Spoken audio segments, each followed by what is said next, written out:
Hot Button.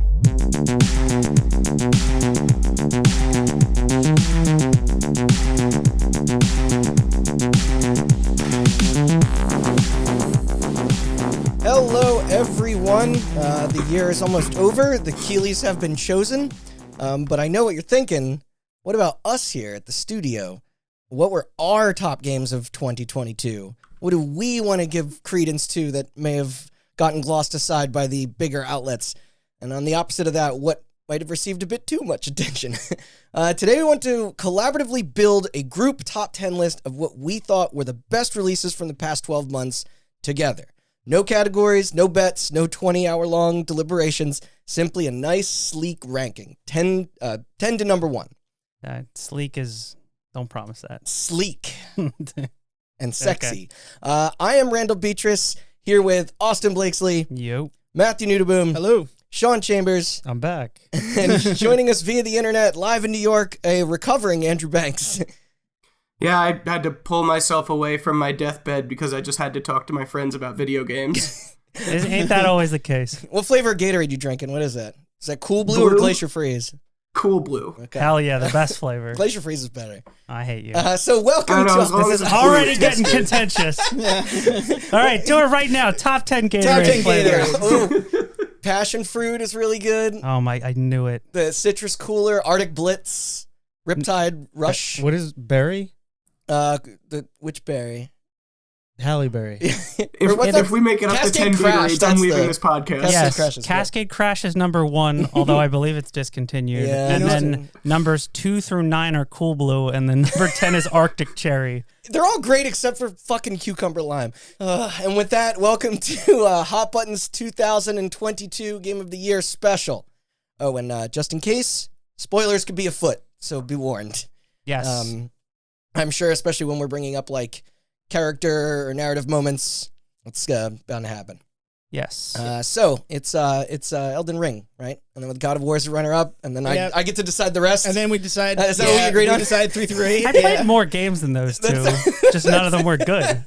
I was almost gonna. I actually almost wanted to bring up the medium. Like, can we just do like God of War and Elden Ring as like the honorable mentions, and then just give the 1 through 10? Well, when we build the list, we'll get to it. But we have something first. Yes. Do you want me to explain it? Our listeners are gonna hate the shit out of me this episode. Oh, you mean the worst? Yeah. Okay, no, you explain that. So Randy didn't play a lot of Elden Ring or God of War, and he was going to feel left out of the conversation. But luckily, I did play a lot of garbage for him and for us. He played a lot of stuff he didn't like. Oh yeah. But that's every other year too. Yeah. Thanks for doing that for us. Yeah. We really appreciate it. Thanks for the sacrifice, dude. Yes, no, you're very so welcome. what we're gonna do Matt's is supposed to be the bad game guy. What?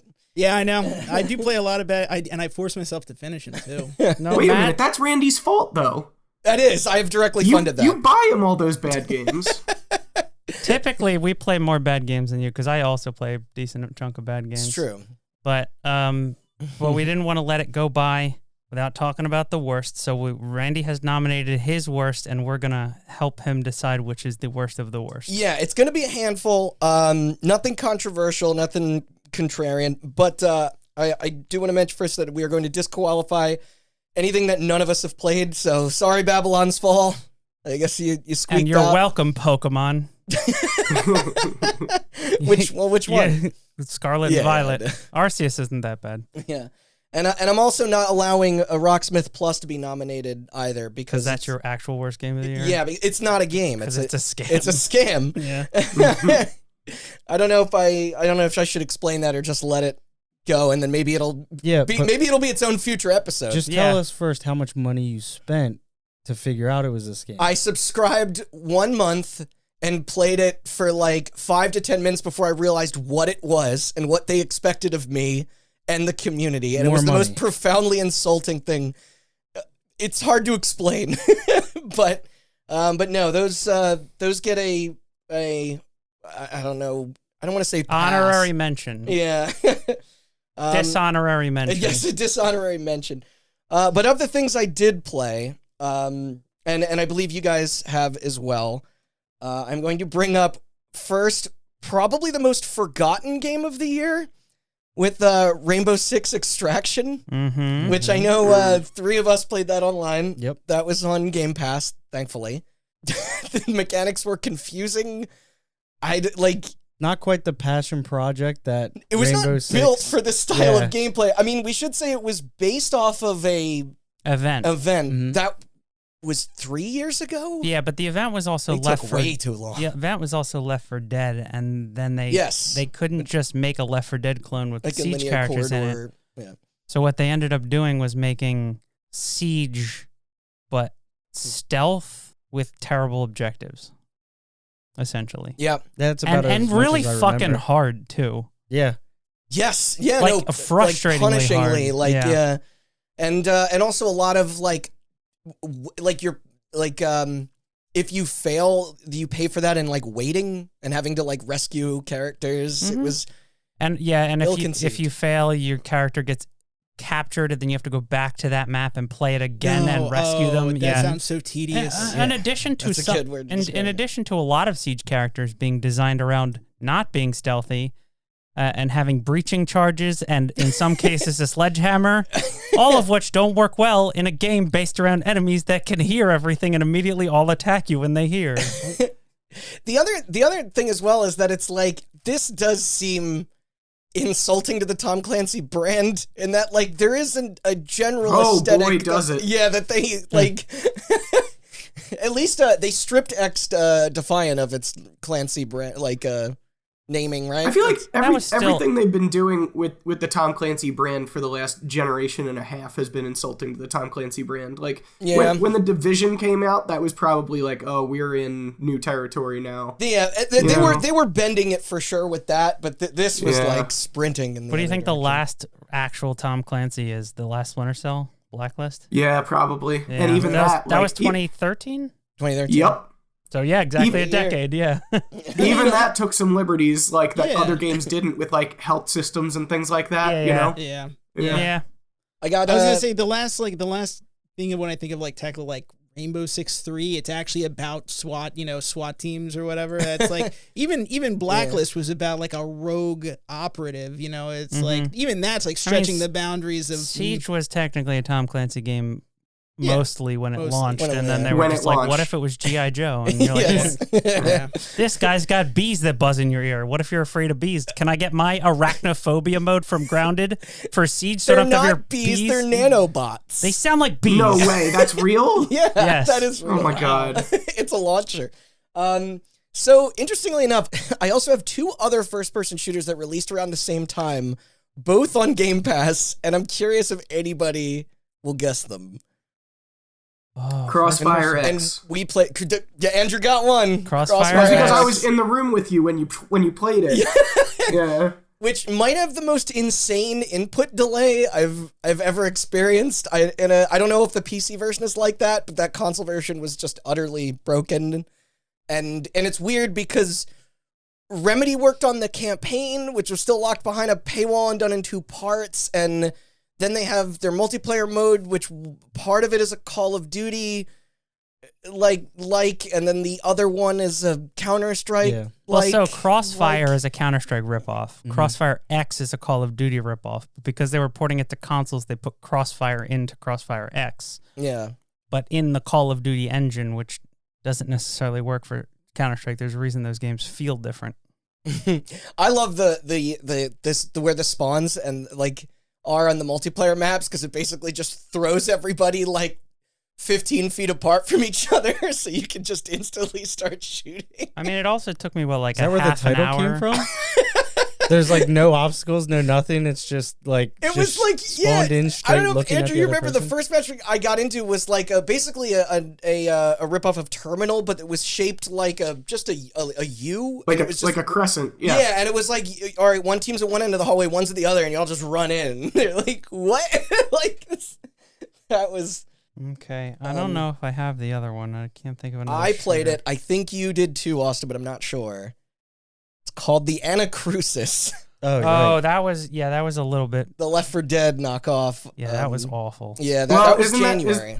Is that still early access to this Yes, yeah. Is it? Mm-hmm. day? Yeah. That so game maybe that sucks. one doesn't It feels All right, like but what if it was shit. done? Would it maybe not suck? It depends. Maybe? Did they completely overhaul the gameplay systems? Because it felt like shit. That's Yeah. the problem. Yeah. It wasn't a lack of content. No, and it had a neat like look to it, Uh-huh. the retro future. But it's boy, that was Since it is early access, are they asking for feedback? Because that might be important. Do you remember? I mean, it's probably early access in the same way. I mean, that they're every still other charging early it. access- Isn't it like a $40 game unless you're on? It is $30 currently on sale for $10. Oh. It's still too much. When was the last time a game was in early access that was genuinely early access? It's basically an excuse to launch an an unfinished game and make money off of it. It happens all the mean- time, but the games that benefit most from it are the ones where they're very sandboxy and add in. So you like put in a new Like, mechanic and like it changes ta- like the way you play Teardown. the sandbox. Probably did it. Yeah, pretty yeah, much. It's Teardown's like- a great wasn't- example. Yeah, Valheim. exactly. Wasn't Just like Phasmophobia, wasn't that? Yes. That was But I early think- access. I was going to say Hades is probably the primary example Yeah. of a game that benefited yeah, any from early roguelike. I think also Dead benefits Cells, from yeah, it. did as Dead well. Cells Yeah. as well, yeah. A lot of roguelikes, a lot of sandboxes, yeah. All right, I'm gonna move on to actually real quick. Did anyone play Diablo Immortal? Fuck no. Do you I have did. anything to say about that? I don't have It's, a phone. so- You don't have a phone. Well, you can play it on PC, dude. Oh yeah. I wouldn't call it worst game. No, I was just asking if you felt that it should be nominated. Nah. All right. It's fine. Yeah, Yeah. it probably reaches into the biggest scam. It's like a more little than- bit worse version of Diablo 3 with horrendous microtransactions, but All right. I didn't play it In far the enough for the category with- microtransactions to. I got 3 more. Super Mario Strikers Charged. Ugh. That's more of a major disappointment, but the fact that that we had a party of people ready to play it, an 8-player game, all somewhat fans of the original, and it didn't even keep the room occupied for more than like a match or two. Yeah. The way that the teams work in it was Awful. yeah. And then I have Saints Row. Speaking of I think you're the only one who played it, right? No, Me and Randy co-op. we tried to co-op it. We tried to co-op. We didn't finish. Did friendship help? No. No. Did it hurt the friendship? Yeah. Okay. I hate this motherfucker now. I mean, boy, I guess we should say it is a reboot somewhat. The tone is a little less irreverent. It feels like maybe a sequel to 2. I mean, we were Before worried. 3. We were worried about the tone. The tone isn't the We problem. were. It was a buggy mess that didn't. The gameplay There was systems an were abundance awful. of Yeah. glitches and performance issues. But I'm And just saying, like, bad even when game it's design choices too. very Yeah. outdated, Yeah. like mission structure. It But- reminded me of like Crackdown 3. Yeah, outdated in the wrong ways. Well, the one thing that I thought was the most unforgivable about it was the loading in the middle of set pieces. Like sequence. You remember that? The load screens, The yeah. editing is like, that game is crazy. It'll be like both of you jumping on top of a jet to shoot someone, and then it'll load for like several seconds.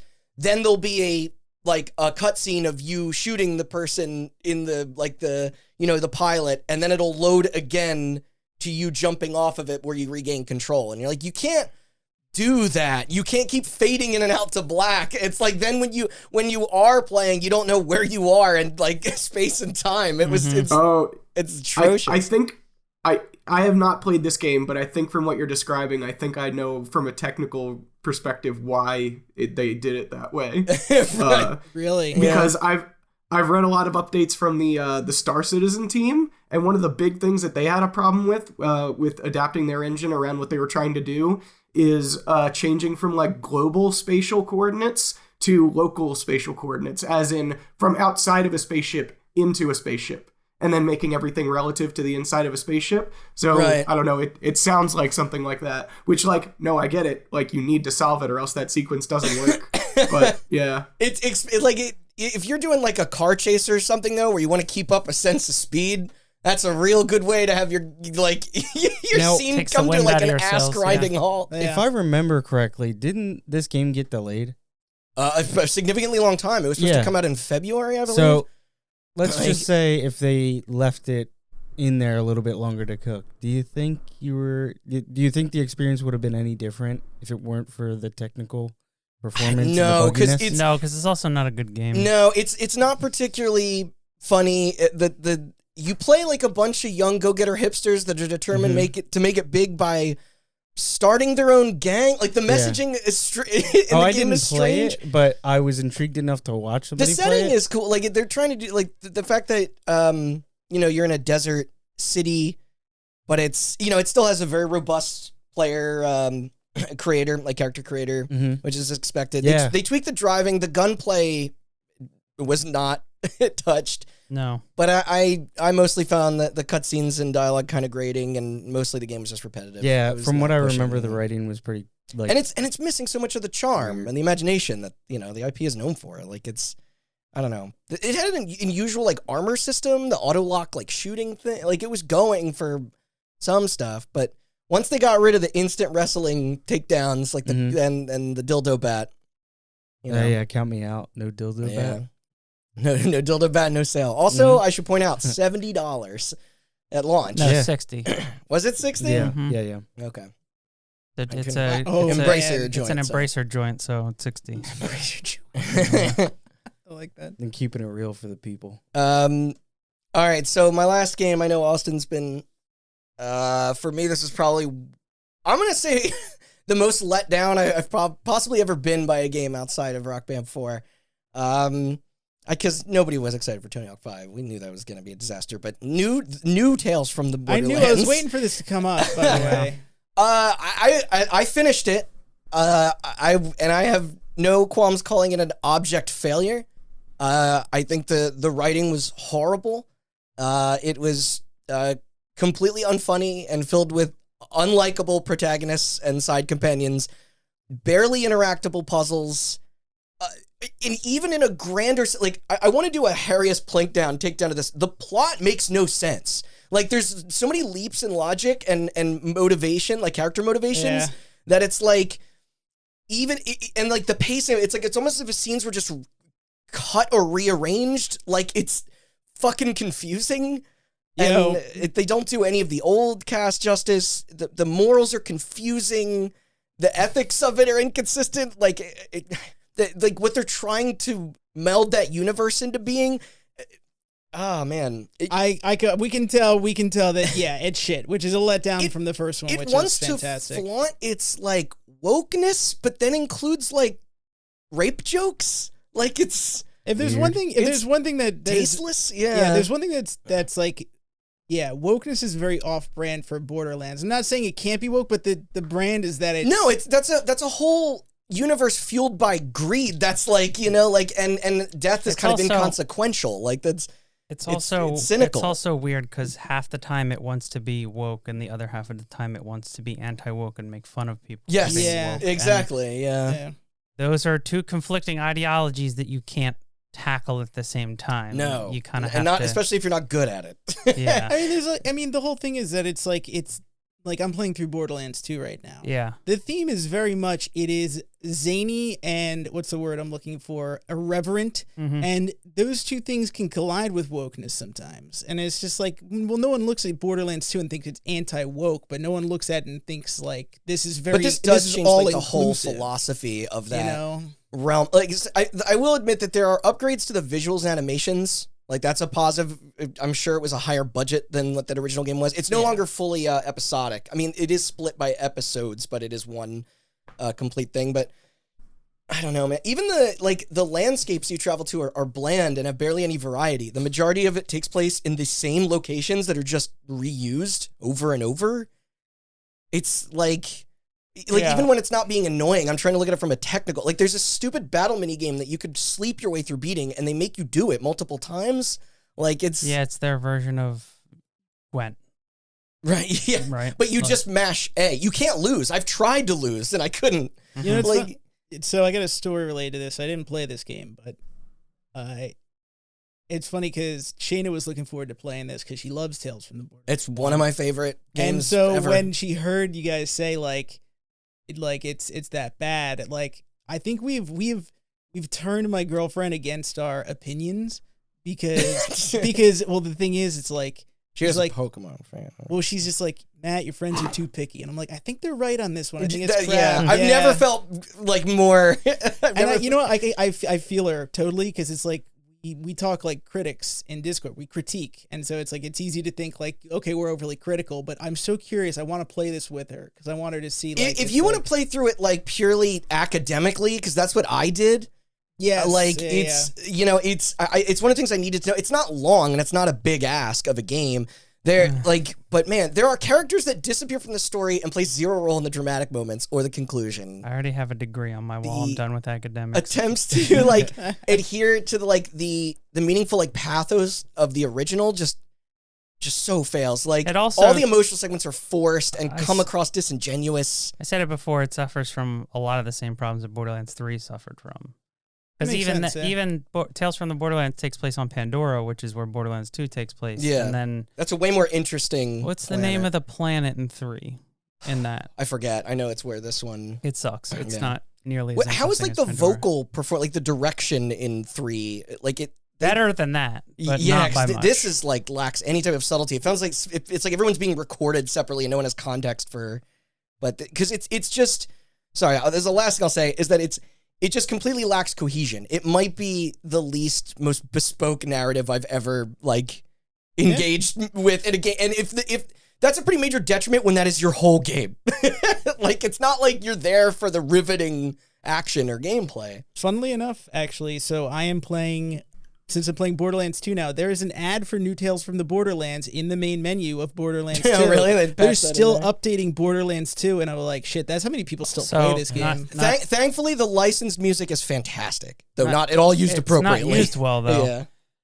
Your list is, to me, separated into 2 categories that we used to do, which is most disappointing versus worst, right?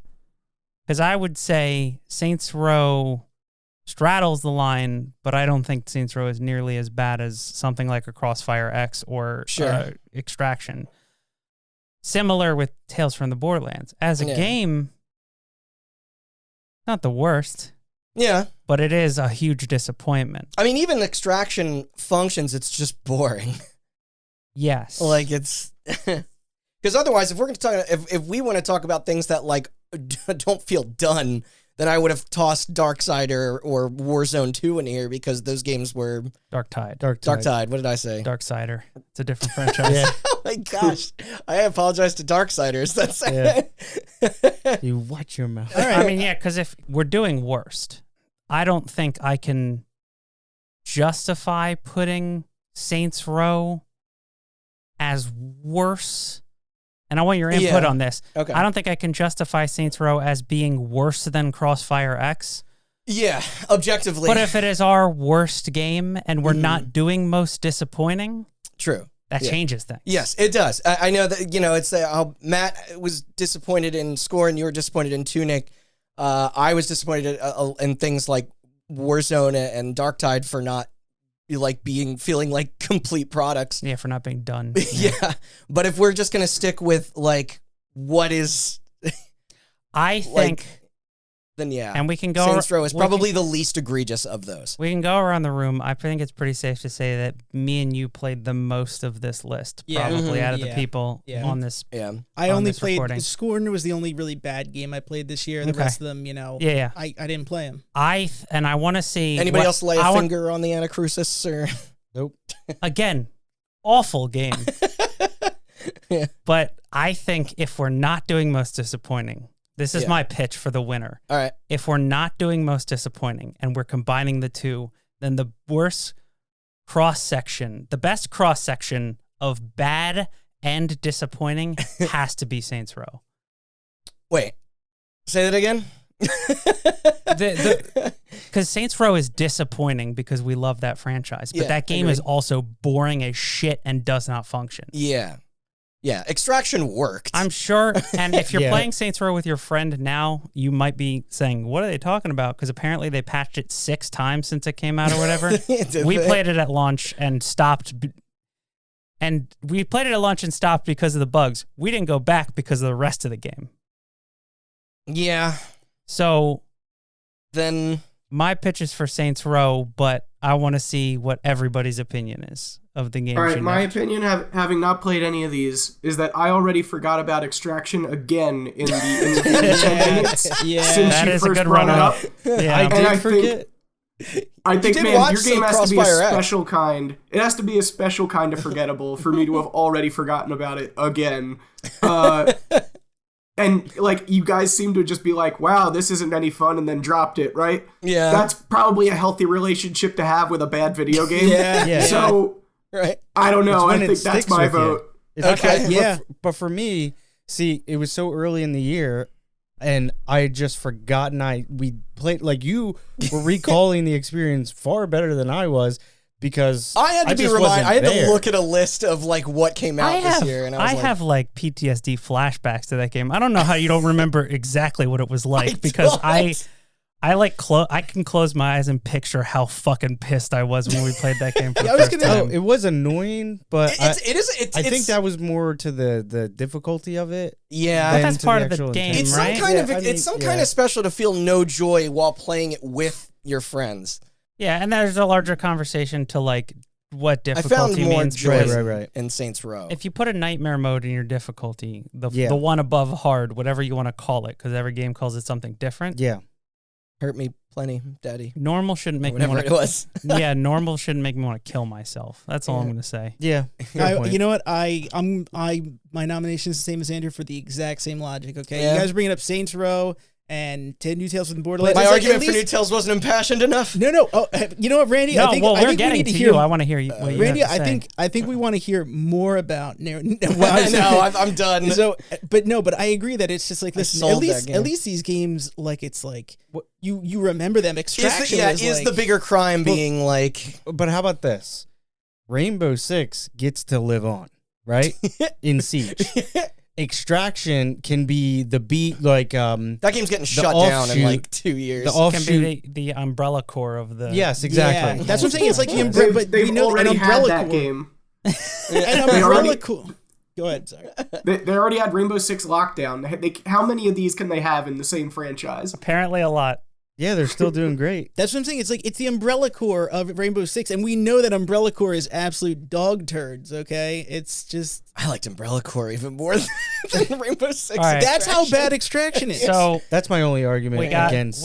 Saints Row. We got 2 for Rainbow Six. Okay. What are you gonna go with? I would say Saints Row because of how big of a blow that is. All right. So here's the Okay. thing. Am I No, the I'm sorry, how much- tiebreaker? We're how not, much it blows. We're not necessarily doing this democratically. Yeah. But real quick, before you make your Closing opinion known, remarks. read the list again, just the names. Okay. I had By the way, you forgot one.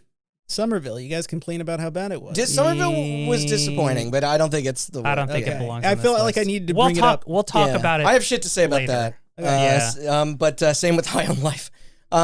But no. So it's Super Mario Strikers Charged. It's probably You can cut that. yeah. Yeah. Rainbow Six Extraction, Saints Uh-huh, Row, uh-huh. The Anacrusis, Crossfire X, and New Tales from the Borderlands. Okay. So I think let me just make a pitch here. All right. The Anacrusis Anacrusis sounds like a cruise ship is disaster. Just saying. It's technically is, but it's in space. It might be in a better shape now, It's like for a, all I it's- know. It's Is like it- a cruise ship in space. Wait, hold on. God, So I is actually it- guessed that right. So is it based on the Fifth Element? Kind of, but like really bad. I was gonna say it sounds like a remember in 2017 the Anacrusis it capsized, all those people died. It's Yeah. just like I bet the Anacrusis is probably in a better. Any It cruise is in ship? better condition I was now. gonna say Andrew's Crossfire X is probably still shit. Andrew's point about it being early access does kind of carry water. Yeah. I vote that we make. I want to hear your opinion, but I vote that we cut Crossfire, Anacrusis, and whatever the other one I can't remember That was was. Mario Strikers. Mario Strikers, and we leave it up to New Tales, Saints Row, Yeah. and Extraction. All right. Well, then we decide. Then it's kind of a thing of being like, well, So if you really think New Tales deserves it, now's the time. I finished it. We didn't finish the other two. It's true. That's the best thing I can I mean, say you about can't- it. you that can't sounds like finish a spite Extraction. fuck. Actually, no. A little bit. oh, it was, absolutely yeah. was a spite fuck. Oh, It was like I was like in denial for like the first episode, and then you had tears in your eyes for like midway through. actually no. The best thing I can actually say about New Tales is that I did discover some cool songs. Okay. So There's a plus. that holds more value than What's the plus side to Extraction? I think I would vote for Extraction over Saints Row. What's the plus side to Saints Row though? See, because the perspective maybe I'm music again. There might have so been my only argument here is that Mad Max mission was kind of. I think Saints Row Alright. may be dead. If I didn't have to, Yeah, that's okay. Now I get what you're saying. Yeah. It's like This the may be SimCity killed. 2013. Yeah. They're not going to come back My- and be like, it's Saints Row again. my counter to that is that Rainbow Six will be fine. Yeah. Rainbow Six. Well, Siege is a whole other conversation, but yeah, it'll be fine. They have an opportunity to kill that if they want. Yes, Where's Patriots? and they're trying. You know what? I Um, kind of follow. I know. I kind of follow that logic too. Saints Row. But Saints Row killed Saints Row. The other thing is, like, if Randy was like, I'm done, and I really had the motivation for whatever reason, I could see myself dragging through the rest of Saints Row in the same way that you did Tales. Especially Yeah. if they fix the technical issues, like to Oh, Sean's man, point from now earlier. You're making me doubt my own. Then Right. we could all split the difference and say Crossfire. Because I X. have no. Crossfire that X that sucks. game is not early access. No, And Oh. as and it for is the it is technically made by Remedy. That as is for so as for I if feel this bad. game deserves to be nominated over that one because its franchise is dead, I'll say you guys have all seen Men in Black, right? Like the Yeah, Tom Clancy absolutely. brand is basically just the Edgar suit right now, so it's been dead, but it's walking around in the Edgar suit. sugar, water. Yeah, water. exactly. That's all Clancy games, and Extraction is no different. Rainbow Six in general is no different now that Well, it is wait. GI Joe. Isn't Splinter Cell like supposedly coming back? in some Supposedly. form? Who knows? I won't believe that until I see it. That's true. Yeah, And I exactly. don't try. They tried to bring Prince of Persia back, and we know what happened to that. Or I guess we don't. It got lost in the sands of time. Yes, it did. Andrew, I just want to shout out. I'm probably going to use that analogy for other things now. The Edward suit. It's just walking around. I mean, Yeah, go for it seemed we've seemed pretty divided on it. So I could just we could get to the good games now if Do you just want to do Extraction? I can change my vote to Extraction. Yeah, Would you no. be okay with that? As much as I think that I don't know. Saints Row Sean almost may- kind of convinced me. as much as I can think, as I'll much keep as my I vote. think Saints Row is pretty much like Okay. dead and buried, I don't want to touch Extraction again. Let's- I let's- do want to play. How Saints about Row this? as a Personally, joke. I'm floating between Crossfire X and New Tales, but Oh, okay. Now we're not getting anywhere. you kind of convinced me. But see, the funny thing is, you're so good at I'm like, waffling. dude. You are literally playing both sides against the middle because every time you bring up a new thing, I'm like, that is a good point. That is a good point. And it's somebody like, should have played Babylon's Fall. This would have been way easier. Yeah, it would have been. we have to I message think I that was- one still guy. going strong. I was gonna buy it this year when it was $5, and then they've removed it from the store. You can go to GameStop and get a disc. No, you can't. I told Matt my white elephant gift was gonna be a copy of Babylon's Fall. You don't want to know how much that game costs now Holy shit! because Oh, wow. they stopped printing it. didn't you buy like 5 copies? Or no, I Like- told Andrew, not That was Matt. Anthem. Oh no, Yeah. Anthem for I like told 5 Andrew, copies for like I bought $5. $25. Yeah. All right, five we have bucks to each. move on. I'm sorry, this took Yeah, we so got- long. That's all right. Who are we killing? Fuck, marry, kill. Yo, I'll do that. Yo, ready? Because no one's gonna find New Tales as offensive as me. I'm the only one that. Went I through found that it so offensive I couldn't finish But it. And I but- finished a lot of shit this year. But I can see the fall from grace that you've been able to translate to us. Yeah. Is like I didn't play 1 or 2, so I can definitely I'd understand how still much call. of a. I went back and was watching stuff from 1 to make sure it was like this was still as ingrained in my in my mind that I remembered. And I was like, here's my argument. Okay, let's say We have to crown. let's say like I one. said, the final 3 are New Tales, Rainbow Six, and Saints Row. They all committed different crimes. Yeah. Yeah. What is the worst? Rainbow Six Boring. is egregious. Yeah.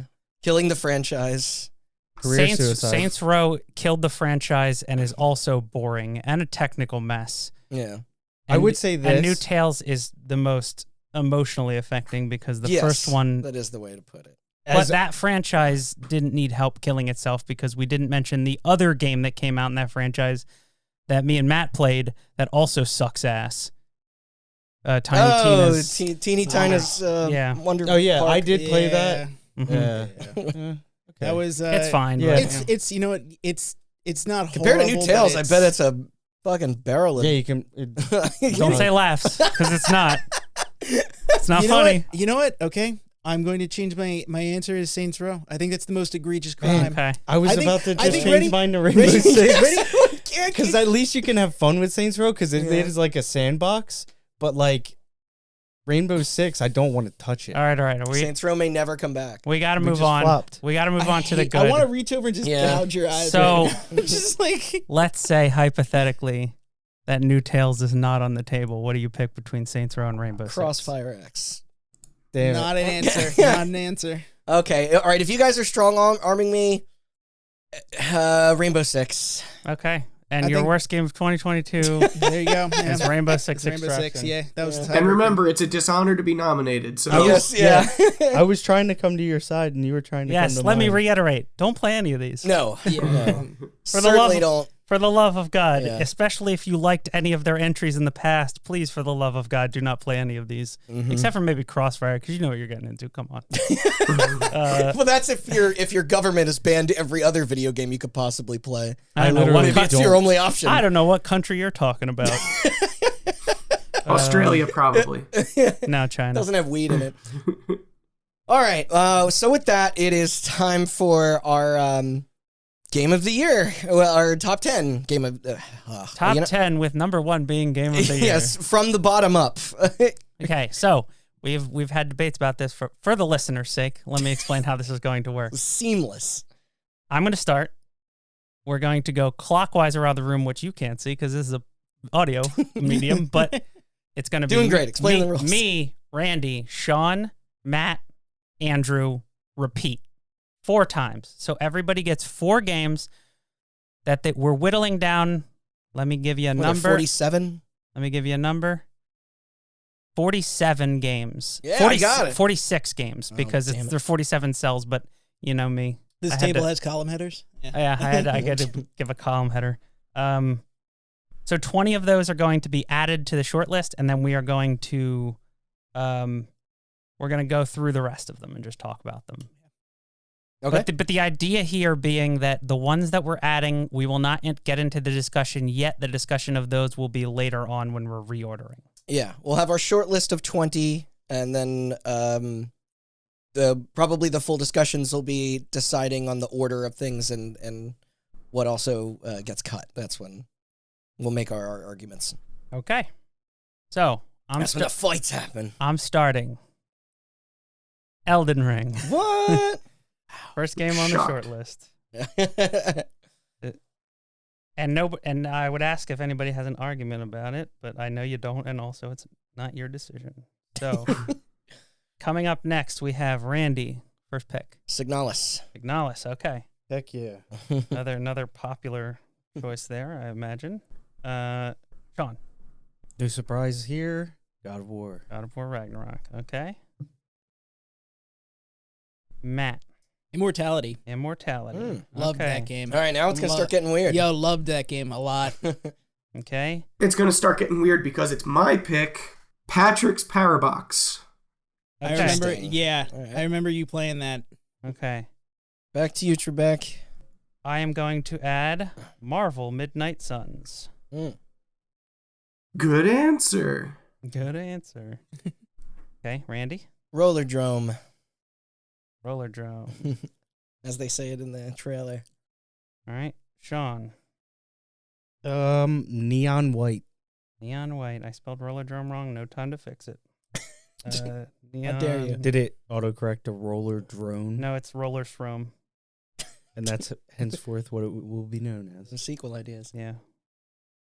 Gonna go with Choo Choo Charles. Yeah. Yeah. I'll probably. You know what? I would actually say the Atari 50. Atari Hell 50. yeah. Okay. Yeah, that was a great game. The secret best game of the It's year. a very odd choice, but I think it needs to be on there. Absolutely. Okay, so we are currently at Andrew's second pick. Cuphead, the delicious last course. Okay. Well, sorry, I'm typing. Type faster. Get you Yeah. a stick, one of those keyboards, the courtroom ones. Stenographer's keyboard? Stenographer. I Yeah. tried to learn how those things work. It's a nightmare. Impossible. It's Yeah. bullshit. There's like 3 different versions of the letter R. Okay. I don't get it. Let me say Sifu. Randy. Midnight Fight Express. Go on. I'm looking through my list. Sorry. Mm-hmm. Yeah, Stray. Right. Okay. Matt. Vampire Survivors. Okie doke. It was gonna be Stray. Yeah, I was worried if I didn't pick it. I was thinking the same thing. Yeah. Yeah. Andrew. The Quarry. Nice. Okay, and then this is the last, last round? Last round. And I got 2. Me too. So let me throw my corpse on the train tracks and say you can pry Marvel Snap from my cold dead hands. I hear it was fantastic. It's so good. Yeah. Oh, Last shit. one, Randy. Between Callisto and... You know what? As Dusk Falls. Over Callisto. Wow. What an upset I there. was waiting for Callisto. Yeah, I was too, and then I ran into a bit of a snafu and wasn't able to finish it in time. Okay. Well, we'll talk about it in a bit. Yeah. Better luck next year. Callisto but Protocol. I really, really enjoyed what I've played so far. Sean. Norco. Norco. Mm. Got it. Okay. Matt. I think I'm out of. Oh, wait a second. They nominated Tunic, huh? You can do it. Well, the problem is that's the last game on here that I've actually played this year. So it's just like, Then say it. I can't give you shit right now. you know what? Tunic, right? All right, and I wanna do last one for Overwatch- me. I want to do Overwatch 2 just because I know it's not going to make it, but I want to talk. You know what? No, Well, Tunic. we're gonna talk about- We're gonna gonna talk talk about- about all of yeah. them. Tunic's not Okay. going to make it either, Matt. Given this crew, you know. Yeah, you would have an easier time convincing me of Overwatch 2. Not me. You know what? Overwatch 2, it really is Oh technically damn, the Randy! better I game. didn't realize you were that harsh. Jeez. Yeah. I actually It's do not a think sequel. It's a patch with a number on it. it Fuck really, off. It really is a patch. And with one Yeah. less player per team. Yeah, don't remind me. And Tunic, as a patch for my depression, made it worse. Broke a bunch of stuff. My last pick is Metal Hellsinger. Metal Hellsinger. Okay. No multiverses, huh? No, Multiverses was disqualified for not having offline multiplayer mode. That's Okay. fair. And if we're going to Thanks. hold Gran Turismo 7 accountable for having offline DRM, then we have to hold Multiverses accountable too. Yeah. That's fair. Okay, so, Should we run down what got chosen Biggest- and what didn't get chosen? Biggest upsets. well, we're gonna run down. I know the Callisto is still hurting me. I'm gonna read the short list right now, the Okay. 20, and then we are going to. And then, do you want me to just read them and we can talk about them as they come up? The rest of them. Yeah. Okay. So the short list, as it stands, is Elden Ring, Signalis, God of War Ragnarok, Immortality, Patrick's Parabox, Marvel Midnight Suns, Roller Shrome, Neon White, Atari 50, Cuphead Delicious Last Course, Sifu, Midnight Fight Express. I'm always fucking up my games. What's the deal? To be fair, that was me stumbling. The first one was a bit because I spelled it wrong. I know. Stray, Vampire Survivors, The Quarry, Marvel Snap, As Dusk Falls, Norco, Tunic, and Metal Hellsinger. Mm. Okay. So, going down the rest of our list. Do you want me to read them all off first? That might be too long. Yeah. All right, so Okay, so let's see what didn't get chosen. first thing that didn't get chosen, which was my one that I was arguing over my head. Is was this Marvel Nobody Snap. Saves the World? Nobody Saves the World. Okay. I know. Did you and Sean co-op this together? We did. All right. Uh, I did not get to play this one, but it seemed pretty fun. It's really good. Yeah. So the way it basically works is imagine a Link to the Past, Mm-hmm. but it played a little bit more like Diablo, and it was co-op. Okay. That's essentially what it is. So the whole point of it is that you are a wizard's apprentice, and you are a blank white blob with black hollow eyes. You're a nobody. You're a nobody, and this wizard gets kidnapped Yes. and leaves behind his wand, and you pick up the wand, and it gives you the ability to transform into different forms. So then you can transform into things like It's like animals and they all have different a rat. attacks. like a horse, rat, a a knight, horse, a knight, an a archer. bodybuilder, an Yeah. archer, like all sorts of things. So a boy in his blob then. More or less, yeah. Yeah. But the interesting thing like about that it game. is that every character has a has specific set of skills. Yes, and they're weird. Like, for instance, the horse. Yeah, he can only go backwards? No, the horse can run forward really fast, but can only attack backwards because all its attacks are with its hind legs. Yeah, the rat does trigonometry. The rat chews and poisons people. Yeah. And then there's, in addition to combat skills, there's also like there's certain secret areas you can only get to if you can swim in water. So like you have to turn into like a turtle or a dolphin to be able to swim in the water. So it unlocks like a Metroidvania style, like going backtracking and getting to new areas through that kind of stuff. And also gating you from proceeding until yes. And then the way the gameplay works is similar to Link to the Past, where there's just temples or dungeons all over the world, and each time you beat one, you get like these stars, kind of like Mario 64. Yeah. And you go, and each dungeon you have to have a certain amount of stars to go in the door, but you can tackle them in any order, assuming you have enough stars to go in the door. And you also level up the forms. So the way you unlock new forms is by level. It's split out in a tree.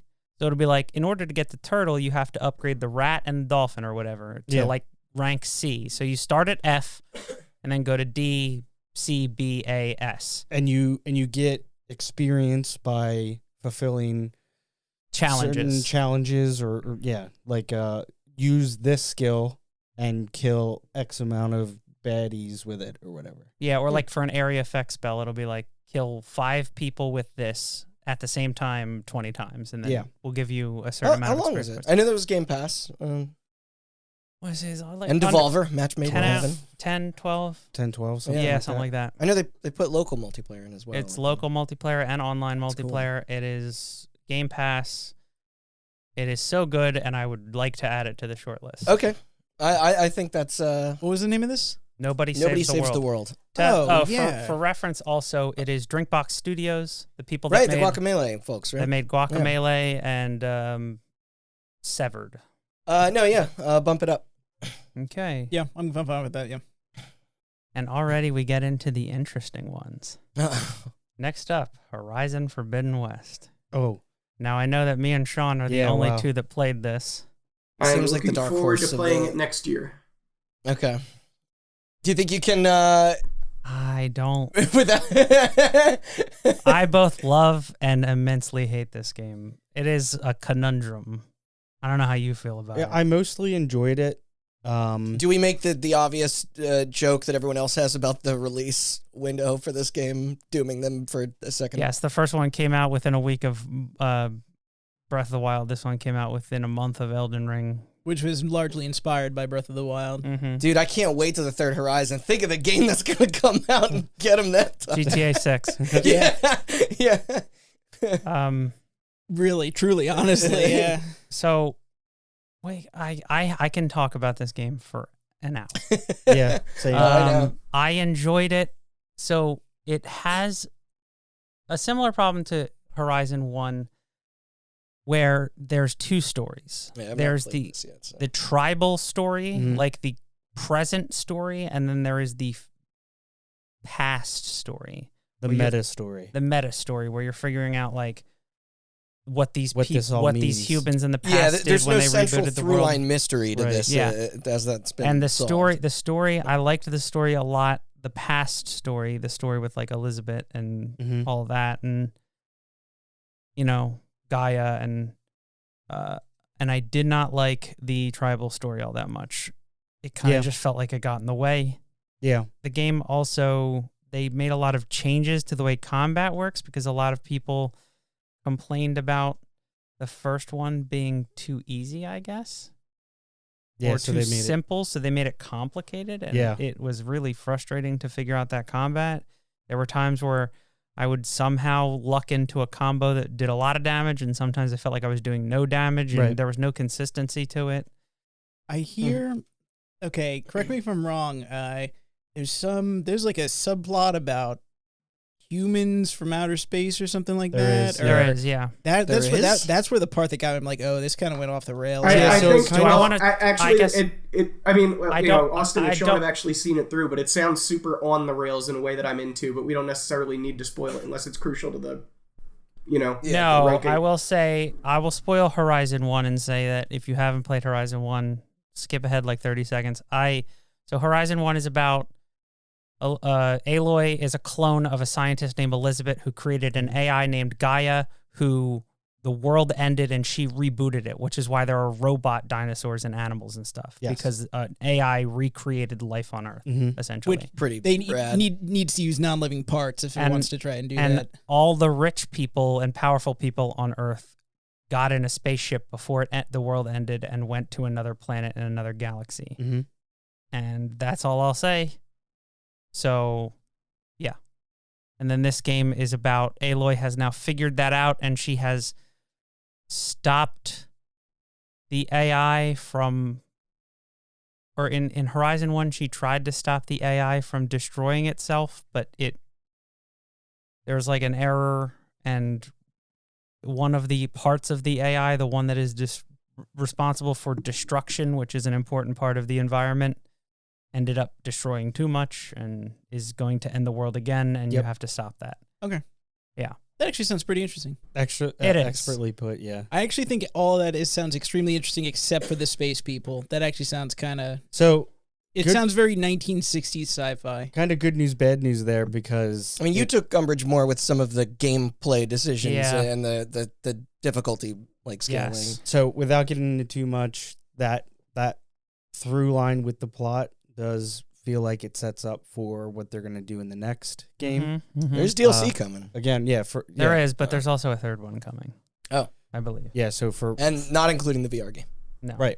But, yeah, or the I mean... multiplayer game. Can we just talk Or the about, TV like, show. how did you played it on... Did you play it on a 4K display? Mm-hmm. And all that? Can we just talk about, like, how impressive the technology is? Oh and my facial God. Those waves. recognition? That water in that game looks so good. No, I mean specifically, like, the characters. Oh, God, yeah. The facial recognition, I mean, there was detail. There was that whole controversy where the gorilla got woke because they made Aloy have fuzz on her face. Yeah. And then people were all like, the incels that have never seen a woman up close. Have you ever gotten close to a woman? They have An imperfection. yeah, pimples, pores. Yeah. You got Get that shit out of here. Yeah. It's definitely the best You're saying facial Well, do you think? capture Well, and animation. do you think compared to God of War? Yes. Yes. Really? Yeah. I do think that the people... Okay. And the amount. Is it everybody or just Volume. select NPCs? No. We're talking volume. Every All right. like not interactable. Every mini cutscene interaction, fully voiced, fully mocapped. Yeah. And it's And just facial capture, too. Yeah. facial capture. Totally. I was only That's what making I the meant. I was only Yeah. making the direct line of comparison to God of War since that's the other one that I know The cast is pretty. for that game, smaller, more impactful, more about that group. Right. Where this is an entire like Yeah. world or section of the world. There's the probably a Forbidden lot West. more people you're interacting think- with in that game. I think that the God of War... If you were to ask me what's the best looking game environmentally is that I've one? played, it's a toss-up. I do think that the people look better in Horizon, and I think that the environment looks better in Horizon.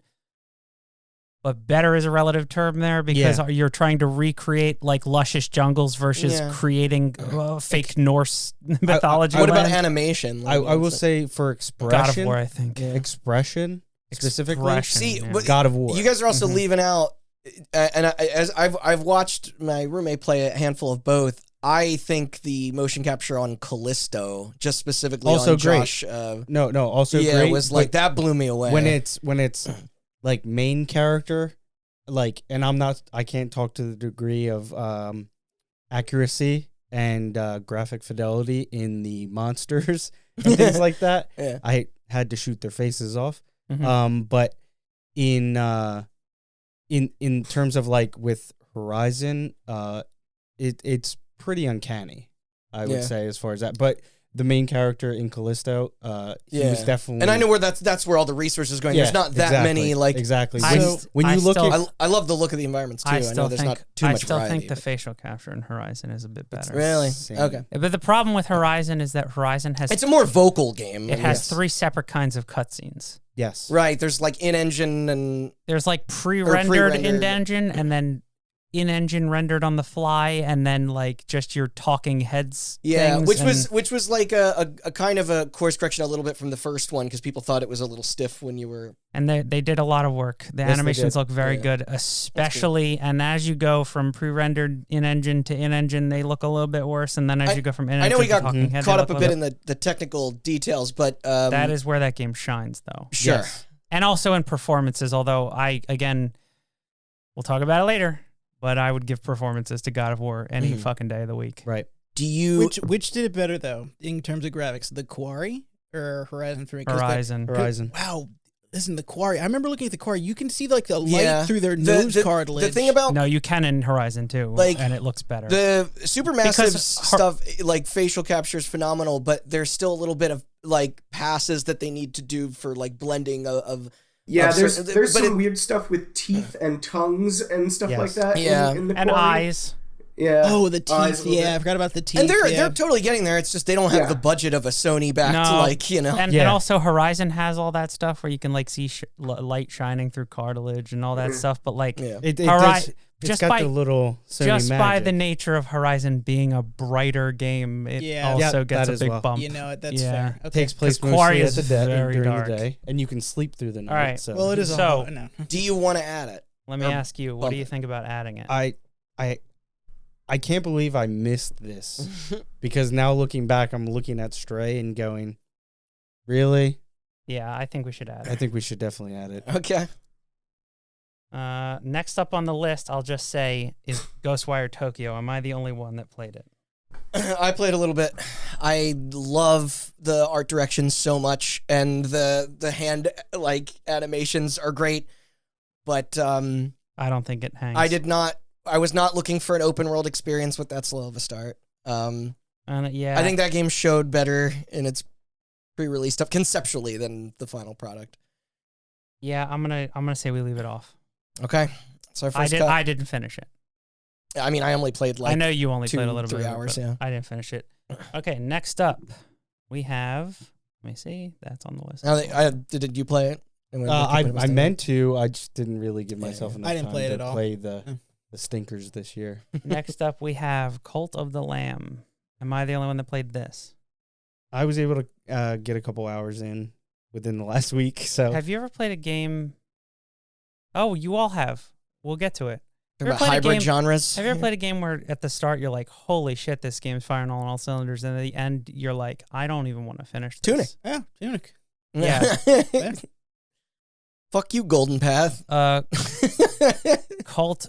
If I'm the only one that played Cult of the Lamb, You turned on it, huh? my one sentence review of it is like base management aspects of something like a Stardew Valley or an Animal Yeah. Crossing, but Half sim, half roguelike. instead of the boring bullshit of like, hey, I gotta harvest my wheat or whatever, Yeah, you yeah. like go kill spiders yeah, in like a Binding of Isaac style dungeon crawling roguelike thing. and you indoctrinate followers to then go harvest the wheat. Exactly. Yes. And yeah, I really liked the Animal Crossing aspect of it. I didn't so much like the roguelike aspect of it, and it got very Repetitive. annoying Yeah. by the end So because I hit the wall. I did everything I possibly could in the farming part, which meant I was leveled up as much as I possibly could be for the roguelike part, and I still couldn't beat it. It was too hard. it was So, too hard. Yeah. Okay. Yeah, so I did not get to see a large portion of this game, but from what I did experience, I very much enjoyed. But from what you're explaining as far as firing on all cylinders and then doesn't really kind of get you to the end, it doesn't follow through enough. Yeah, I'm not going to put it on the list.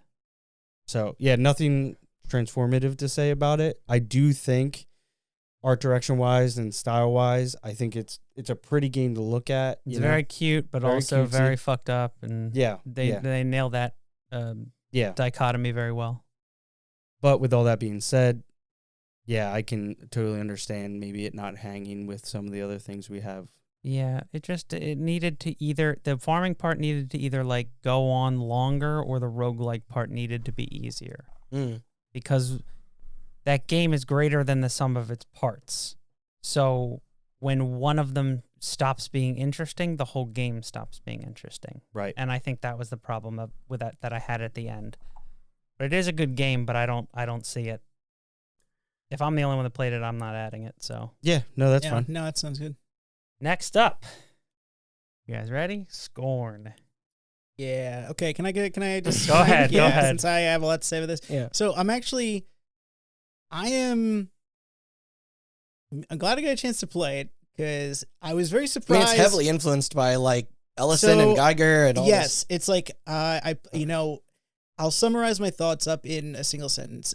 It is a great art project. It is a very bad video game, in my opinion. So- I know the combat turned a lot of people off. Were you into the puzzle parts of it? The more missed? So the puzzles, they were enjoyable to do. The problem is, it was just a bunch of rooms, and then here's a cool puzzle. Okay, and then here's another 10 minutes of rooms. Okay, here's a puzzle, and it's just like it felt very disparate, and it felt empty. It felt like they built the levels and they said, shit, you need to put something in these rooms, and it was just like, let's just put in this very awful combat, and here's some puzzles. Granted, some of the puzzles were so good that I had never encountered them in a video game ever before. They were really original, and some of them were very tough because of that.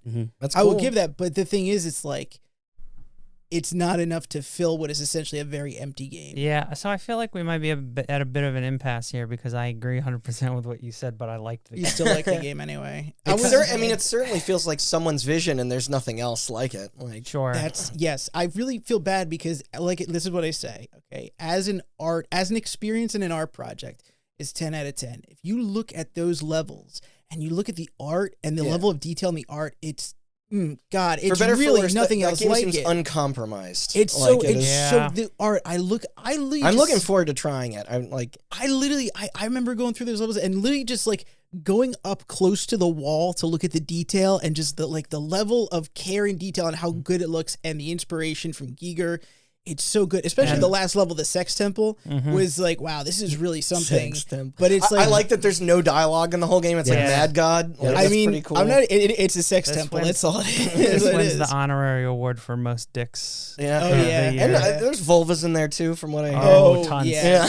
No, there's a lot of sexual imagery. A lot of really fucked up animation too. Yeah. with, Oh, like- yeah. A lot of putting stuff into other stuff. Yep. Yeah. Yes. Yeah. Well, while I agree with maybe the emptiness of it all and your overall feeling with the combat and the weapon system and all that, I would say that both those elements, and I would argue that both those elements actually benefit the game, because I mean, when you're getting from that one temple area and crossing that vast emptiness, I mean, essentially with the exception of like hostile creatures, you are alone. There's nothing else. There's nobody else. There's no welcoming feeling. It has throughout the game, I carried this overwhelming feeling of loneliness, and I think. Did you beat it? I did. How long was it? It's not super long. 4 or maybe 5 hours. 5, 6 hours. Yeah.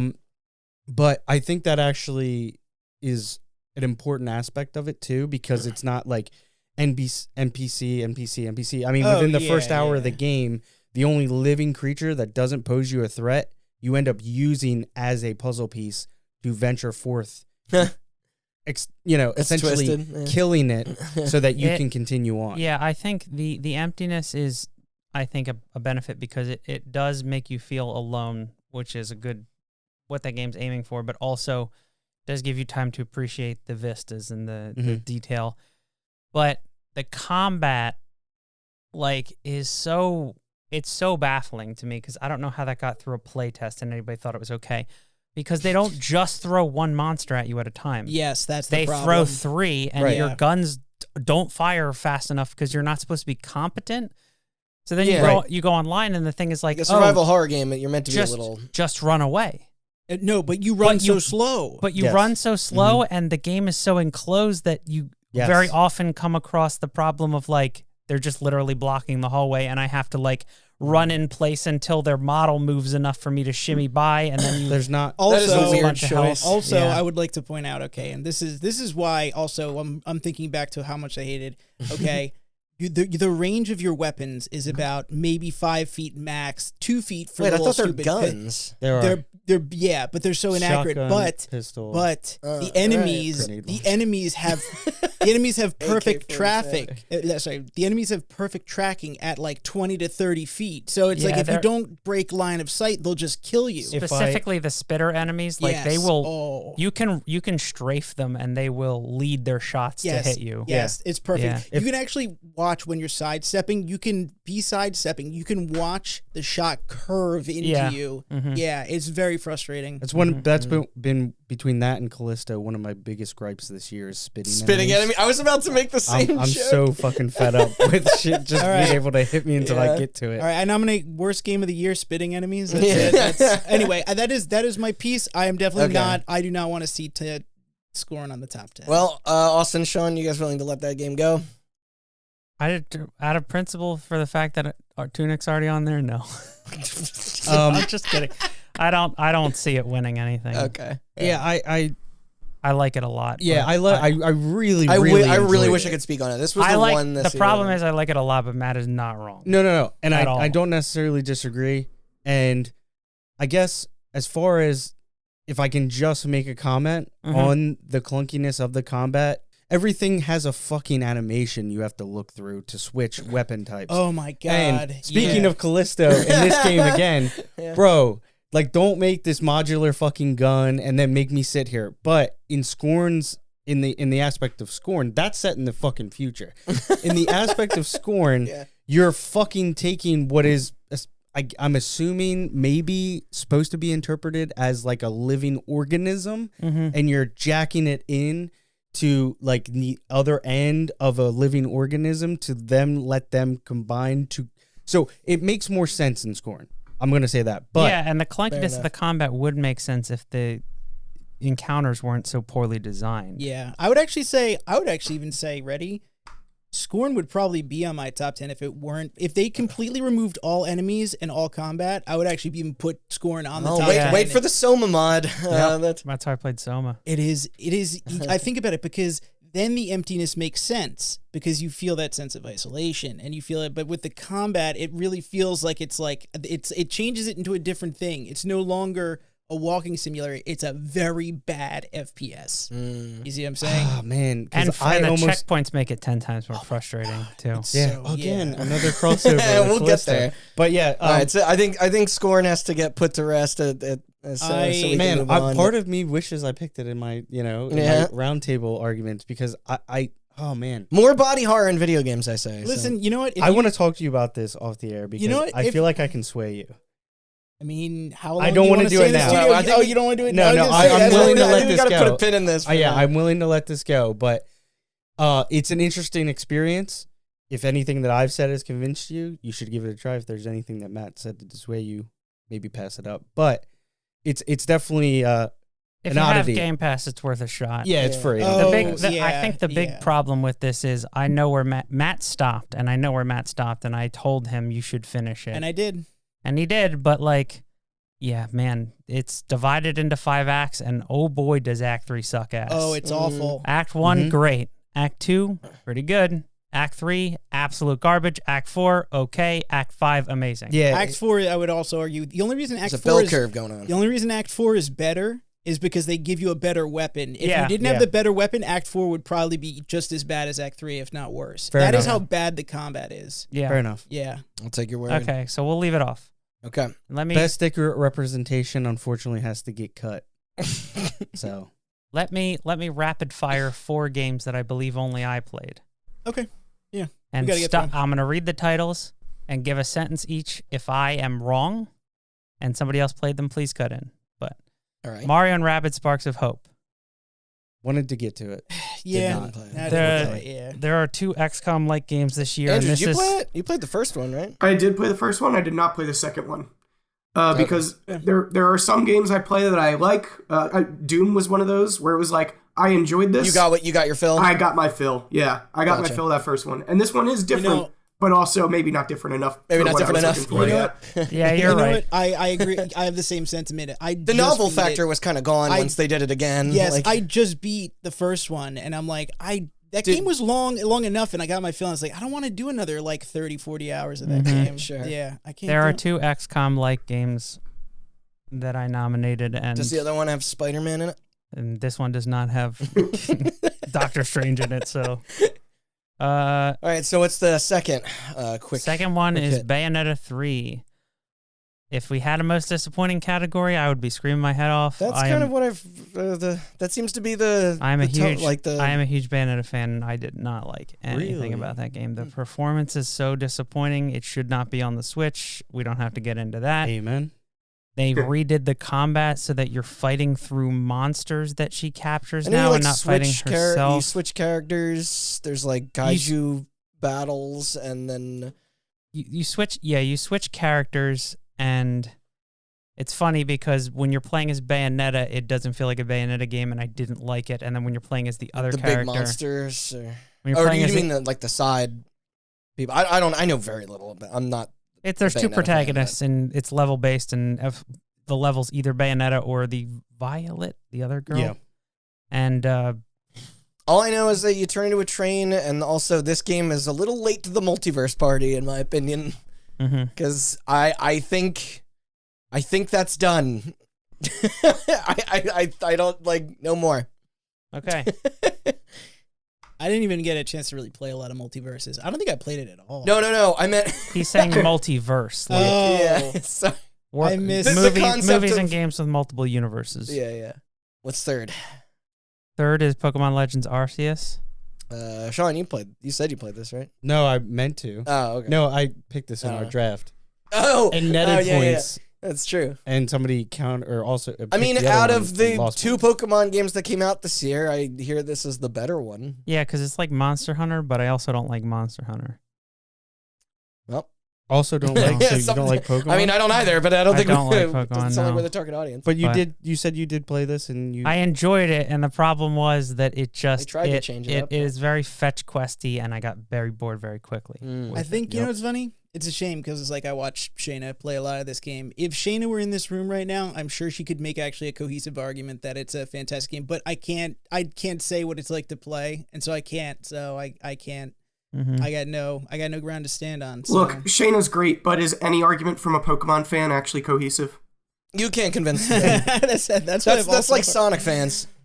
Oh, Sonic Frontiers. Wow. Nobody. Yeah, that never. That's not. Oh man, I had. Oh shoot, I didn't have time to play it. That's weird. Yeah, me neither. It was next on my list. And then next up on my list of things to quickfire cut, we have Ollie Ollie World, which I know Sean also played. Yeah. I am a huge fan of Ollie Ollie 1 and 2. Are you a huge fan of Pendleton Ward fucking coming all over your face? Because that's. I'm not, no. Because I found the aesthetic of that game.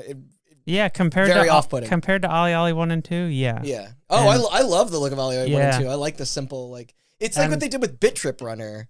Like yeah, I don't exactly. want I don't want to see. And it's like they also redid it so that there's like the visual style, and it's about like you skate Nirvana.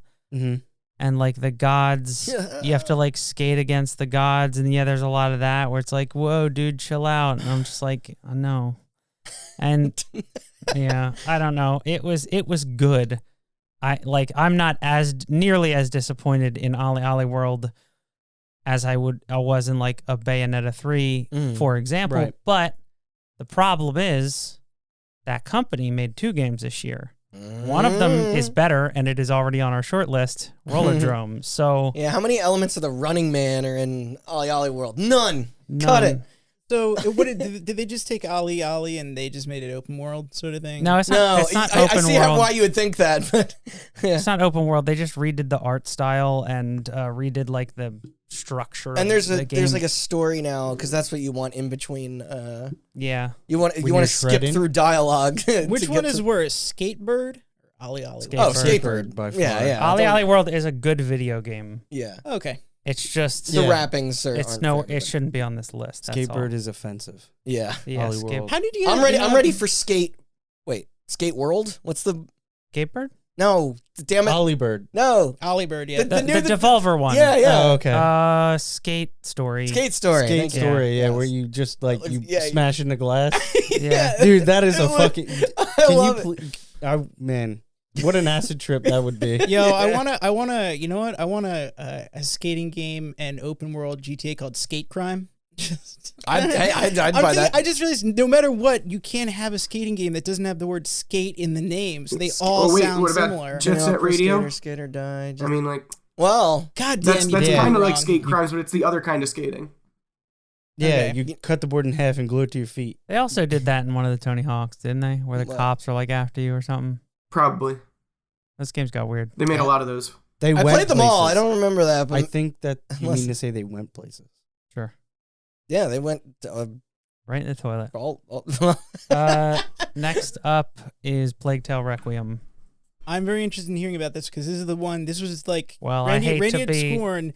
I had this Plague Tale, because it looked very, very interesting, and I feel like I should have. I mean, Sean was the biggest advocate for the first one. Yes, in a way. absolutely. Like, yeah. That game was the first one. When I got around to playing it, was fantastic. I'm really upset I overlooked it. Mm-hmm. It came Didn't out get of a busy chance thing. to really dip my toes in this year. As much No, as I would've the wanted. game, the second one did not hook me, and I did not finish it the way the first one did.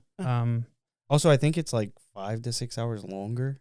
Yeah, it's like 20 hours long. Yeah, And the first So, one is like I felt like that was 14. pretty well constructed. And also, how I it haven't started gotten and there how it yet, but ended. apparently the reason it's longer is because it gets open world somewhat. Oh, awesome. Ooh, that is I love how that's just a red flag. What did they change? They added open world. What if they just called it a Plague Tale world? That's the third one. Then there Yeah. wouldn't be any confusion. That's the other half of it. Spoilers for a Plague Tale Requiem, I guess, or Innocence, I guess. But it's about the bubonic plague, if you couldn't tell from the title. I thought they were talking about the Justinian plague. God damn it, you spoiled it for No. me. So there's a whole mechanic that's very cool with like rats piling up on top of each other and attacking you in waves, Yeah. and it's neat. Yeah, but and then they form a hammer and try and slam down on you. the whole ending of the the whole ending of the first one is like, we did it, you guys. We survived the bubonic plague, and then the opening of the second one is like, oh, just kidding. It's The back. plague's back. It's back. A bubonic plague 2, back in Yeah. the saddle. Sean, do the rats form up into a giant gun and shoot rat bullets Yeah. at you? Is that what they do? Yeah. But yeah, I imagine that once I get around to finishing Plague Tale, I will regret this decision. But I don't. Well, that'll be future Austin's problem. Yeah, Cut it. I'm not going to add it to the short list. Yeah. Next up, we have Pentiment. I played it for about 4 hours, and Sorry, whenever I hear, I think of on the Justin McElroy described this game as being books level boring, and I know like people either have found this game to be the most like that it transcends the medium, and they think it is like one of the most special video game experiences ever crafted, and the other half find it impenetrable. I think you know what's funny? I know for a fact that I this is admire the- that it's not for everyone. Matt, you would probably I would love it. love it. I know it's one of those games. I'm looking forward to playing this game. It's just like one of those things where it came out around the same time as like 5 other things, and I was prioritizing Signalis and whatever, you know? yeah, but wait, again, maybe, but we'll cut it for now. I mean, the only thing I'm going to mention about it is that I hope when you both of you get around to it that you enjoy the sounds of Yeah, because I was on the brink of a panic attack.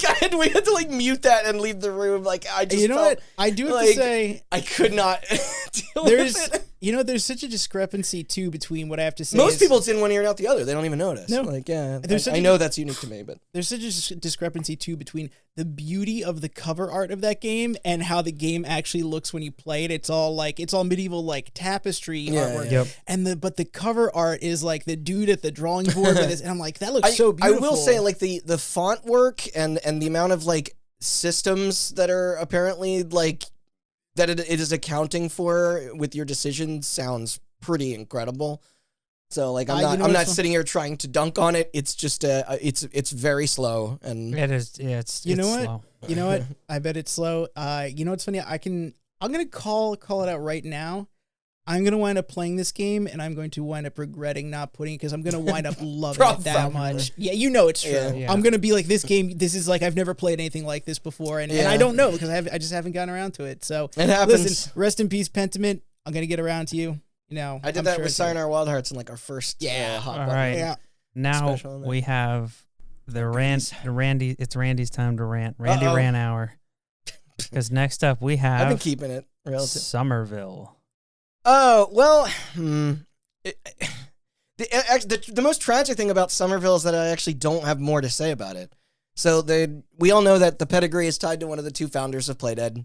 I don't know if they had a falling out or went their separate ways. Playdead, people behind Limbo and Inside, which I like a lot. And there's still a lot of DNA from those in here, but with much less polish.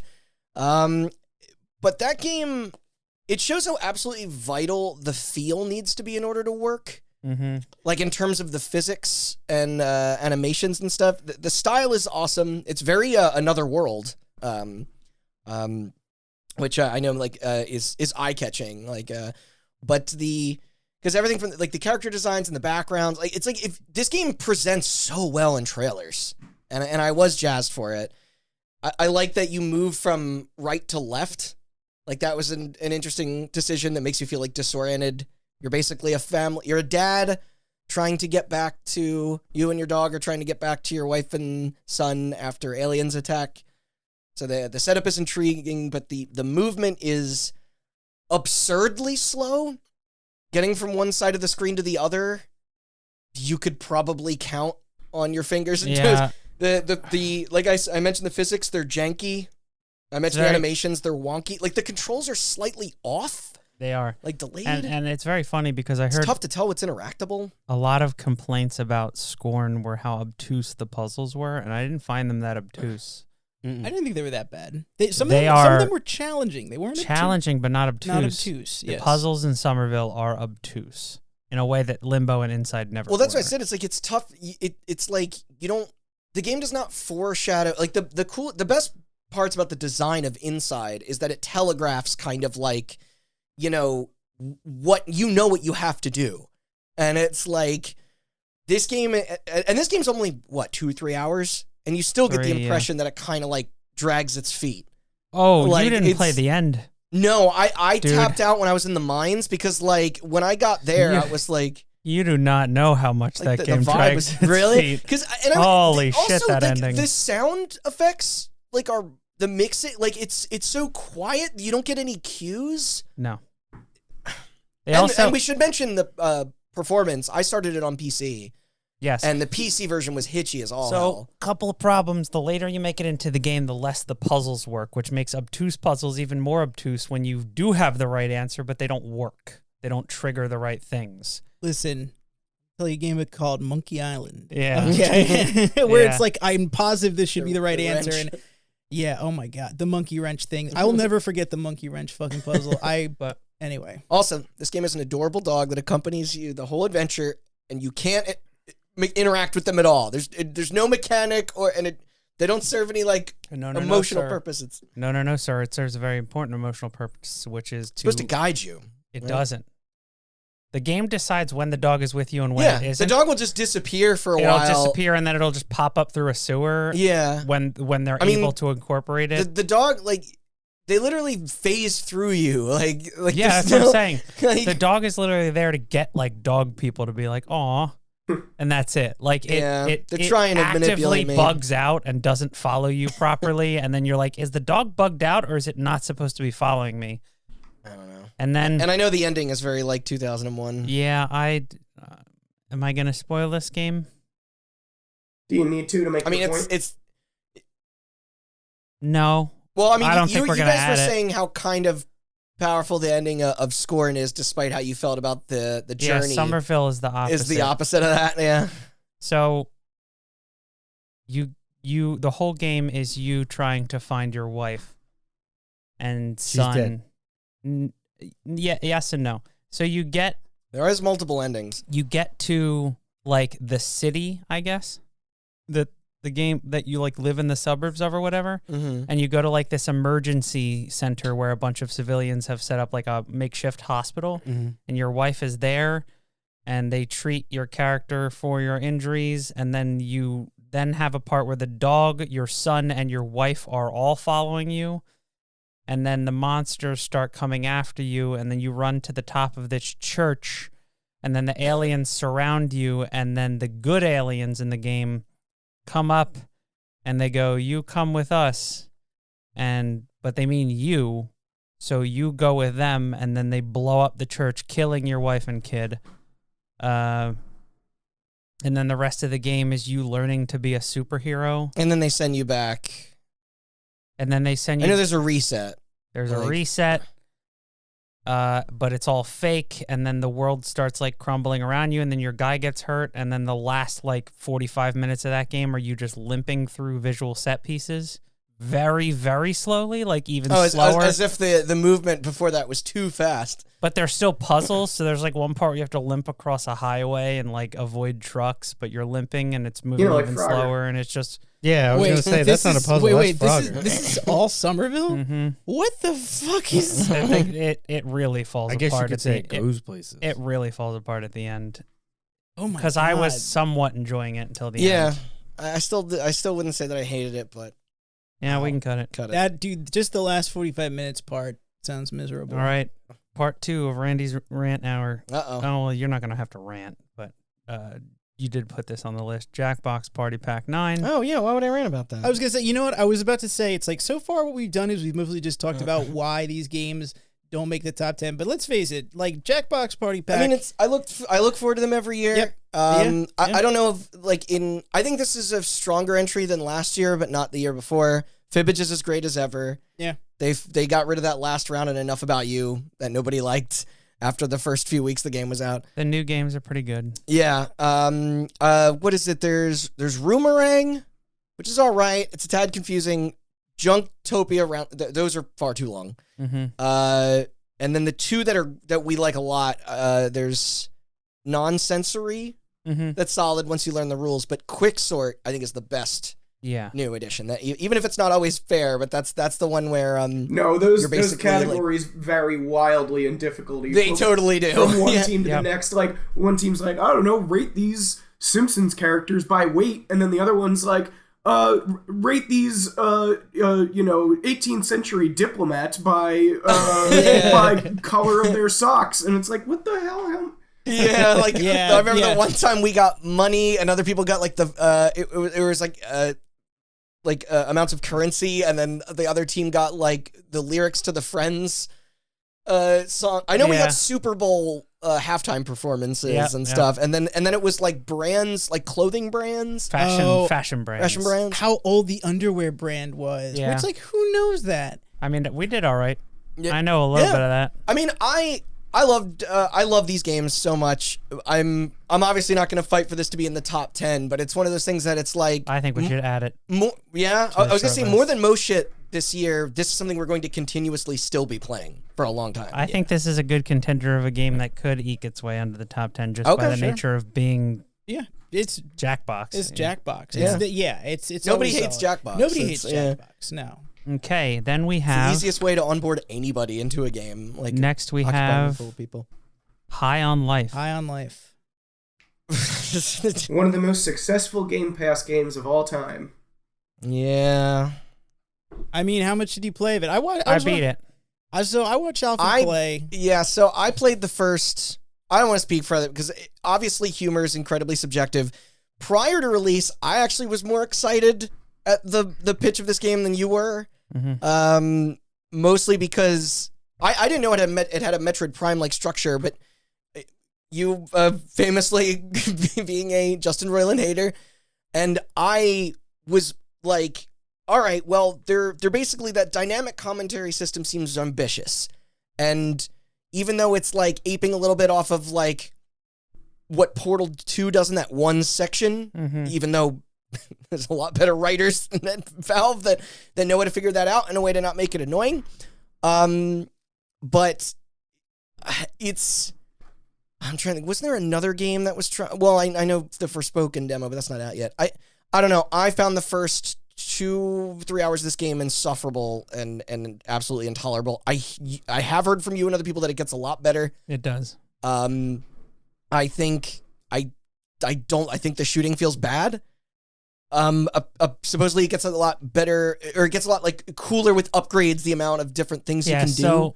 they get way more inventive with the Metroidvania aspects of it. They get way more inventive with the boss fights. They get way more inventive with the guns and the upgrades you can have for those.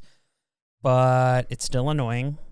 I find it annoying. I mean, the rest of the cast is absolutely why I want, like, I want to see the Red Letter Media guys and the Smiling Friends crew. They're and not.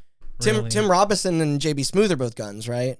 Tim Robinson isn't, no. He's not? JB Smooth is. All right. Maria Bamford and Tom Kenny, are they just in? They're in it as characters. It's most. I know Rob Schraub's in it. You mentioned that Jack Black and Susan Sarandon are in it. Mm-hmm. Yeah, Susan Sarandon, huh? Yeah, like it's Sarah Silverman's older sister plays your older sister. Yes. Thomas Middleditch, who probably shouldn't be there. But that's but is he a good voice actor? It's less about that and more about whether or not he's a good person. But oh, really? I didn't know there was a scandal involving him. That's a Yeah. conversation for another time. But anyway. yeah, but and it's not even that all of the humor doesn't work. It's just that it's abrasive. It's like, and if it's eventually something's gonna land when you're making that many quips. I'm gonna spoil a little bit of it. There are some better. We talked about this, Andrew, when we watched Randy play the beginning of it. There are some creative jokes, albeit they've been done before, but like you talked about like the Simpsons game being like, oh no, they don't add swimming till the sequel or whatever, those kind of like game design jokes. They do a couple of those, including the ones where they point out their own. Yeah, like there's a boss fight where he essentially you start shooting at him and he's very easy to kill at first, but then halfway through the fight he gets a shield and then he fills the room you're in with the drugs, which the drugs are humans, hence the name High on Life. Yeah. But you start tripping, and the rest of the boss fight is very cool because you're like tripping out, and it's very similar to the Life is Strange 1 scene where like Max is talking to herself and yelling. Yeah. So like you meet your sister, and she's just like, you're not trying to save humanity, you're just trying to redeem yourself because you're a loser, and now you're the only one who can save humanity. I gotcha. And like that kind of stuff, and that's really neat.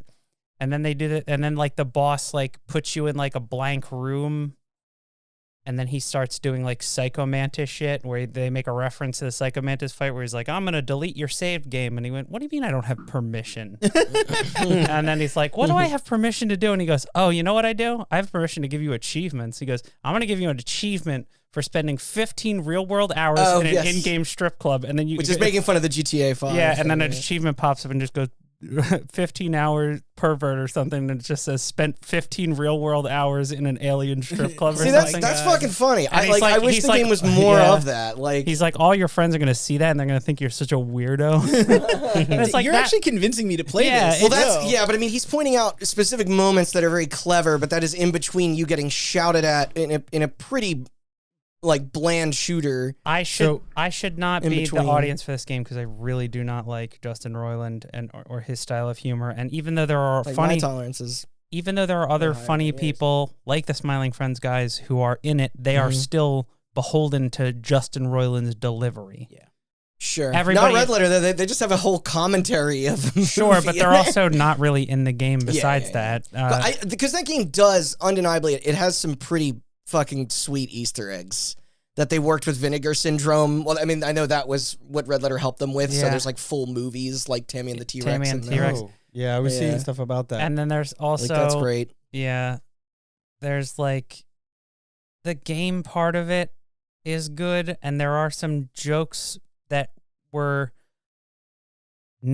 not beholden to Justin Roiland's specific brand of delivery. Like you go into like the posh part of town, I guess, and there's just a building that just says Space Applebee's. And if you look in the window, looks like I don't know how they didn't get sued. Yeah, if you look in the window, it is a pixel for pixel recreation of an Applebee's.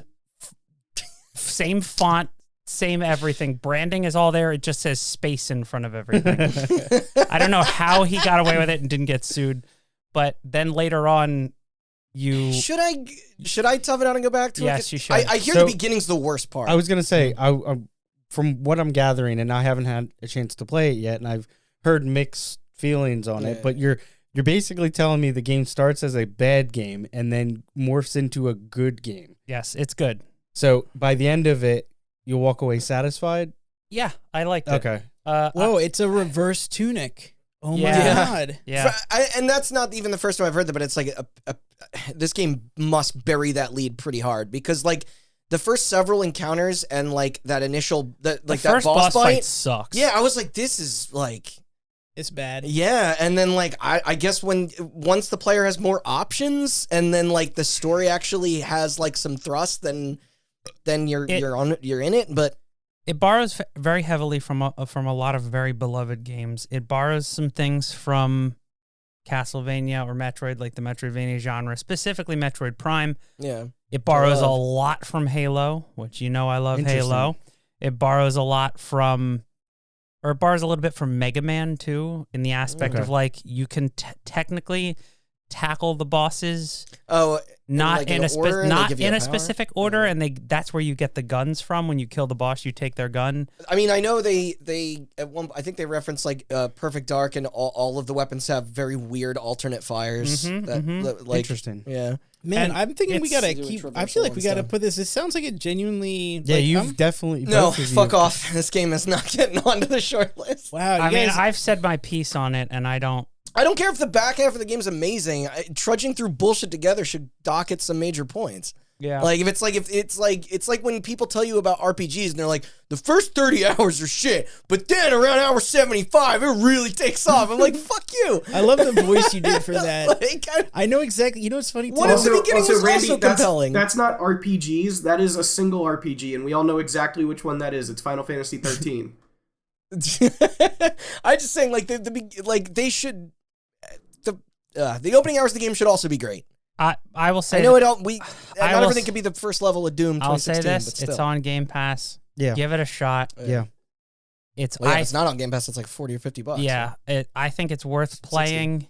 It's got a lot of very interesting ideas.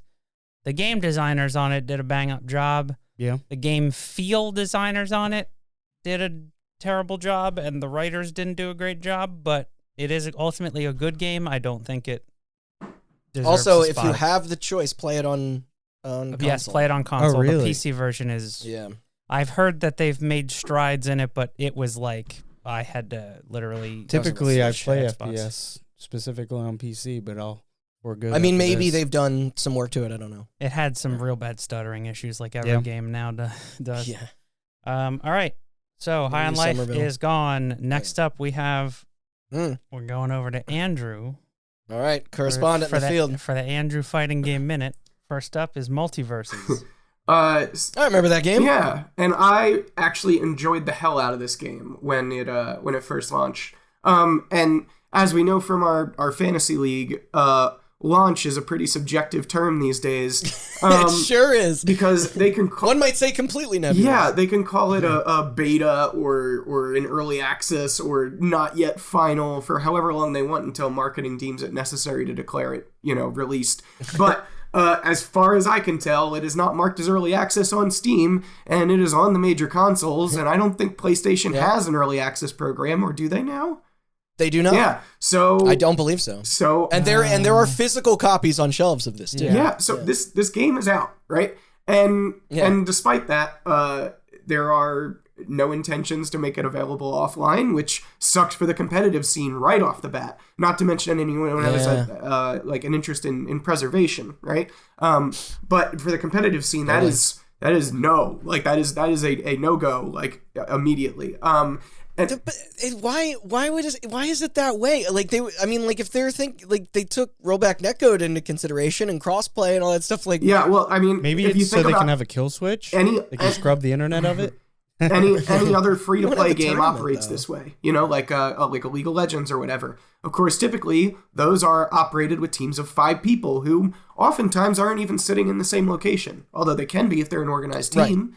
But because of that, I guess we should say this is primarily focused around 2v2 matches. 2v2 matches, you can 1v1, which isn't exactly the same as a standard for the fighting game scene, but 2v2s do happen in Smash, and it's not all that hard to put 4 people in the same room, right? Like, so if you want this game to thrive in that environment that they're trying to thrive in, and I know that they're trying to thrive there because they bought out a spot at EVO, like, you need to be able to support the local scene, and this doesn't do that. So I was like, okay, well, I am dropping it until they do.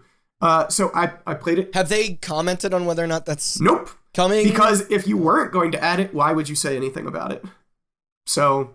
Good point. Yeah, I take silence as an answer, and it's a bad answer, but I think that is still their answer.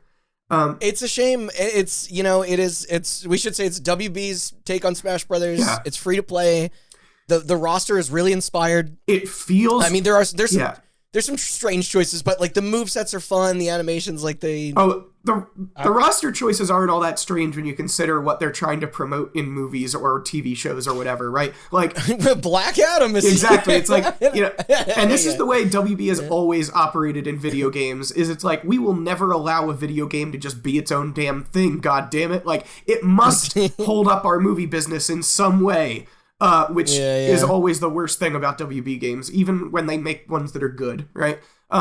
Guarantee you, when the next Mortal Kombat comes out, Cole Young from that last movie is in there. Anyway. Oh, gosh. No, you're so right. That's going to happen. Maybe why they delayed part it. Of that movie. Maybe why they delayed it so they could promote the next movie. Anyway. God damn okay. it. But yeah, the game feels really good to play. One of the big things is like if you have a game on keyboard, right? Like if you were accounting for either hitbox controllers or arcade stick controllers or keyboard, you need to send only digital inputs, which Smash doesn't do. Smash has tilt inputs and analog movement, right? So this has been something that everybody else in the platform fighter space has been trying to figure out in one way or another, including Rushdown Revolt. That they really just nailed the acceleration on the movement, even with digital inputs. So it feels like you always get a walk or a dash when you need it, even though it's the same input. Stuff like that. They simplified the attacks in a way that you wouldn't think it would need to because you're missing the tilts, and Smash is already pretty simple. But it is kind of like characters are tied to a class, sort of. Yeah. Like they have like 10. Yeah. I feel like they're tied to a class like, primarily for the purposes of free to play rewards. Like they don't. Right. Yeah. We have not said their unlock system or battle pass. Which like, I mean I know Austin can speak to this in a second. I know he really did not care for their progression model. I did not either. Yeah. For me, I was absolutely totally on boord with it. It seemed fine. In their defense, I will say that having all of the content unlocked offline was a very smart move for let's clarify. It is not offline. It is check in with their servers. Oh, sorry. No. Local. Yeah. But otherwise, yes, I agree. Yes. Correct. Yep. Yeah. But yeah, so the class is mostly fed into that. It's less egregious than other stuff I've played this year. But it's not like a League of Legends or Overwatch thing where they lock you into a role if you are, queuing up with a team member. Like it's nothing like that. Like you can mix and match anything you want. What I will say to the game's strength and benefit is how tied it is to that 2v2 design, because it's different. Well, every character has a way to interact with not only your opponent by hitting them, but your teammate to save them or buff them in some way, right? And that's really cool. And to its slight detriment, and I'm really not going to knock it many points for this, is that the game falls apart in 1v1 because there's there are situations where you end up with infinites and there's really no way out of it because the way you get out of that in 2v2 is your teammate saves you, right? I don't want to knock it too much for that. It would be better if it could also operate in 1v1 just fine, but in 2v2 is where the game is built around. So 2 questions real quick, because I haven't been keeping up with it. How have they been on their updates and like seasons? I know some characters got delayed, but it seemed consistent. So this is my point. Is it fairly? I don't know how clear the roadmap ahead is. I see updates for this game from time to time. Like it seems like they're putting it out at a regular clip, but I have to stress, once I found out that they were not going to do the right thing for their local scene and for spoiled the broth. I checked out. Yeah. So I played the game intensely for like a month and then dropped it when it was clear. It came out, it was hot, and then I just haven't seen many folks talking about it. I also don't like to dwell on Steam charts, but it's like this game did peak at around like 100,000 and is now down to like under 2,000 average. Holy shit. That's again, I don't like to dwell on it because spoilers, that happens to almost every multiplayer game ever. But it's like some artifact level drop off. But the reasons that people cite for leaving are numerous, I guess, and a lot of it they say that hey, they patch it too quick and then throws things out of balance in a completely different direction and blah blah blah. I mean, like, whatever. Like I said, there are plenty of reasons people give for why they drop off, and it's gonna be anecdotal. Nobody seems to agree on it either, but I know why I dropped off. It could really grow in time, but it's because the only other question I was gonna ask is that maybe I've been spoiled by Smash Brothers, but I don't know if like the Warner Brothers stuff, like, are they also adding like stages and items and like music from those movies and stuff like that? Because I saw there was a little less like character to all that. I don't. Yeah. That's how I found out that the Steven Universe theme song is basically the same thing as "Creep" by Radiohead. Yeah. Oh, and Space Oddity. It's like the same as those two songs put together. Anyway. Yep. Yeah. All right. So is it getting cut? Yeah. I mean, it's not making the short list. And I don't know if you had anything to say about that, Austin, before we move on. I mean, the reason I dropped off is the monetization. I just like the way I play Smash Brothers is not. I understand not the way that fighting game people play fighting games. I want to choose the character I want to play. And I don't want to play the same character twice in a row. I don't have a main. I want to shake it up every game, and making me makes it very hard to do that. Giving me one character and then making me buy the rest and grind out tokens to buy the rest of the roster is just an instant turn off for me. Is it free to play? Yeah, it is. Gotcha. I was going to say, that is also how HOTS does it, Heroes of the Storm. And I was perfectly fine with it because it gave that's what enough of a selection. Yeah, I was like, it was enough of a selection. No, this literally gives you one. That's not enough. That's not enough of a selection. No, they do the rotation thing, right? Well, they do. They rotate out the rest of them. Yeah. I think everybody gets Wonder Woman for finishing the tutorial, and then there are like 4 or 5 rotating characters that are free. Right. For like a week or 2. Yeah, it just rubbed me the wrong way. Moving on, because I do have non-fighting games on my block, but they all made the short list. So the next one that did not make the short list is King of Fighters 15, which is the first King of Fighters game that I sunk any actual time into. I did enjoy it quite a bit. One of the things it just took 15 of them to get you on board, huh? But you know what? I didn't even know this series. I didn't know this series existed until like the early 2000s. So they already had like 6 or 7 of them out by then. Yeah. I mean, I'm sure I was the same way. Anyway, but yeah, it's like the movement just feels really good. You have a lot of precision over like your jump arcs, which doesn't sound like it means much, but like if you think about like how you have analog movement in Smash and you can kind of put your character anywhere you want to be, that's not usually how a fighting game operates in most series I've played. But you have a lot of control over, your speed and trajectory that way. And also like the rolling movement, so you can roll through attacks just like in Smash. Like, again, like Sakurai has been pretty open about how much influence he took from KOF. And it's pretty apparent. Yes, no, he wears that on his sleeves. It's pretty apparent from my time with this game which lessons he took. I was like, oh yeah, this makes a ton of sense because it, like, just the base movement feels so good. Unfortunately, there are some other things in that game that feel needlessly dated. And I'm actually not knocking this for as many points as you would think based on my description. You'll hear me say that more later when we get to some other games that I really liked. There, like some of the criticisms I have for some of the games that I played this year are going to sound like I hate them, but I don't. No, I feel the same way about it, actually. But for King of Fighters 15, and before anybody listening who is a King of Fighters player, tries to correct me and say that I got the game wrong, I know what the button hold trick is. But even with the button hold trick, trying to do basic combos from command normal to command normal to special move to super move, some of the timing on those cancels is so needlessly tight with no visual indicators for really when you're supposed to do it. Depending on the move, some of the animations are pretty clear and others are not. It just makes it a frustrating learning experience. And it takes like a lot of trial and error that probably shouldn't be there. And that was the most frustrating part as far as actually playing it. One more thing before I get to the technical thing that is a real bummer about this game, is that I appreciate a lot of character variety, like strong character variety in a fighting game, where it's like, this guy is way different than this guy. Like, there's no way you would ever confuse them.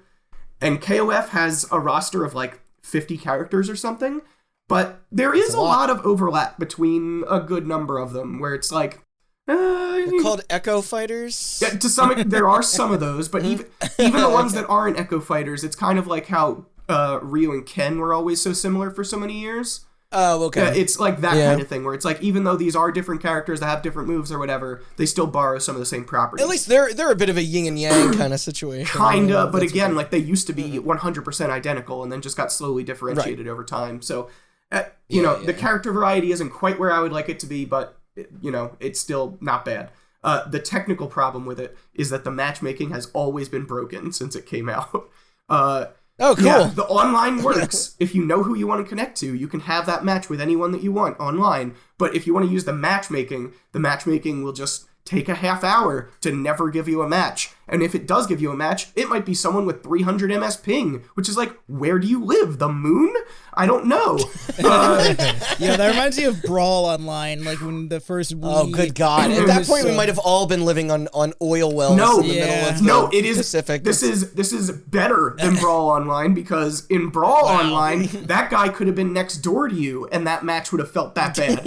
In KOF, if that guy is across the country, you'll still have a good match, but you still need to know where that guy is. So, anyway. Moving on to DNF Duel. You're cutting the other two, right? Yeah. Okay. Not making it. DNF Duel. I want to know who rises to the top of these three.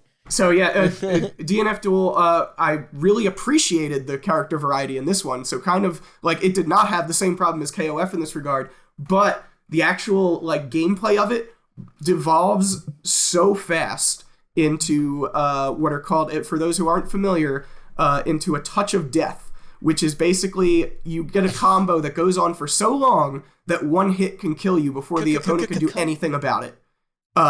It sucks, right? Like, that's the thing that people who don't often play fighting games, when they don't know what they're looking at, they think this is happening to them, but it happens in this game for real. So, like, you just, like, and not only that, you get touch of death because you had the nerve to, like, hurt your opponent before they hurt you. And it's like, oh, well, now there are 4 comeback mechanics that kick in, and then they do a whole bunch more damage, and they get to use their super and whatever. And it just, like, snowballs in the wrong direction. I know comeback mechanics are a little divisive in the fighting game community. Comeback mechanics are also, like, on a spectrum. Like, 2 games can have comeback mechanics that operate totally differently, and one can be way more egregious. And sure. And this one has, like, a couple that aren't bad, and then a couple that are way too strong. Like, so yeah. Now, I will say, to its credit, that within the last 24 hours, a patch just dropped, and it was long overdue for a patch. And it needed it really bad. Was it 79 gigs like the Mortal Kombat 11 one that I just got? No, it was probably like a gig and a half. This game's actually very tiny. But I doubt it did anything too earth-shattering to it. I could be wrong. This could be exactly what the game needed. But it wasn't. So, DNF Duel, I'll also say DNF Duel is immediately fun for newcomers to just, like, pick up and start doing fun stuff with their character. That's my perspective on DNF Duel, is that it is... A lot of the complaints I've heard, while completely valid, do kind of apply at a higher level, and at a lower level of just tossing around with your friends. Yeah. It works. It's fun. What the fuck does DNF stand for? Dungeon and Fighter. Yeah, Dungeon and Fighter. It's like a... Wait, what does the N stand for? And, like, also... Did not finish. Why don't they call it DAF? Because it's poorly translated from Korean, and they wanted to keep the same branding.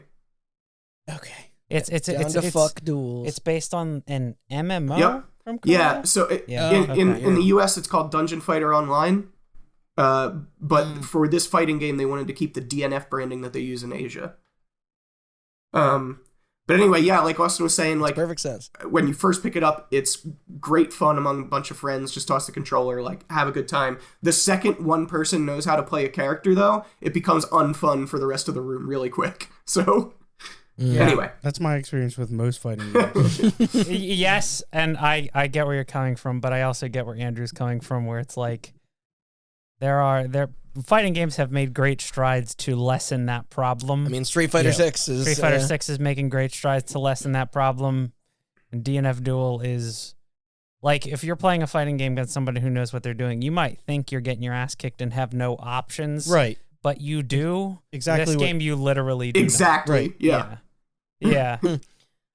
So am I right in assuming that you're giving this game the touch of death? I am, yeah.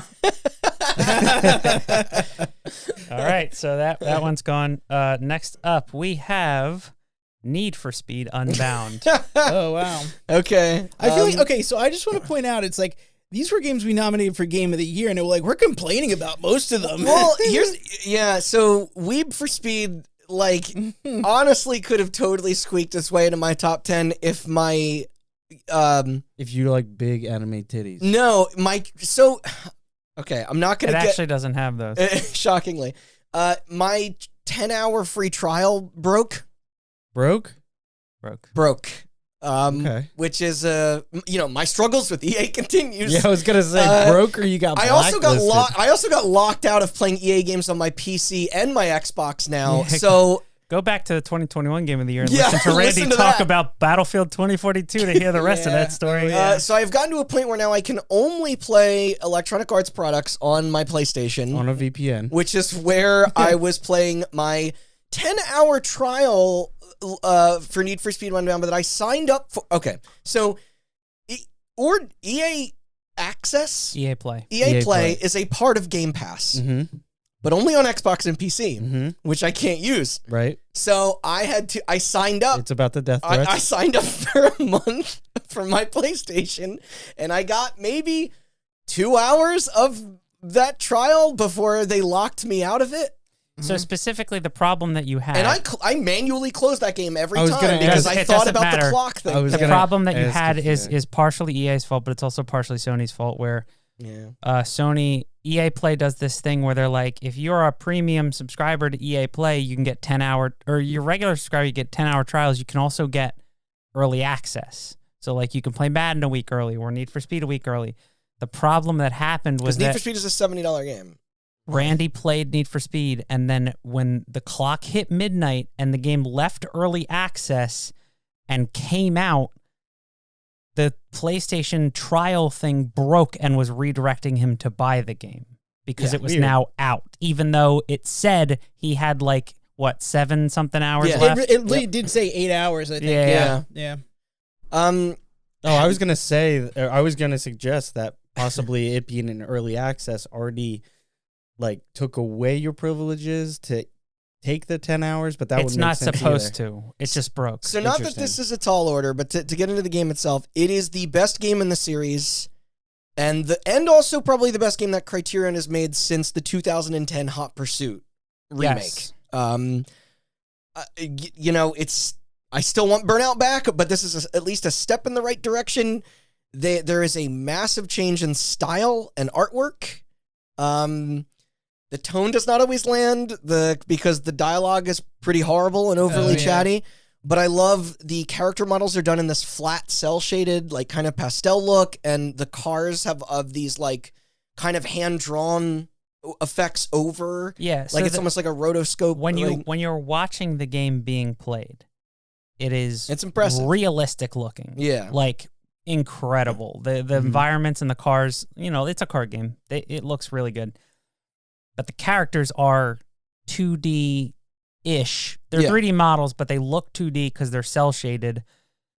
And when you get a speed boost, there will be hand-painted flames coming off the tires, 2D. And when you jump into the air, sprites. Drawn wings will come out of the car. Wings will get drawn on the car and stuff like that. The gameplay itself was good. Yeah, that's the other problem with it is the open world structure is so aggravating. You wind up playing about 3 minutes of race and then have to do about 7 minutes of getting back and forth. They took this from Burnout Paradise in a similar it's in a similar fashion to everything now. Forza and the crew are built the same way, where it's just there's no fucking option to just single race. No, but there's always said multiplayer open world makes everything story, better.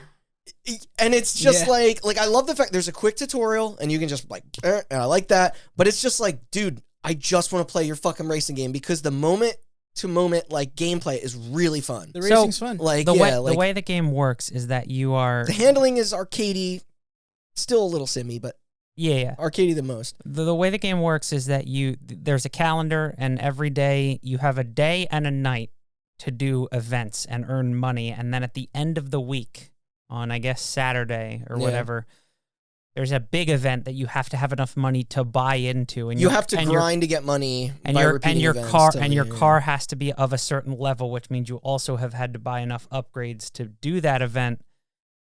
And it's weird because, like, when you talk about Burnout Paradise, there is no reason for Burnout Paradise to be open world. Not particularly, other than maybe the online stuff where it was like, it'll be like, hey, like, while you're racing from race to race, there'll be like a time trial record that's set for this street. And so wait, I think you're saying is race to the wind farm. yeah. One of 4 locations, because that's... So wait, you're telling me pull up to the stoplight and rev your engines. Work on my time management and my money management in a racing game. Yep. Fuck off. So here's where the open world in. So the game that nobody played, the last Need for Speed game, Need for Speed Heat, had this system too, where they tried to give the open world a purpose. And the thing they give the open world a purpose is every time you do an event, you generate heat. And you have what is essentially a GTA-style 5-star wanted level. And the higher your wanted level goes, the more shit the cops will throw at you. So you get normal cop cars, and then you get like cop supercars, and then you get big armored SUVs that will run you off the road. SWAT. And you have safe houses. So you'll do a mission, and then at the end of every mission, they'll be like, okay, you made $2,000. Here's another mission. This one can earn you $3,000, but you can go to your safe house, end the day, and bank your $2,000, or you can risk it and go do this other race and then go back and bank $5,000. But every race you do generates more heat. And the more heat you generate, the more the cops are on you, and that makes getting back to the safe house harder and harder, which sounds like a neat idea in theory, and it's kind of frustrating in practice as well. Yeah, it's a bummer because this is they're trying shit, and in a way that I want to support, because it's like, I don't know. It's got a nice sense of speed, and for a game called Need for Speed, it should.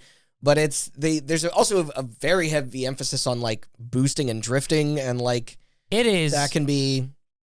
It is a hair away from being Burnout. Just make a fucking Burnout. I know. Yeah. The best thing I can say about Need for Speed Unbound is that if they were to release, if the next game, because EA owns now 3 companies. They bought Codemasters. They bought Codemasters. They own 3 companies that make racing games. I don't know why. I mean, this is Criterion's first title in how long? Because they've been a support. They made Star Wars Rogue Squadrons. That was Motive and Criterion. Whatever. I want them to have top billing on a fucking game again. And they did. Yeah.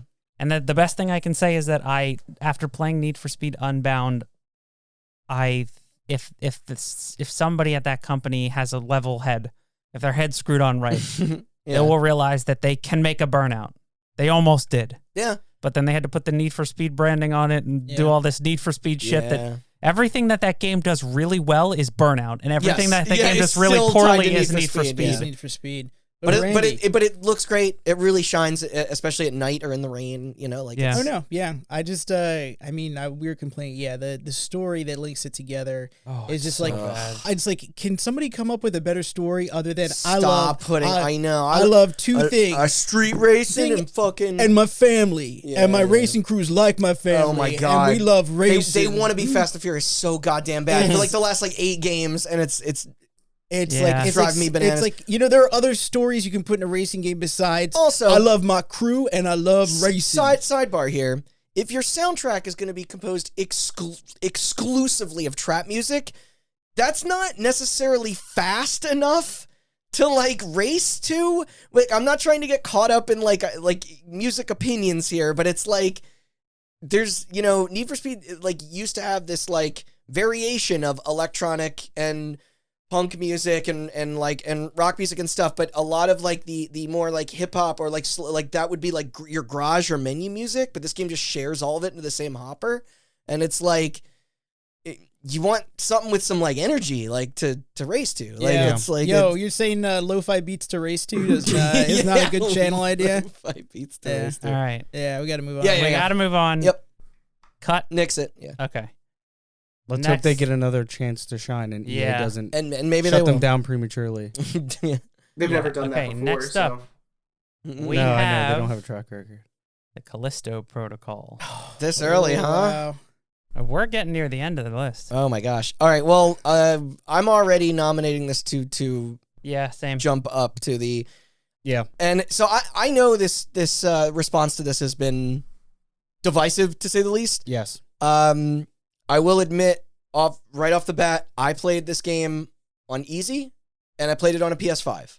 And I've heard about issues on PC and those are fixed. Okay.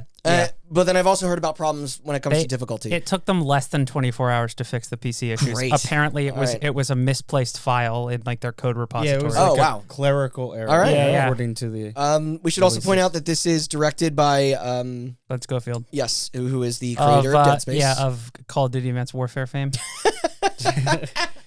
Oh, the spacey one. Great. Press F to pay respects, dude. This game is extremely cinematic, like high production values. Yes. Amazing looking. Yes. It incredible motion capture, lighting, snow tech might be some of the best I've seen.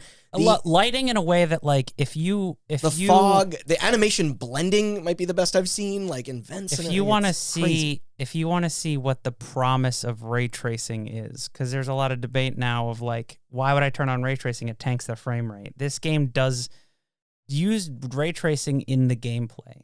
Like there are literally segments where you'll be trapped in a room that is filled with smoke, and you can see the wisps of smoke as enemies move through it. Yeah. And that's how you spot the enemies. Like it's really cool. Just for clarification, did you play this on PC?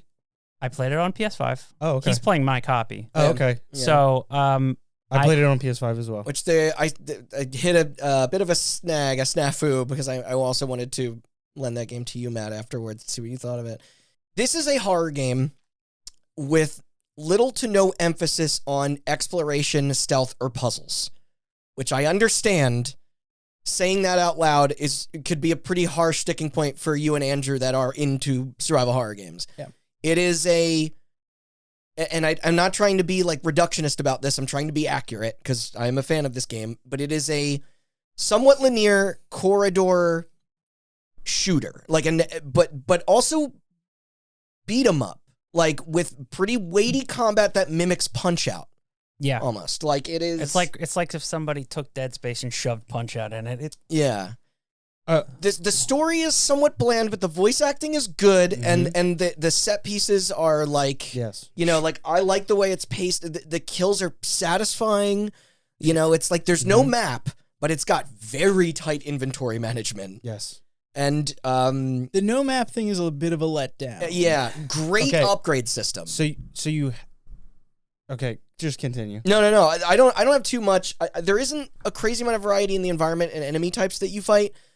And I know there's boss encounters. Some I've seen. It some does I have haven't, a couple of. It does. When you get outside, like that's really like, I loved that moment. But because you spend it basically in the start in this prison, and then you have to go through what is basically a collapsing prison through the sewers to find covered in shit. Yeah, covered in shit to find the outside, which is a snow biome, or it's snowing out, and then you have to go back inside into this garden biome laboratory. Yeah, so it definitely does span. Yeah. There's not a ton. It moves, and it is like the game's relatively short and sweet. 8 to 10 hours, which is what I think that's the right for like a horror game should be, like the right window. As far as I know, I don't think there are new game plus modes or whatever. Is there? Okay. Coming. It's not in the game yet. That's going to be added next year. But I personally I found this game very low stakes. I actually found it kind of intense and scary. Not all their jump scares work, but it's like, it is, for me, like it was like, I found it immensely enjoyable as like a winding down at the day and just sort of getting immersed in something. And you're always moving forward. The game directs you, and that's what I'll say. That it's very atmospheric, and they do a really Incredible. good job Yes. of immersion. Yeah, It's absolutely. They do. sound. It feels. It doesn't especially- feel scary, but it does feel tense. Yeah. Yes. And like when the character is feeling an emotion, you feel that emotion too. Yes. Whether Yeah. that be frustration or Yeah. disgust or whatever. They're not trying to trick you. Also, it has their deaths, their infamous death screens. Mm-hmm. Of you getting sucked into a fan and Yep. disemboweled. So I don't know what difficulty you guys played it on. I played it on normal until the halfway point, and then I switched Bumped it it to down. easy. I like the difficulty on easy a lot. Yeah. I'm still dying a normal amount, but not any way that would make me frustrated. Yeah. But it's like, because I know a big issue with a lot of folks is the how many enemies you engage with at once, because there are takedowns, but they're not. There aren't too many opportunities to do it. Right. Yeah. But it's like, if you get overwhelmed by enemies on easy, that's doable. Because I like the quick shot thing. Like Yeah. it's basically like an enclosed game. Which is very dissimilar to Dead Space. But it's like, you want people to approach you, and then you want to be patient enough to dodge them and attack them. But once you stumble them, you can pull out your gun for a couple quick hits. It's like, I'm actually like into that loop. I know it's not for everyone, but I found it pretty Yeah. So- I heard a lot of negative stuff when the game came out, but I bought it anyway, and I'm very glad I did. I enjoyed it. Yeah, I almost wasn't going to play it, and then you made me, and I was on board. Like, I agree with a lot I of was that sold. you've highlighted. I played the game throughout on normal. Mhm. Needless to say, I've heard some rough things about the final boss. You can yeah, tell me honestly. Yeah, if there's a couple parts in general. Really, like you said about the how many enemies you're fighting at once. the spitters. Yeah, you have a guy spitting shit at you. There's a Yeah. guy who's like charging at you, and then there's like a half torso body on the ground clawing at you, and it's like at some and with normal, and they definitely want it to be challenging, and they want you to, I guess, maybe incorporate strategy about how you're going to approach a fight, and that obviously leads you to more death sequences where you can see more creative ways that they rip your character apart. Yeah. And that all feeds into, the big selling point of the game. For a positive, there is definitely frustrating situations where you're replaying the same room or section 5 times. The 10 checkpoint times. system in that game is also you know what? And weird. Not you to know mention that. Yeah. that's probably why they made it so challenging, because they wanted to show off all the death animations Right. they wanted to do. Okay. That's why, 'cause Maybe. you would die Yeah, more they're often. very well So- animated. So that's all well and good until You see them multiple times. Or? You see them multiple times. You Yeah. can't skip them. You can- have to you watch can them. now. You Oh, can really? now. You're They great. patched that in like 2 days You ago. can't skip the death animations. Also, the way that game dishes out currency is fucking strange. yes. Like, eventually you do double your inventory space, but it's like for the first part of that game, you're like prioritizing it's Healing. yeah, ammo. like yeah. You it's this balancing between it's like how you want to play. Like, it's like are you using the grip a lot? Like, Yeah. which is your tool that runs on batteries. It's like not. I particularly Can't wasn't find a too ton of much. batteries. Yeah, yeah. Because I wasn't either. Yeah, because I yeah. was like, But the health you can sell. Sometimes you have an abundance of it. Sometimes you don't have enough. right. And like the little thing on the back of your head or neck, sorry, rather, that's meant to mimic the spine. spine Yeah. from Dead Space. It's like you don't really get a good view of it all the time while Right. you're moving, Oh, because wow. you'll be like, I got full health, and then suddenly you have like none, but then Right. you inject yourself and you have full again. So, So- because they put that on your body, do they preserve the HUDless of? Yes. Wow, Yeah, that yeah, is yeah. that is cool. yeah. So I think this game, I don't know who did this. Did you I end don't up know doing the thing where you had like nothing but items to upgrade? Because like sometimes the upgrade stations will be 5 minutes apart, and sometimes they'll be Yeah. like over an hour. Yeah. And you're just like, I need Yeah. to drop off all this shit. Yeah, because you have to Like- use your inventory sparingly, but you also Yeah. get items to sell for currency. It bars very heavily from the Resident Evil inventory system without the crucial element of the Resident the Evil box. inventory system, which is the inventory box at Yeah. that very save Yes. point. Yeah. No, you're totally right. I think probably the biggest disservice this game got, and I don't know if this was the marketing that did it or media, or maybe even just like the People had very particular base. expectations. It's made by the creator of Dead Space. Awesome. Yeah. Comparing it to Dead Space and then basically Sharing the going same tone and, yeah, like, and then aesthetic. basically exactly. yeah. if comparing it to Dead Space and comparing them against each other directly and going, what was good about Dead Space is not good in this game, or what is good about this game. This one's in the PUBG universe. No, it's not. Right. I think that was like I went into this game without that mindset. Right. I wasn't trying, obviously the inspiration's there. Yes, the creative backing is there, but it's a different game. Yeah. It's the melee combat of it all is like such a huge part of this game that the weapon usage is so secondary that it almost feels like an entirely different approach because of the Force Awakens your way through. I think it's one of the coolest mechanics is the dodge mechanic. Can I challenge you on that a little bit? Sure. I don't think it was like a marketing faux pas or anything. I think they fully intended you, even while making the game, to make those comparisons to Dead Space. Isn't the main character's name Jacob? I can't remember. I believe the main character's name is Jacob, who biblically is the son of Isaac.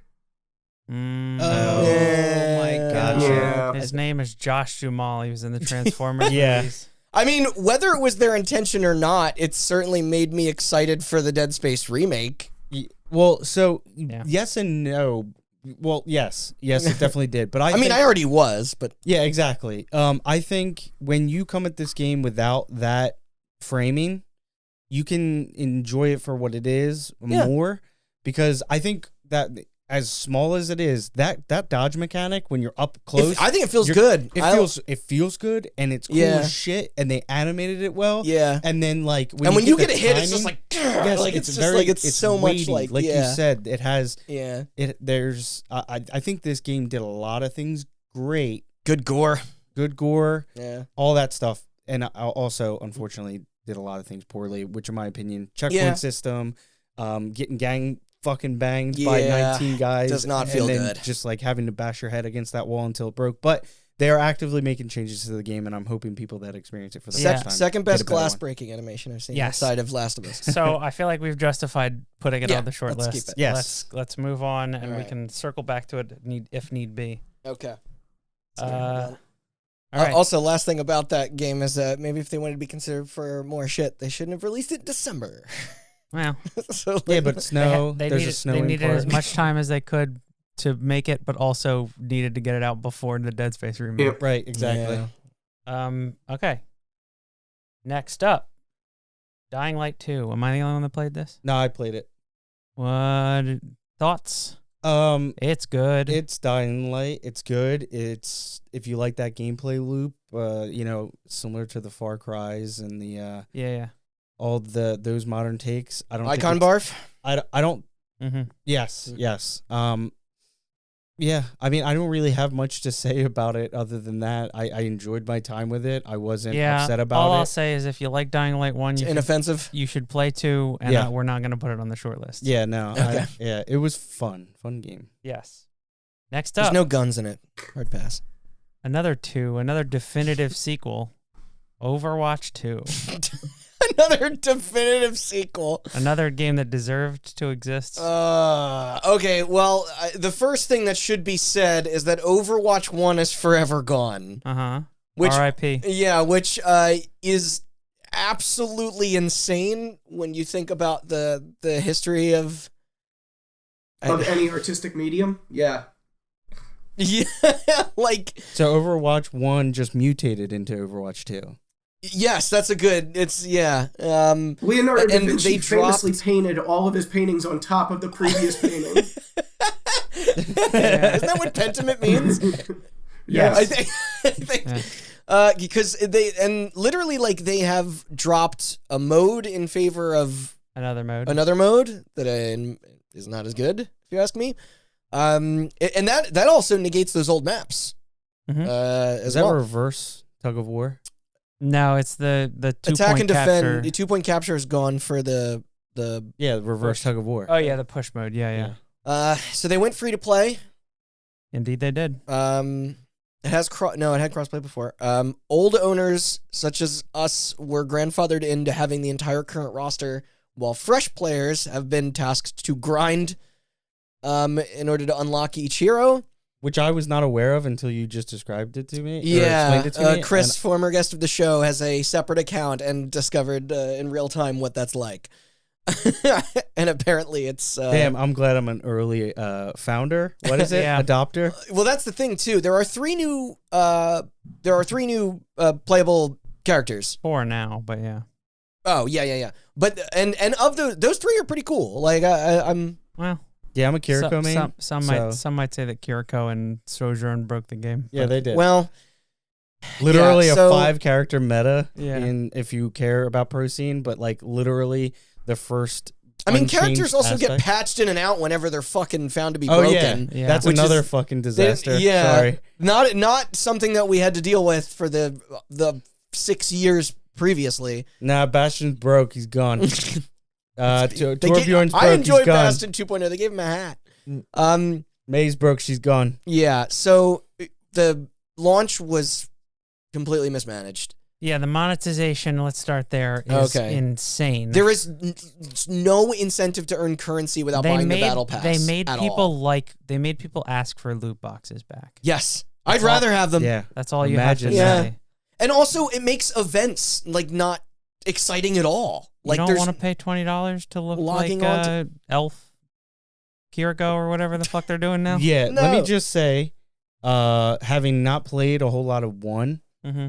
being kind of like a fresh face to this game, for like playing competitively and stuff like that. That what was it? The Halloween event? Mm-hmm. Junkenstein's, Junkenstein's whatever. Revenge. The That same was- bullshit we played for the last fucking. That 6 was hot ass. years. And the fact that there's no reward system to get like skins and shit like that, Yeah, that's insane. yeah. That was and it was super short, but it was a super big waste of time. I in mean, my this opinion. game barely justifies its name because the key selling point initially was on this PvE mode, which there's no indication on when that's coming. The versus AI. Next year. I'm just saying that's No, all I they've know, said. I know. It's a week but- away. Can you chill? and that's going to be paid. It's part of the battle Correct? pass now. Well, right, but it's not free. Correct. Mm-hmm. Okay, so the biggest change in this game is that they have switched it from 6v6 to 5v5. And it feels like it was done that in an effort to improve spectating and esports, like that there's like less kind of chaos, like it's easier to keep track of the action, especially with a singular tank. But that also gives you very little creativity to approach It shootouts. inherently unbalances the game, which is the thing that they're dealing with outside now. of kicking someone out of your party. It but makes playing tank stressful. It makes Yes. playing DPS way easier, and it makes playing support way harder. exactly, And- yeah. And flankers, it overpowers them. Well, like it it's- double overpowers them, but every DPS is overpowered now. Yeah. And it only escalates this issue further in that queuing up is like everybody wants to do damage Mm-hmm. and nobody, and rightfully so, wants to play fucking healer. No, yeah. You know, it's so like if you can't so change if you- mid-match, so it's if you like, flex, you're playing healer 99.9% Yes. of the time. yes. Yeah. And if you don't, you'll just be stuck in a queue forever. And you know what's funny though is like I've kind of like, again, I'm late to this game in the competitive sense, but I've adopted to play support with another person so that we don't have to worry about support. Yeah, I mean, having a party is Yeah. helpful. So Sorry, Matt. Yeah, no, I know, it's- I've been playing this game a lot with you, so I know you probably have a. Oh yeah. Well, I was You gonna have shit say, to say. I was gonna say is one. I mean, I actually do enjoy the game. I don't play it on my own, but I do play It's it with still Shayna. Overwatch. No, it's still fun. It's Yeah. Overwatch, And the direction away from shooting at shields a whole match is a plus. You know what's funny is I originally. You're right. The thing is, it's not Overwatch 1. Changing from a 6-person to a 5-person does focus the fights a lot more. I enjoy playing tank and DPS much more now because you can actually play those things. Right. And it's like, but the thing is, you're right. It's not as free and chaotic as Overwatch 1. It feels like there's a Which lot is of counter to different- that game's original vision It's and map all layout. It's like, all yeah. one fight now instead of several fights in different places. If you want to go that way, Exactly. But yeah. I would also like to say, listen, if you don't feel like it deserves to be on Game of the Year, It's like, that's fine. We shouldn't be talking about it then, because we're not talking about disappointing games. We're talking about Game of the Year. It deserves to be talked about in the sense that Overwatch was almost definitively 2016's Game of the Year, not just among our group, but in a lot of outlets. Okay, and fair enough. And this is a sequel. This is a Blizzard sequel that they put a fucking number on. We know that means nothing, but not technically not a sequel, a replacement. Yeah, which is arguably worse. So I think actually, to steer, not like they've nixed, like toxicity is still a problem. To steer it back to the Game of the Year discussion, I think the reason it's like I've been playing this, I've got probably maybe 15 hours of this, the game I played with Shayna, when we got time. I can't nominate it for Game of the Year because the best thing the thing I have to say is it's essentially an in-game shop patch. They just changed how monetization worked. Yeah. And the things we like about it were already there before. And so it's still plays well. And it's still, and it's like, I still have plenty of fun with it. It's definitely different. It's definitely not, it doesn't have the impact that the first game had. And it's come up in the show numerous before. It's like we loved Overwatch, and it's like I'm having a good time with it, but it's like, it's a shame that Overwatch 2, it's like, it's just not enough to make Game of the Year material. It didn't even make Game of the Year material in most probably other outlets, I don't think. That was a pretty... Yeah. It's also technically not out yet. Like Randy said, it's very nebulous. Andrew said it too. Yeah, it's still incubating in its transformation It's early phase. access, even though it's not early access, and it says nowhere on any pages that it's early access, and the game doesn't mark it as early access anywhere in the menus. Yeah, when I installed it wasn't under the Whenever somebody's beta like, tab. "Why is your game fucked?" and Blizzard's like, "We're working." You got out at the right time, Jeff. And it's on if you buy a PlayStation, physical which has copy of no early Overwatch 1... access. Exactly, if you buy a physical copy of Overwatch 1 and put it in your console, it just installs too. It's so weird. Yeah. Do you Sniff. get a free battle pass with it though? Because that nope. would be cool. All right. Now for the real Randy rant hour, but we're gonna try and keep it a little bit brief. We have. I got notes, so it won't. Yeah. Lego Star Wars: The Skywalker Saga. Yeah. And Kirby and the Forgotten Game Design, as I've written it down. Kirby and the Forbidden West. Oh my God, I forgot you 100%ed. Yes. That is TV. You guys make fun of me for completing stuff. That is insane to me. These were purely co-op experiences in an era of COVID, and you have nothing to do and nowhere to go. It was, yeah. But okay, so I was in a coma. And you were in a coma. When he was playing these, and I was having a better time. So the band and the podcast were also on break because of you. So this is what I had to resort to. Don't blame me. Yeah, how dare you? You're the master of your own life. You could have been doing so many other things during that time period. You pull the strings. Yeah. All right. You could have been trying new drugs and all this other fun stuff. Lego Star Wars Skywalker Saga. It covers all 9 mainline movies. They did a complete overhaul of the gameplay and from other Lego to distinguish themselves from those to a degree. Mm-hmm. Each planet is open world, and then there are these short segments that you do the story levels, which are designed to replay over and over with challenges and whatnot. This is the most collectathon thing I have ever fucking seen. You can flash back to Banjo-Tooie and people are like, this is a little much. And dude, this is like that on steroids. I remember, it's kind of wild. I don't think they expected anybody to play it the way that me and my roommate did, because it was probably hundreds of hours that it took us to unlock every character and whatnot. It was a war of attrition to get it done, because I will say that it is rich with content, and the platforming and the combat is mediocre. They took extra development time, and yet it is still the buggiest release possible. So they did shift it from being a cover shooter, somewhat, and there's a little bit of a counter and dodge system when it comes to the melee, but that is so surface level.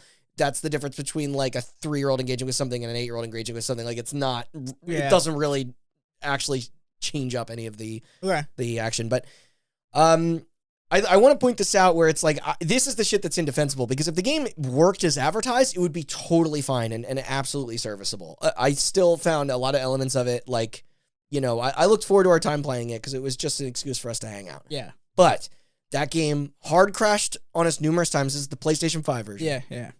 The split screen broke to the point that we had to like relaunch the game where somebody's camera would just whack off into nothing land, or like, you know, whatever. Interesting choice of words. Yeah. Well, it'll just completely lose track of the player character. The audio could just cut out completely randomly. Frame rate hitches are all over the place.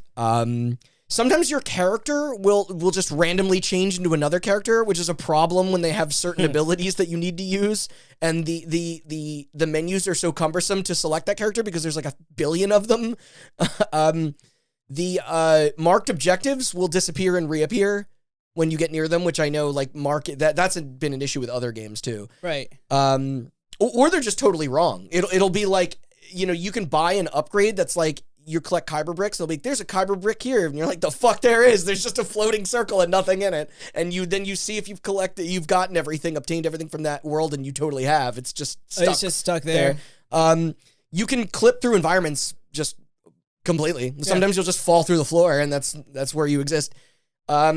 Repeated cutscenes sometimes you can skip them, sometimes you can't. And as a game that's designed to be replayable, can really grind on your gears. So you'll be like, okay, I'm going to do this chase segment like on a speeder bike, and you're like, fuck, I missed collecting this thing, I'm going to restart it. But then you have to watch the 5-10 minute cutscene, and then other times you don't have to. Yeah. Like, the load times are like, oh gosh, the load times are crazy, which makes all the fetch quests even worse because you have to go from planet to planet. And like you go to space first before you go to the planet, and then you'll have to go back to another planet, and it's just like...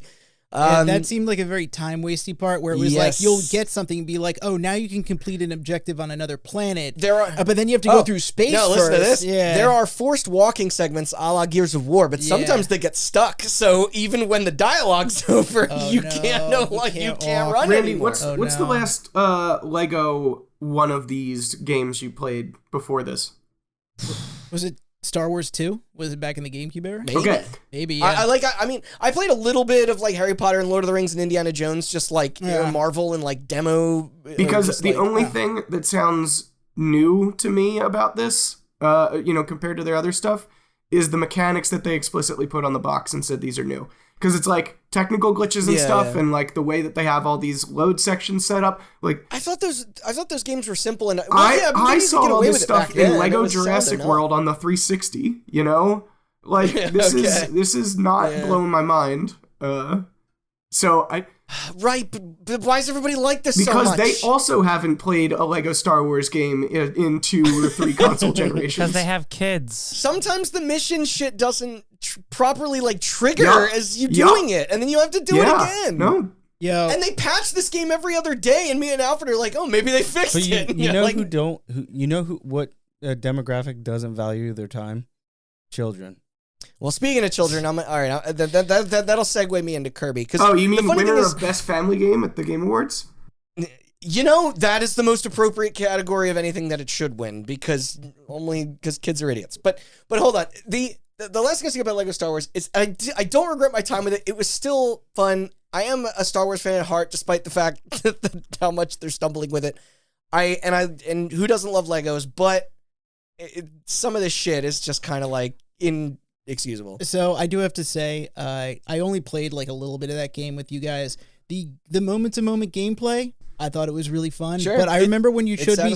I remember when you showed me all of the bars and all of the collecting shit, and I was like, seriously, I was humbled. Oh, it's like anxiety. I was humbled, but I was like, I have never seen a game with this much. Genuinely, I don't think I've ever seen a game with that much collecting. It wasn't even on my profile, and I consider it one of my greatest gaming accomplishments. That's what I'm saying. That, it's like that we platinumed that fucking thing. I'm actually greatest is a interesting choice of words. Okay, maybe not greatest. Craziest. Yeah, craziest. The more I worked hard, so I never have to do it again. Yo, ready? I beat every quest in Vanilla WoW, and I would not do what you guys did. I did. That's fair. I 100%ed WoW, So, and that's like a thing. Okay, Kirby and the Forgotten Land. This is their first fully 3D entry in the franchise. It is probably a great entry for kids, although the way that the co-op is designed is that only one player gets to be Kirby and the other player gets to be Waddle Dee, which I like Waddle Dee. but it's not really fair considering Kirby can be whoever the fuck he wants all the time, and Waddle Dee has one ability. And the attacking is insultingly basic. There's really no range in move sets like there is in previous Kirby games, because it's easy to forget that like Kirby Superstar was kind of the foundation for Super Smash Brothers. It's the same in Sakurai. So like a lot of the things that come from Smash Brothers started in Kirby of like, hey, if you have this ability, sometimes if you charge it up, it'll be different. Or if you're running and you hit it, it'll be different. Or if you use a directional input and do it, it'll be different. And this isn't that. It's like, I don't know why. And there needs to be more abilities in general. There's less content in this game than almost every other mainline Kirby game. And it's like, you can upgrade them, but it doesn't make them any less simple. It just makes them do more like damage. Like they don't change like attributes.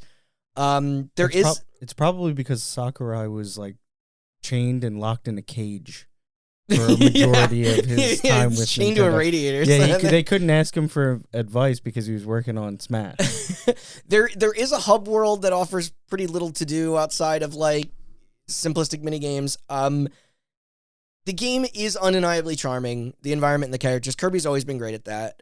The later levels in the campaign do become much like more engaging. Like they ask a lot more of you. You have to get there because it has endgame shit, kind of like Mario Odyssey. Yeah, that gets strangely hard in a way that like I kind of wish the balance was there from the beginning a little bit more, because you can just breeze through that whole campaign, and then like Andrew mentioned, the back of the box of Skyward, because the back of the box of this game is Kirby's Big Mouth mode or whatever the fuck it's called. And it's mouthful mode. And it's just a lesser Odyssey, which Odyssey was already kind of, now it's like a snake eating its own tail, because like Odyssey was like, oh, Mario's Kirby now, and now Kirby's like Mario now. It's very weird. But why does that make me think of Money Shot mode? Yeah, I'm sorry, but damn. I'm trying to think of like, what's the dirtiest joke I can make for mouthful mode? I don't think it's been made already. It has. I don't think this game is bad, but the other part is that the elephant in the room is that this is a Switch game, and there is some extremely poor draw distance and some pretty technically incompetent frame rate. The sound mixing is kind of all over. Good score. I like that almost every Kirby game ends with you killing God for some reason, but it's like, I just kind of wish it asked a little more of the player. You're right. And every time you read about people falling in love with this game, it's always me and my son or me and my younger sibling or whatever. And I was like, that's great. I'm glad that you have something, but... Why didn't you hire like a kid on Craigslist to come and play with you? I'm seeing like you could have solved your own problem. Basically a kid. Can you get kids on Craigslist? You can get kids You anywhere. can just drive up to a Walmart and say, hey kid, you want to play some Kirby? You know, I'm sure that'll be fun. Yeah. Just go for the. And if you don't trust me, here's some candy to get in the car. Take the rehearsal route. Just hire child actors to come. You can hire a child actor and just be like, play a video game. It's like they're an actor. They'll go play a game with you. But also, like, having like 8 abilities in the game, have like 50. There's no balancing you have to do. Listen, from what I understand, remember crystal shards? You could like mix them all. That was cool. From what I understand, the second player in the co-op, quote unquote, is basically just like the hat from Mario. Totally. Yeah. Make and them that's another. How they're handling co-op nowadays, make them another guys. Kirby. Like, yeah. You know what? Luigi. I kind of figured that this game. So I played the first world up to the gorilla boss. Yeah. Okay. Yeah. And I can kind of figure it's the classic Nintendo pacing. The first half of the game is so laughably easy. You're like, I can't believe. The second half of the game is like more engaging, and then the final 10% is unbelievably difficult. Yes. Yeah. That is absolutely this game. And you know what the other game did? That dude, freaking the Oracle games were like that. Oracle Legend of Zelda. Going back, Galaxy was like that. I beat that last year. The first half of that game is so unbelievably simple. You're like, and then the second half, you're like, oh, this is actually quite fun. Yeah, it's good. Like in Kirby's defense, I will say that there was a point that I was like, the difficulty of this is what I wanted. Challenge me, but like don't like kick me into the dirt. Yeah, I know. But yeah, with that being said, both of these gone. Cut. Okay. Let's move on. Thank you that's my platform. Yes. Next up, I think this one will be relatively easy cut. And correct me if I'm wrong. Shredder's Revenge. Yeah. I think so. It's a very good throwback version to of the that. 16-bit OG side scroller beat 'em ups. I was gonna say it's practically like it's very reminiscent of the Scott Pilgrim game. except you can play it with 6 players, which is dope. Even it can be difficult to follow the action, but like I still don't even find wasn't that the same developers as a Scott Pilgrim game? Didn't was it? Didn't No, Tribute it's Ubisoft. make Scott Pilgrim? No. I don't know. I don't know. Maybe you're right. Yeah, it seemed from what Still I no understood. Crash. It becomes a little tedious in longer sessions. Yeah, I played a little bit of It's it. easy to jump right It might as well be TMNT 5. It's like a perfect follow up to those games. The music, how faithful the music and the animation It is. is like a sequel to Turtles in Time. It is. Essentially, yeah. Yeah. Was it the same? Was it like an official sequel, or is it like? No, they More or can't. less, yeah. They can't, but it's more spiritual successor. That's what I'm saying. It's But a the perfect same property, but yeah. Yeah, Oh. it's the same. It's like that's it's like it might as well be the sequel. Was it, Andrew? Some of the team at Tribute had worked on the Scott Pilgrim game. Yeah. Okay. So there's still There's a lineage. connection. I was going to say the most memorable thing for me about Shredder's Revenge is when Nudaboom and I played it at PAX and he broke their cabinet. Yep. I actually, believe it or not, I was rereading my PAX coverage and I was reading about the part where, yes, I Spilled literally, beer on it, wasn't it? no, I rested my hands very gently on the shelf in front of us because we were standing. So I put and like immediately the thing just collapses and falls I actually over. don't fault Nudaboom for this at all. Somebody else had done the dirty work and then he was just the last one to hold the thing. But like, I mean, it's an arcade cabinet. You should be able to lean on it. I mean, That's like, the- yeah, it was sort of like, anyway, the display that they built for it was already, its structural integrity was ruined by the time it that saw got there. some shit but before. it fell apart Yeah, and the gotcha. developer came over and he was very upset at Matt. Well, I just want to say it's like you said. Okay, Would it be funny if you just ran? No. Well, the thing is like, okay, you said lean on it. I did not lean on it. I put my hands. I rested my hands on top of it. It like that is how little effort, and it's just like I do remember that exactly. Yep. Okay. Next up, we have Call of Duty Modern Warfare 2 and Warzone 2.0. We're lumping them together. Yeah. Do you want to talk about the 2 portions of the game that are paid for? Yes. All right. Okay, so I'll cover Warzone. the campaign of Call of Duty Modern Warfare 2 is a conundrum because there are so many good ideas that elevate it from the last couple of Call of Duties. Yeah. And then there are so many good ideas that just take those, or so many bad ideas that just take those good ideas and just shove their face in the dirt and smush it down.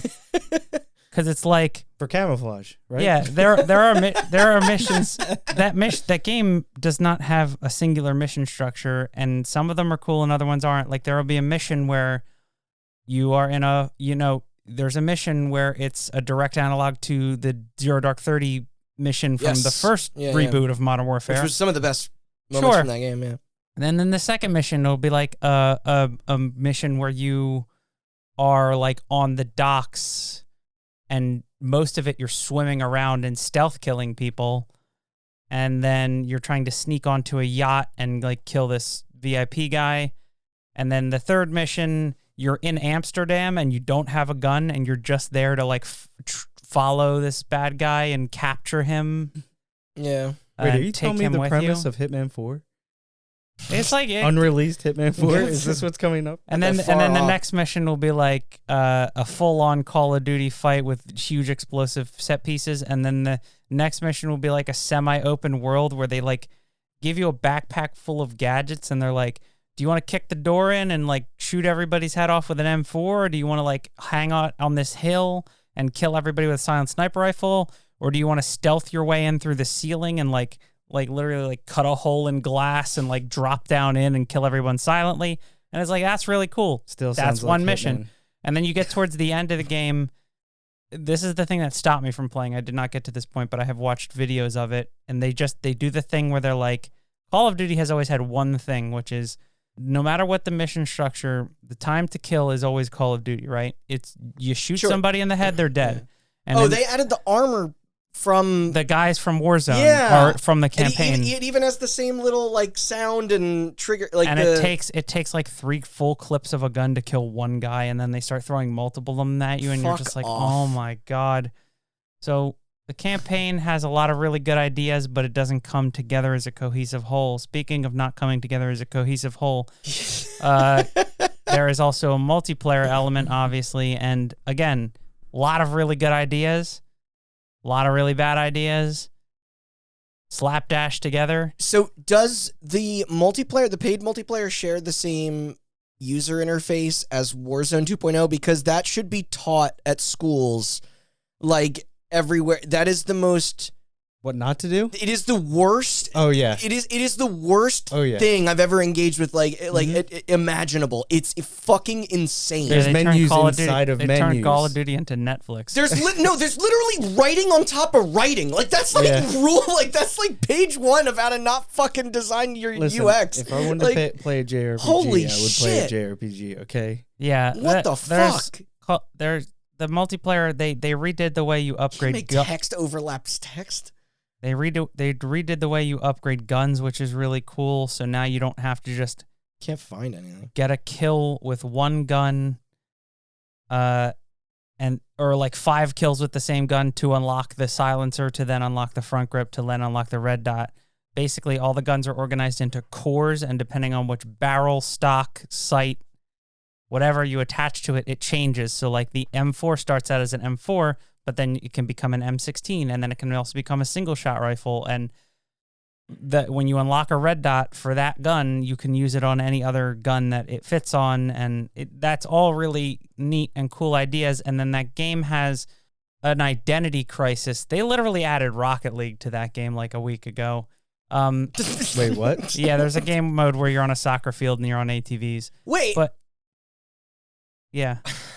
That game has literally every game you can imagine. Like, you want to play... Oh, yeah, there's modes like Siege and modes like Rainbow Six and... Or, sorry, those are the same thing. Sorry, there's modes, there's... Like Counter-Strike. You have your Counter-Strike mode, Battlefield. You have your Siege mode, you have a Battlefield mode, you have a typical Call of Duty mode, you have an Overwatch style mode. And, like, no matter what kind of shooter you want to play, it's there for you, and it all just feels... It wants to be a jack of all trades. And it is. Of none. And it is also a master of none, yeah. Hell yeah. Well, speaking of, like, they're also still want to be a BR.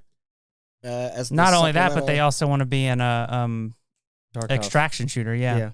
On top of that. Oh yeah, it's just like that DMZ mode is like Tarkov. Tarkov or Hunt Showdown. Yeah. It's ass mode. It's like so half baked. Now they're adding raids to it. They also have Spec Ops missions, which are raids like Destiny raids? Yes. Where it's like 3. Oh, okay.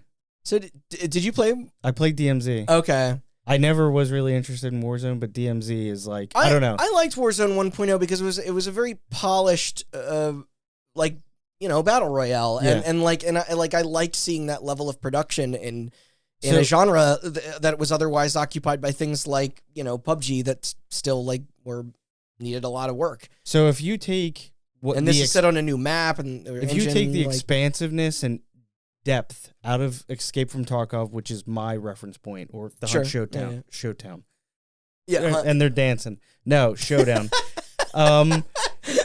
If you just take all the depth out of it, like it's like a branch graph of and then you just cut everything out and just have like cores. It's Tarkov on a high level, but not the deeper you go, the less it becomes like Tarkov, essentially. Yeah, and then it's just like basic core mechanics of what they wanted to do. Yeah, which is like you can take weapons out with you, and you can lose weapons. There's insurance. You can insure your items. They seem to flip-flop on whether or not they want like loadouts and stuff. It's like I don't know. And then I was like picking stuff up in the environment. I was like looking at stuff because I don't play Tarkov, but I watched a lot of Tarkov. It's the barrier for entry for me is like. Does Tarkov also have like AI to fight? Yes. Okay. Yeah, it's all that PvE. That's what I liked PvP. about Hunt. Yeah, that's what I like about in this. But it's like it's so similar to Titanfall, and so far. How dare you? No, in the sense where it's like it's the AI in that game is more like it's kind of like a distraction. Yeah, it's. So, but it's so bare bones. Like I was picking stuff up and it had a dollar amount. I was like, where's the pills? Do I need to use these pills to heal myself? I don't know. I'm still no, none of that. It's value. It's just value. It's just money. The more money you extract, it'll be the like you'll go over to a computer and be like, you ripped out like components out of like a tower PC, and they'll be like, there's no what graphics is this? card that you need to then extract to go put in a a coin farmer or a Bitcoin Yes, farmer, yeah, so yeah. that you generate a No, different it's kind just of currency. all different versions of the same. It's like junk in an RPG that Yes, you just go to a store and you exactly. just, So, sell all of it. Yeah, very underwhelming DMZ. I found personally the installation process hell for Warzone 2.0. And I know I played it during release week. It's release weekend or whatever, so the matches were laggy beyond playable at that point. It has gotten better. But in my experience, like, optimization is still a problem. That game is very graphically intensive in a way that Warzone 1.0 was not for me personally on PC. Yeah, there's also a problem of like that game has some graphical issues, but that game got markedly worse in performance when Warzone came out. Because I was playing, because Warzone didn't come out with Modern Warfare. It came out like a month later. Yeah. And when I was playing Modern Warfare 2's multiplayer before Warzone came out, it was performing fine. And then after that, Then it's a the Warzone game thing. Yeah, I think it was like server issues. The audio is still top notch. I mean, I do like the 2v2 and the Gulag is a welcome change. Yeah. The party system is you like, it no longer shows you who's in your. I don't know why they took that out. Warzone 1 was fucking battle passes. Warzone 1 was the reason I had to build a new computer. That's Really? Actually, yes, because my game kept crashing. I only had 8 gigs of memory on my old computer, and that was at that point not nearly enough. And then I built one. Now I got 64 gigs of memory. I should. Good Christmas. You reminded me. I should also mention that Call of Duty Modern Warfare 2's campaign is one of the best looking games I've ever I'm not played. surprised. It- Even it last is- year with It is Vanguard. fucking Vanguard, I was, incredible. pretty blown away. I mean, that's that's good because I think it's good to see that even though they're pushing that tech forward. Still. You know what? At least the tech is still being pushed forward, even if the gameplay is not. Exactly, Yeah. and it's Call of Duty. They still play exceptionally well. Okay. And for the last thing I'll say is that the smaller file size is nice. Yes, it is.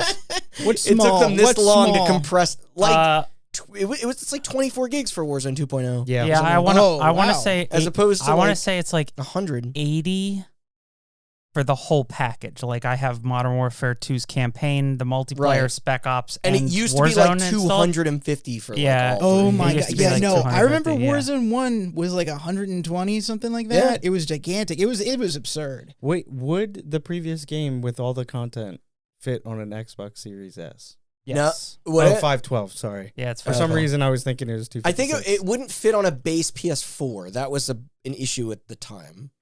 It's close. It's close. You have to have like that installed and only that. Yeah. Would it fit on my mom's iPad No. with two? All right. All And then I right, can't. yeah, Then I let's, can't play it. That's Would my it only fit on gaming six That's platform. our Call floppy of Duty. disks? Cut. Yeah. Cut. Yeah. Next up, Dark Tide. I should say Warhammer 40K Dark Tide Yes. for those Yeah. that don't know. This is a tough game to pinpoint because we didn't play that much of it. There's a reason for that. There is, and I'm also going to use this time to talk a little bit about Evil Dead, the game, as well. In that, so Warhammer 40K Dark Tide, is that labeled as early access? No. No. It's out. Okay, that game is fun, albeit ridiculously grindy in a way, And that also they- not nearly as fun as Vermintide. Vermintide. But from what I understand, Vermintide was in a worse state when it came out, and they've yes, and improved then- it a lot. So maybe this game will follow in the same line. Yeah. But the performance issues are pretty. the game, as of right yeah, now. the game doesn't look good. It also doesn't run I well. like the look. art style. Yeah, Yes. I mean, graphically, it doesn't the enemies look, shoot it, out maggots as blood. It doesn't look like it should run like shit, and yet it does. We'll get to that later, Yeah. right, Andrew? With another game that's on the The list. soundtrack's awesome. The levels are a little samey. The sessions are too long for a Way run. too long, yeah. Which is crazy because you could play that game for like 40 minutes with the party and then fail at the ending like excursion, and then that's it. You don't Yep. you leave with nothing. There's and earn very little experience yeah, doing so. there's a Also, no fucking crossplay between even the two different versions on PC. I thought we were past this. yeah. There, when I was playing Vermintide, I was like, man, they should make a Warhammer 40K version of this so I can play with guns. And then they did, and I Windows was to like, Steam. oh no, it's worse. They did say it's coming. Yeah, I know that because that's why I was interested in this. I like the 40K side Yeah, I of mean, Warhammer more than the fantasy 40K is stuff. insane. It's But- great. But But yeah, that can go. Maybe it'll get. I mean, hey, World War Z eventually got there. I don't know. The Evil Dead game is much more like complete, but I mean, it's also grindy, but that's mostly because we played it with each other and not strangers online. Yeah. I like how passionate about the property they are. It is totally a love letter to like the Evil Dead films and even the TV show and everything, which is great. And there's lots of stuff in those upgrade trees. It's not asynchronous, asymmetrical multiplayer. It's 4v1. Yep. I have not really seen the other side. It looked and ran pretty well for me, but the rules were complex. It is a high learning curve. Nobody who had an idea for that game got rejected. Yes, it is the Gremlins 2 sketch, from Key and Peele. But it's like, because it's not only class-based, but character-based. Yeah. Like, which is like wild, the amount of factors that one match could possibly have. And it's like, it's a bunch of systems that does have crossplay. When you explain them on paper, they don't sound that bad, but together as a cohesive package, it doesn't work as well as you would hope. Yeah. Like, there's like, you're fighting zombies, and the whole point is you're playing against one player who is essentially a dungeon master who is like spawning zombies for you to fight, and they can control them. It's like a fear meter. And it's like, oh, it's melee focused, like Callisto, where they're like, you want to focus on melee mostly, and we're not going to give you a ton of ammo, and they also drop you in with nothing, and then you have to loot like a battle royale. But the loot, some games you'll find so much ammo and no healing items. In other games you'll find a bunch of healing items and no ammo. It's not. There's clearly nothing governing what type of drops you get. And the matches are long. The matches are very long. The timer can be like oppressive. There's there's like a fear system where your character builds up fear, and the more fear they have, the more damage they take. And if you're away from your party, you gain fear. If you're in the dark, you gain fear. And there are like campfires you can light and candles. I would compare the Evil Dead game to one of those board games that has the potential to be really cool, but then you're trying to explain it to a whole bunch of distracted or drunk people, and and it's like unless everyone's on the same page, it totally breaks. But if they are, then like you're in for a good time. Question: okay, does your character start to hallucinate as the fear meter grows? No. Okay, I was gonna say. Nintendo has the patent on that. Yeah, but no, this also had a high price tag at launch. A few of us got it free on Epic, but now I just want to play Fear. Slow mo. I know one particular idiot who paid money for it. What? All right. Well, we can say goodbye to both of these for now. Maybe they'll get to it. And we are down to our last game. Oh. Until we get into round 2 of cuts, which is Norco made the list. Tell us about Norco. Didn't I nominate it? He nominated for top it 10? for top it was 10. one of my Yes, it was. Yes, it was. He shortlisted it. Yep. Oh, yeah, no, you didn't. It's there. Yes, he did. They did. Line 66 in the doc. Did you? Oh, you did. Okay, so then we're done. Hey, okay, look at that. I'll get into it later. Yeah. All right. Thanks everybody for listening to Hot Button. Now the hard part's out of the way. Like, yeah. All right. So now the lengthy part. Oh, sorry, the lengthy part, not the hard part. Now we're in for the hard part. Yeah. Sorry. Okay. So Austin, with that, how many are on the short list? 97. Somehow we went up. Like, I'm curious what we kept in that mix. We added 4. Oh, that's it? Yeah, great. This will be easy. Other than our picks, we added Nobody Saves the World, Horizon, Jackbox, and Callisto. So okay, 24. All right, what should we do from this point out? Should we do it? Well, I was going to say I got a proposal to potentially make things way quicker on my end. Okay, shoot. I don't feel like this year was particularly a strong year for video games, and there are only a couple of games on here that I would be devastated if they didn't make the list. And even that might be overselling it. But hey, would you be surprised if I said Elden Ring would have to be my number 1 for the year? I know, right? Additionally, I'd say that Patrick's Parabox is near and dear to my heart. And I can see that since I'm the only one lobbying for it, that maybe it doesn't make it very high on the list, but I would fight for it to be on the list. Other than those two, I mean, Signalis is on here, and I think I might not feel as strongly for it as you guys do, but I still really enjoyed it. I know about that game because of you, and that's my game of the year. Okay. But that's, so that, in my opinion, I think that makes my job here way easier. Because Okay, sorry, go ahead, Austin. Can I make a proposition for our first Sure. cut then? Yeah. Metal Yes. Hellsinger. Mm. I do not like that game. I understand why you like it. The music is not for me. But I also had. I love metal, but that was not my type of metal. I had a lot. I'm picky. That's That's because you're I wasn't weak. sold on the we demo. talked Either about that yeah. or you're. No, I'm I emo. think Doom has better. Okay. I Well, act- no, I don't metal know how to music control is my- very emo. It's just the tone is not emo. When you talk about when you're all of your context, and I'm not sure if it's specifically death metal, but death metal is like all about dying. thrash metal. Oh, it's kind of? thrash. Yeah. Yeah, that's about speed. I mean, metal has so many subgenres the way it's classified. I mean, yeah, but I'm saying that is a problem specific to me. I don't like the music at all, but that's not my kind of music. Mhm.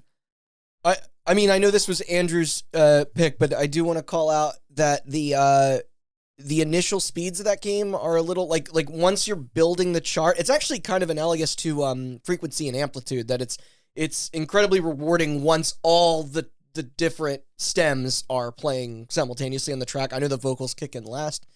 That's really the only one they hide. for me So personally.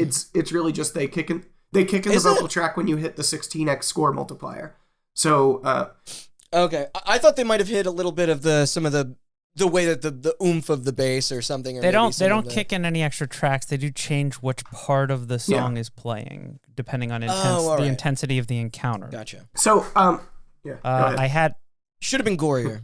I was just gonna say, I had a couple problems with the way the encounters are designed in that game. It didn't flow as well as I would have liked it, and I also had some syncing issues, which I don't know if that's specific. Yeah, to me I or- didn't have syncing That can be a issues. tough hurdle for just a lot of. Yeah. I mean, I didn't once. I did have to do the test a couple. Yeah, times. Yeah. I mean, so like I played on PC. I don't know if you guys played on console or on Game Pass or something. Okay. I was on PC. Yeah, I was on PC. On Game I had Pass. no syncing troubles at all.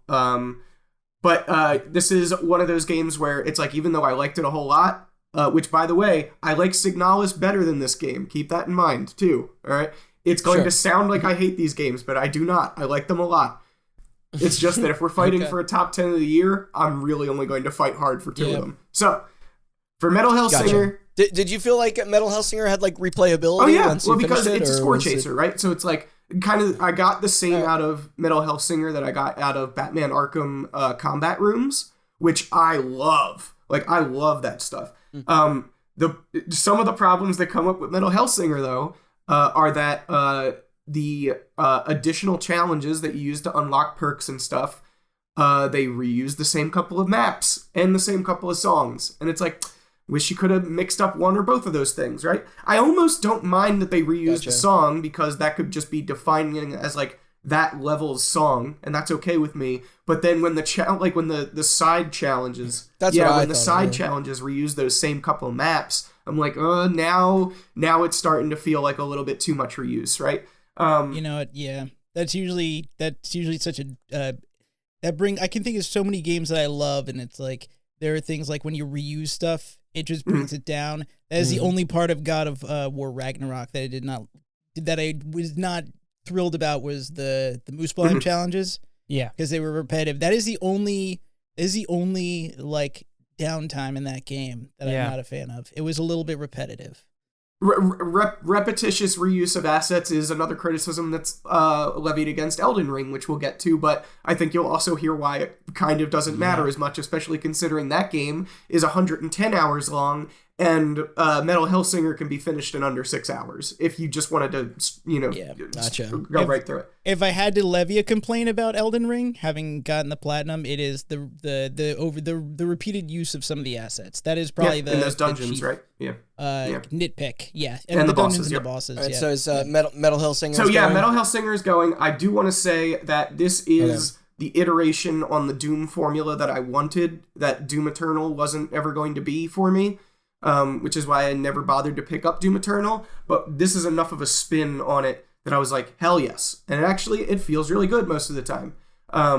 There are some things I would like to see them do better with encounters in the next one, whenever they get around to it. Hopefully there is a next one. They certainly set themselves up for one. Yeah. But yeah, I really enjoyed that game. It has quite a few problems that I would like to see a sequel improve. But yeah, I'm fine with it being cut. Okay. I would like to suggest a cut. Yes. Okay. And I mean, this is it's an unfortunate cut, but I think we can all agree the Quarry did not live up to our expectations. That one pains me because I know you're right. Yeah. So this game is a spiritual successor to Until Dawn, a favorite amongst a lot of us. Same director. They did return back to the 8 individual playable characters. Yeah. Technically 9. Star-studded cast. Increased tech, as we mentioned, for facial capture and all that, and some smart changes to gameplay. They did add a little bit of some fun little things to do afterwards, like your movie night and not movie night. That's what we did. It's the director mode. That was clever. I have to call out the fact that seems incredibly interesting. I almost want to buy that game and play that game on my own to play around, because not only can you set certain outcomes, okay, but you can also say it's like an RPG where you set the stats and then you see how the stats change the outcome, which is incredible. Yeah. It's more like a simulation, which is insane to me. But I think we're all in agreement of how they fumbled the bag. Underwhelming and unsatisfying the ending was. Well, not just, okay, if I may, and this is funneling it down to a binary choice, I understand, that's the way a lot of these choice-based decision games have to go, right? Is that they spider out and then they sort of come back in. But in this case, it's like arcs that kind of went largely unignored and not resolved. No, I mean ignored, not unignored. Sorry. While trying to spoil as little as possible, is the binary choice you're referring to is shoot one versus shoot the other?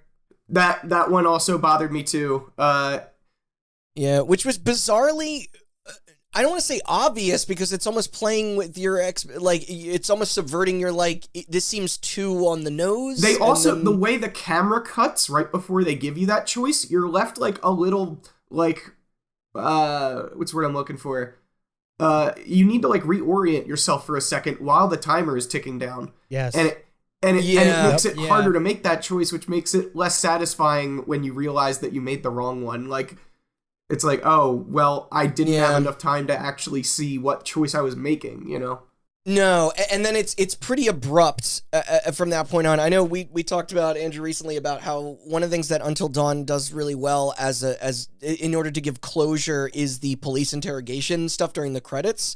And so a lot of the interpersonal politics and relationships of all the characters you get to see, and this game doesn't even give us we were joking about the Animal House, just title of just cards with text that say where everybody is and what they're doing, because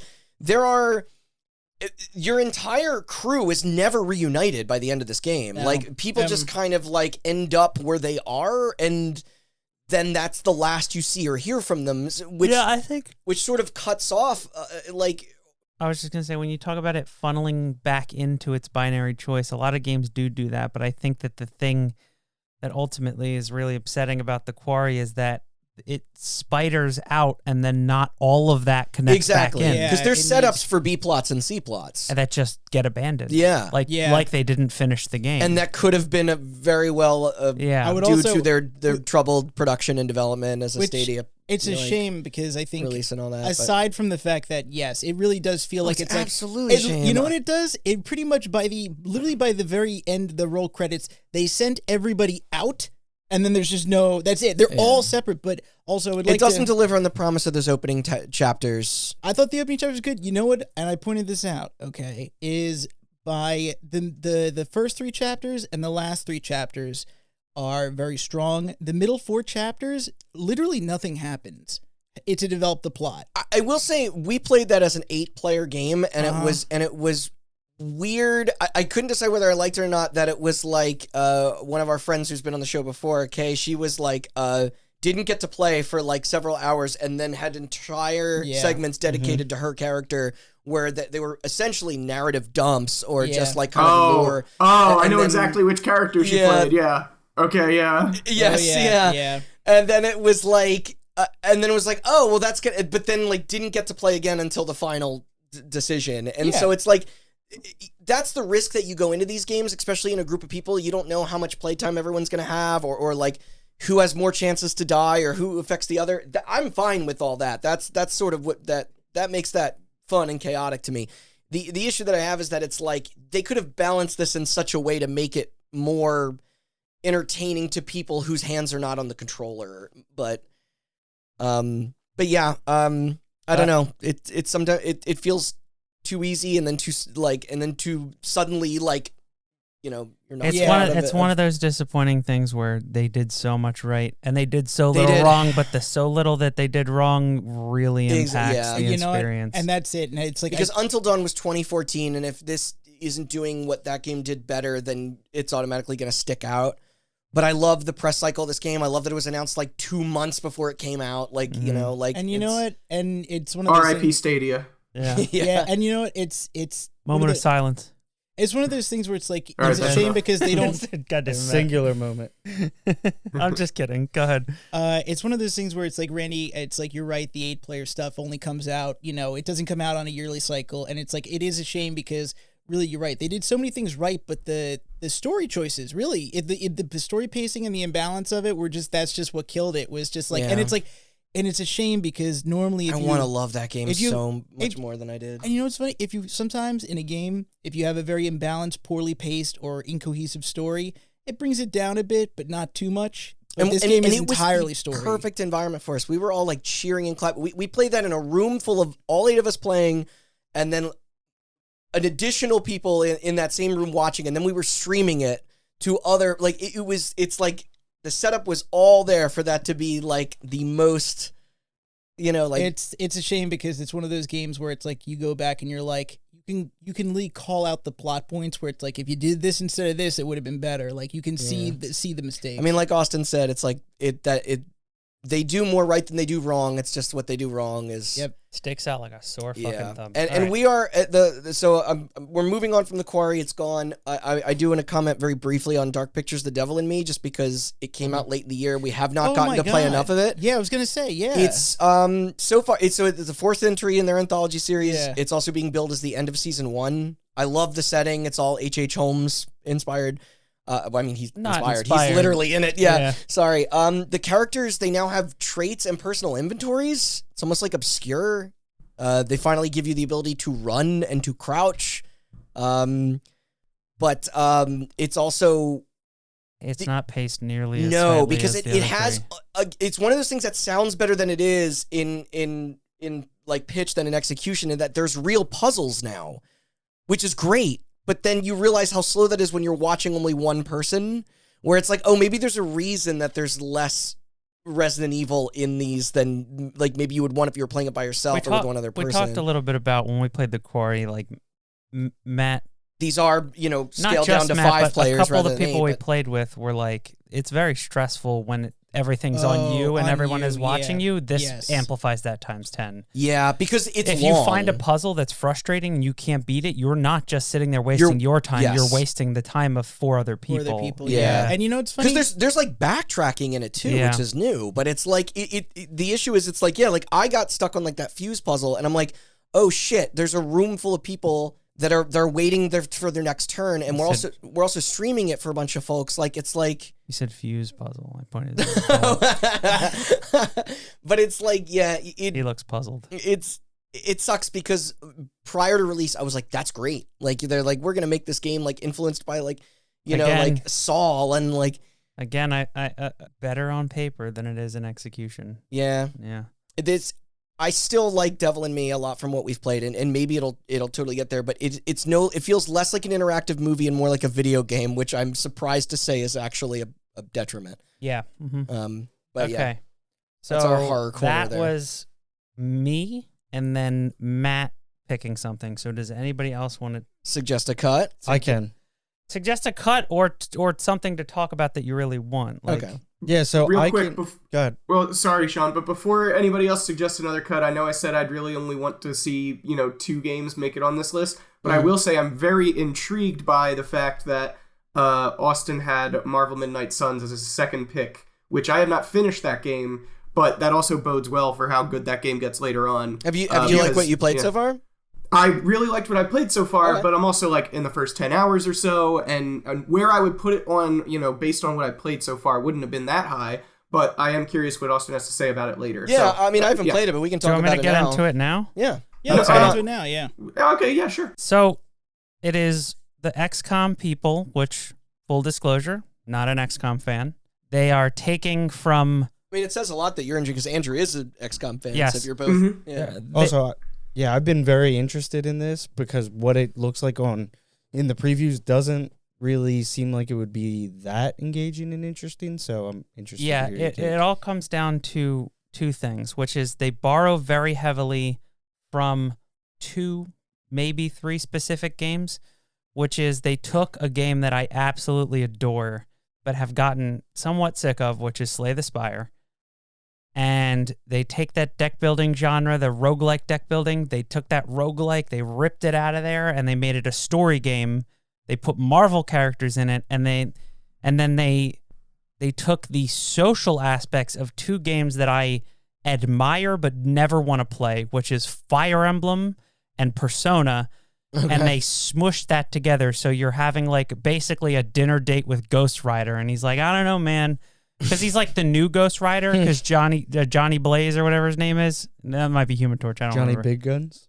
He's in it, but he's old and he's no longer the Ghost Rider. I mean, and unlike XCOM, there's no like permadeath of characters. These are Marvel, like no, nobody dies. Real quick, you can't fuck them either, right? They just get really big boo-boos. Damn it! So wait, when you say it's a smash of Fire Emblem and Persona, okay, granted, are you talking about Fire Emblem in the tactic sense and Persona in the I'm talking about Fire Emblem in the social sense. I was gonna say because it basically sounds like 3 Houses except with Marvel. It's like 3 Houses, but I've heard that if they comparison before. if they had like the day night choices of who to hang out with part of Persona 5. You know what I mean? Well, I mean, 3 Houses kind of has that exploration thing where you have like you can choose to like eat meals with your team, and that builds your relationship up. Yeah, but so basically the way it works is you go into it is a bit more like Persona, I guess. You wake up in the morning, you do all your video game shit you got to do, you upgrade your cards, you open your booster packs to find new cards, you train your people, you do this, and then you go to this thing called the mirror table, and there is a selection of randomly generated side missions, which do not require you to take your customizable character, the hunter, on them, and then the main story mission, which do require the hunter and usually require one other person, and you have to do at least one side mission in between each story mission, but you do the mission, you come home, and then at night, that's the social aspect of it. So you can pick a certain person to hang out with. Everybody has a friendship level. The more you level up friendship, the more bonuses they get in combat. This is 3 Houses. Yeah. It's 3 Houses because, okay, ready? Here's the progression in 3 Houses. Every week you do lecturing where you you level up the characters, and then on the Saturdays you can have one of essentially 2 or 3 options. Explore, which is when you go spend time with people. Side missions, side battles. And then what's the third one that I'm forgetting? Or you can do a seminar where you can kind of add more. You can do extra training instead of, and then at the end of 4 weeks you do the actual mission, and then that's the mission, and that advances it. So it sounds like basically they took that, instead of doing a week, it's every day you do that instead of the weeks. But that sounds exactly like 3 Houses. Yes, and so that is one area that is iffy for some people. Some people really do not care about that story. I liked it. I liked talking to the heroes and stuff. I thought the writing was pretty good. The animations and performance and graphics leave a lot to be desired, especially in those Abbey sections where you're doing the social stuff. Andrew can attest to that. In the home base, I cannot stress enough how bad your character animates while he's running around. Like, I have booted up a default Unreal 4 template for a third-person game, and that guy animates better than what they have in this game. It is astounding. The run animation is comical. The rest of this game is really good. I'm really enjoying it, but I was like, how is this terrible? For $50, I found an entire set of motion captured animations years ago that you can just put in any Unreal 4 game legally, as long as you paid the $50. I don't understand why it's that bad. But that was one of the blemishes that stuck out the most to me. Sure. The thing that I will say, Austin mentioned, he likes the writing, and a lot of reviews did not. In fact, I would say a lot of reviews thought that the writing was quite poor, exceptionally poor. I haven't found it to be exceptionally poor. I haven't found it to be great yet at the point I'm at in the story. I'll say so far it is no worse than the worst Marvel movie I've seen. Like, you know, Did MCU. you see Eternals? No, I stopped it. I better than stopped it. Eternals. Well, I would hope so, but you said So the worst Marvel movie, and I'm challenging. I saw everything from Iron Man to Endgame. Okay. And of the worst movies in that set, the writing is no worse. So You should watch Eternals. But No. one thing that does stick out to me that really made me go, oh, well, that's interesting. And keep in mind, I don't have the Fire Emblem or Persona reference. The first thing that came to mind for me was Mass Effect, as far as how these relationships worked and how there are different like tickers that are going up and down as you talk to people. And then they introduced something in there that may as well be the Paragon or Renegade from Mass Effect, or light side, dark side of the Force in KOTOR, whatever you want to call it. Oh. And it's like, oh, well, if I'm going to get benefits as soon as I do this, then I should obviously do that. But then when I went for those options, the character doesn't always appreciate it, and then you lose some of that relationship by going for that route. And I was like, I don't know how this is going to manifest like macro in terms of like the entire course of the game, but the fact that it isn't just allowing me to default to that and have it always be the right answer is already a step in the right direction that even Mass Effect couldn't figure out. Right? Yeah. All right, that's something. Yeah. And then the other half of the game, the Slay the Spire part, it is a deck builder. You have a team of 3. You pick a hero. Each hero has different abilities. So like Those Marvel heroes don't take cover. yes, they don't take cover. They always hit. So instead of their dice roll system that XCOM has, instead you get a random hand of cards, and then normal cards give you heroism, and then special cards require you to spend heroism. So you can't just play your special attacks constantly. You have to build up a thing. You can also discard and redraw twice a turn. You can move your character. There's environmental stuff where you can pick up like a... Yeah, I saw some of that stuff. Yeah, you can pick up a rock and throw it at people, and that doesn't count towards your card plays for the turn. The environmental stuff really makes the combat dynamic, honestly. Yeah. That's like, cool. It adds for a lot of depth. I know Andrew brought it up. Is this something you want to fight to keep? Uh-huh. Yeah. Honestly, it sounds like this is like a... Okay. I loved this game. Yeah. Then I think that there's easier targets than Yeah. Okay. Speaking of easy, I wanted to suggest one. Maybe it's the same. go right ahead. Yeah. Stray. I was going to suggest Tunic, but let's talk about Stray. Yeah, Okay. Let's talk about Stray. So It's inarguably cute. I love the setting. I think the problem is, I think it's The a good cat game. animations. I think the problem is that, okay, there's already probably 5 games on here that I know need to make it to the top 10. That means I got 5 to choose from. Yeah. That I need that Now, and there are so, other better 5s. Sean, I know you nominated this. Maybe you were hotter on it than we were. I did not finish Stray. I know you did. Matt, did you play it? Yeah, I finished it. No, Okay, you finished it? Actually, me and Shayna played it. I mean, I think I do think this game is charming. Like, I liked what I've played. I just fell off of it. I found the gameplay a little boring, but It's not. it's totally lovely.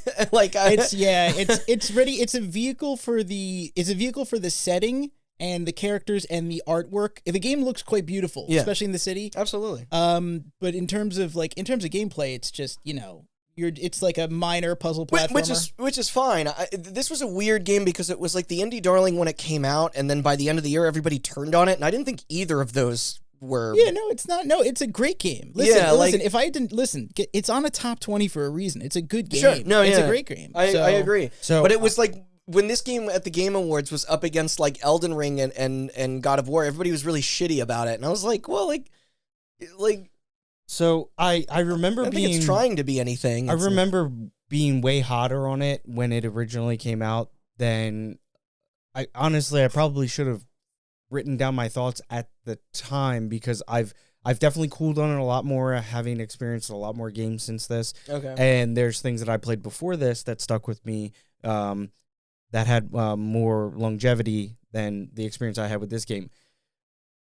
Listen, I was going to say something really profound here, because I remember my experience with it being like more than just a cat game. Oh, yeah, no, I wasn't trying to debase it. Like, It does a lot of really good stuff with animation, with the cat. It also does a lot of really good, cool stuff with puzzles. It does a lot of really good stuff with world building. Yeah, some of the stealth and like an action, but like, yeah, the the environmental storytelling of it is is great. It's really it's fantastic. top-notch. I remember having more of a endearment with the larger narration and what it was going for. It's mysterious. Yeah, and as opposed to like what I took away from it and this, that, and the other thing. Unfortunately, I didn't write down my thoughts at the time.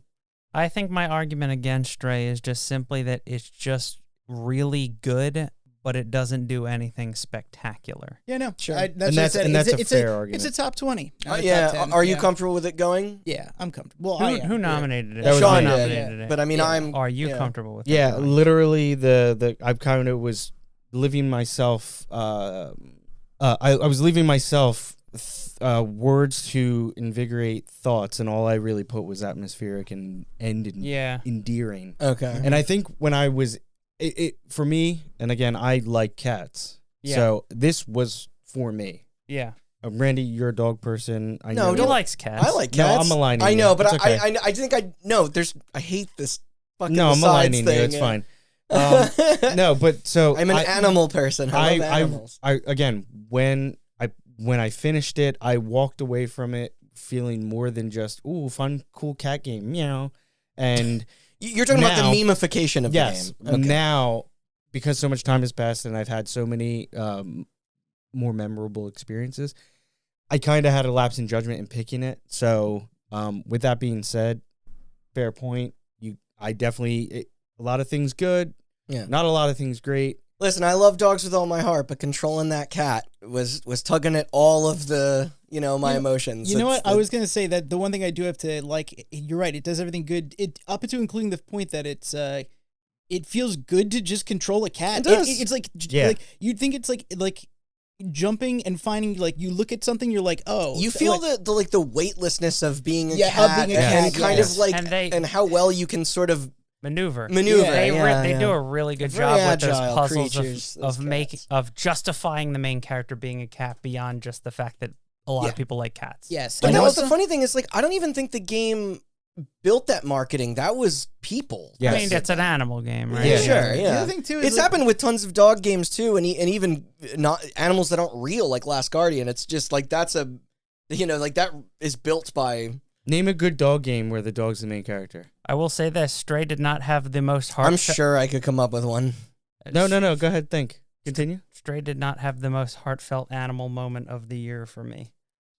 Or is this a segue? Is this? I'm not. Wait, No, it's too early to yeah, talk it's about too early to talk about God of God War. of War. Oh, yeah. No.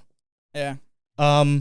So if Okami, that's a fucking Parappa the Rapper, yeah, Did you but that's Google not. games and Yeah, thoughts? I but did. it's not in a Fable, and Metal Gear Solid 5. Okay, I just Yeah, want to both- point out. Dog, I just want to point both out Far sides- Cry 5, all the best- side characters. the best A dog- Dog's Life, Yes, the best dog sim is a GTA dog's 5. life. Is a dog's life. Yeah. Silent Okay. Hill 2, Aren't you just petting the Tokyo dogs in the dog Jungle, park?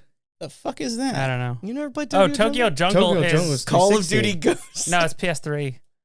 Undertale, Was you it do not on actually both? play as a dog. So, from Tunic, some- Twilight Princess, Tunic. Speaking of game, no, I'm just Valiant kidding. Hearts. Someone you- take that phone away. Yeah, you're so mad that I brought that All up. right, By the all right. way, Real quick, are we cutting Stray? Watch Dogs. Yes. is- Shut Oh up. my god. no, that was no, on my it's list. in the title. Yeah, we know we're cutting Stray. Yeah. Okay. That's fine. All right, let's talk about Tunic. I I- think it's time. Oh wait, I nominated something kind of last minute for Game of the Year that I also burned one of my votes on. That I'm Okay. realizing is maybe. No, we'll save it. You guys go ahead. Yeah, I want to hear about Norco. So, okay, Tunic. Okay. So, I think you know what? The, It's the like cute Fox Zelda game I that don't- is actually more Dark Souls and Fez than Zelda. it's more Dark Souls and Fizz than Zelda. So, I would It's just like deceptively so- challenging, yeah. to say this concisely. One, I think we all kind of had the same reaction of it started out as a very strong, very fun, good pace. Loved Zel- the first half. Mine- Yeah, the Zelda, the isometric Zelda clone, very satisfying to play. The look of that game is wonderful. Yeah, Yeah, and- not only that, but listen, the music, the soundtrack Oh is god, the so sound! It it's might be the amazing. best soundtrack of the year. in my Yeah, opinion. and so Yeah. okay, and so And really quick, just to kind of chime in on that, I literally was like an hour and a half in, and I go to the kitchen and I'm talking to Chris and I'm like, man, this game's so like nice. It wants me to play it. Yeah. And then little did I know, like a little bit more time spent in, and I was like, oh, this game fucking hates me. Yeah, yes. No, I It literally really said the doesn't want me exact to same play this. thing. So Yes, I said, I was just like, why are you so mean to me? Yeah, I liked you. Yo, so and then it seems like as it went on, Also, the meta layer, fantastic with the guide. Yes. Like, yeah, Probably it's one like of the most an NES unique puzzle mechanics is that you instruction have manual. you collect Oh, the fucking instruction. yeah. Yeah. You And collect it's like retro and like Yeah. the art style behind it too. Sorry to keep interrupting you. It's just so cool. you collect pieces of the instruction booklet for the game, which are written in a fictional language as if you had imported it, and using context clues, you must figure out. Collecting pages may tell you the solution to a puzzle that you can't figure out. In fact, not only that, but it's so good. Well, it tells you there are entire mechanics you Yes. might not No, know. Like that's 10 it. hours into the Yes, game. 10 hours into the game, you will discover a new mechanic that What you a good weren't. game design decision. I didn't know that you could pray at fucking the fast album. It's great, and it's like it is good. Over time, the challenge ramps up to the point. I think that the point that it got too the challenging. boss battles was just like The point that it got too challenging for each of us, I think, was different because I got all the way up to the third library? boss. No, the one after the no. If you're gonna talk about the gas mask part of the gas mask part. That is when it got grindy, and that boss. That's when it truly turned. Actually, I didn't technically beat the boss. He died with 2 health, but then when I came back, he was beaten. So I was like, "Fuck it." Oh, okay. After that point, the game is a slog. Yeah. Oh, it's laborious. It becomes all about the secrets, which are fucking, they're cool, but like the golden path shit was just like, what do you expect of me? Yeah. Like, it's not even the opaqueness of it or the obtuseness of it. It's just that it's like, it becomes so demanding. And just such a strange, like. So, and I think the point that it became a slog was doing, because I think you said it was the war machine, correct? Or was it the librarian? You said yours is the librarian. I found that fight pretty. I didn't like any of the bosses in that game. I like the first one. I like the first one. The gas mask part actively made me fucking hate that. Yeah, that was where the shoe dropped for me as well. And then, but I still trucked through that, and I was all right. It was the golden path where it's like, I'm not fucking doing this. I think the golden path was okay. I would just like to point out, and this is like, I sat there, and Andrew, I don't know if I told you this. I sat there and I deciphered the language on my own. And I deciphered. You didn't bring your book, yeah. Okay, I didn't bring my book, but I showed to you because I found the thing at the end. It's like, oh, this is decipherable because it's a phonetic alphabet. But I'd like to tell a story about this. Okay. I spent once I figured out how to decipher it, probably spent about 4 hours one night doing it. Okay. But here's the thing. Even once you decipher the alphabet, you got to decipher the rest of the manual. Did that. But it doesn't tell you the answers to those puzzles. They're just clues to the puzzles. Okay. I probably spent another 5 hours figuring out the clues and doing it. I solved the golden path myself. Okay. And then using the first page, it says in the back of the manual, using a clue you have to decipher, dip the first page in water, and that will reveal as hidden. Yes. Okay, and I did it. I was excited as hell. This is the last treasure that I had not gotten. So I went down to the beach, sat in the water, waited for it. Okay, some more glyphs revealed, glyphs that I had to translate. My hand's shaking. I'm like, fucking, I can't wait to figure out what this puzzle is. It's going to tell me what it is. The deciphered clue. Don't forget to drink your Ovaltine. We're talking like 12 plus hours. To Game Pass. 12 plus hours of effort to get to this point. The deciphered clue was a fucking haiku that I could not figure out. That's right. It was a haiku, 12 hours, and I turned off the game, and I was so upset because I'm like, dude, suck my dick. I fucking broke the Enigma machine to fucking get to this point. I was like, I could not believe. I'm like, traversed this massive ass map. I am now qualified to work for the fucking NSA, okay?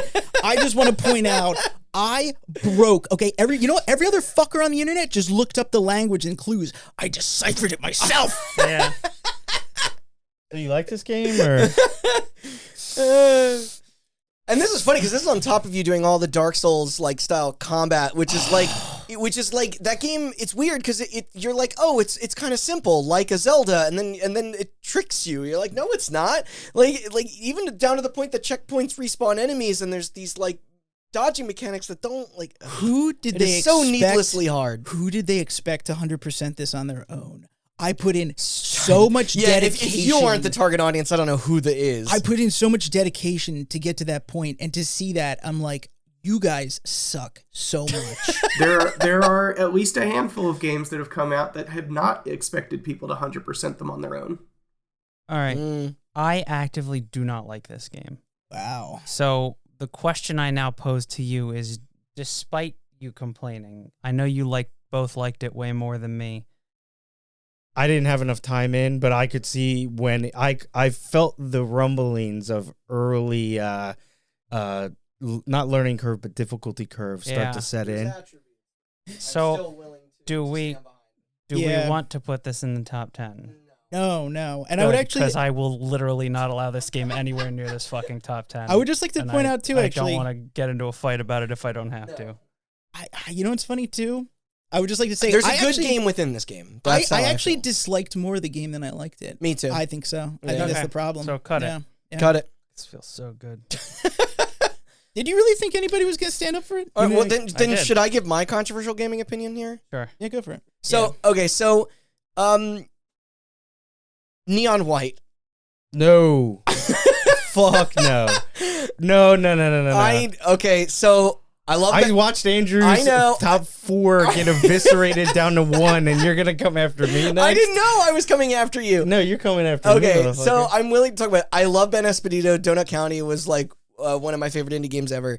I know this game is tailor built for speedrunners. Do not play it on a controller ever. No, I didn't. I'm a smart person. Well, I found that out the hard way. But the art and character designs aren't for everyone. No. The Machine Gun soundtrack fucking rips. It rips Machine Girl. Sorry. It fucking rips so much It does. ass. In fact, maybe actually I take back what I said about it. Rips so much. It rips ass. No, it rips your ass. It kicks. So no. Sean's right. I take back what I said about Tunic. This is actually the best the score of the year, and it is fast, and it's stressful in all the right ways. It's perfect to compete against your friends, like you said. The dialogue is fucking atrocious, but nobody cares. No. Oh man.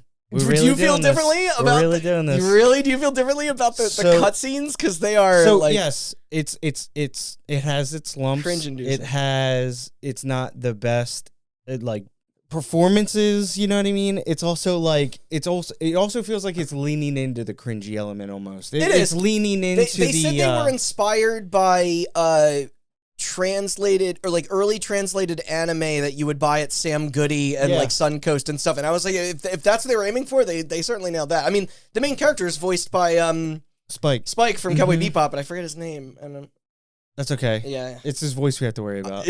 I mean, listen, say Spike from Cowboy. People know who you're talking about. Of course. Exactly. Yeah. I don't have anything about to say about Neon White. Honestly, it just didn't click with me because I'm not into trial based no.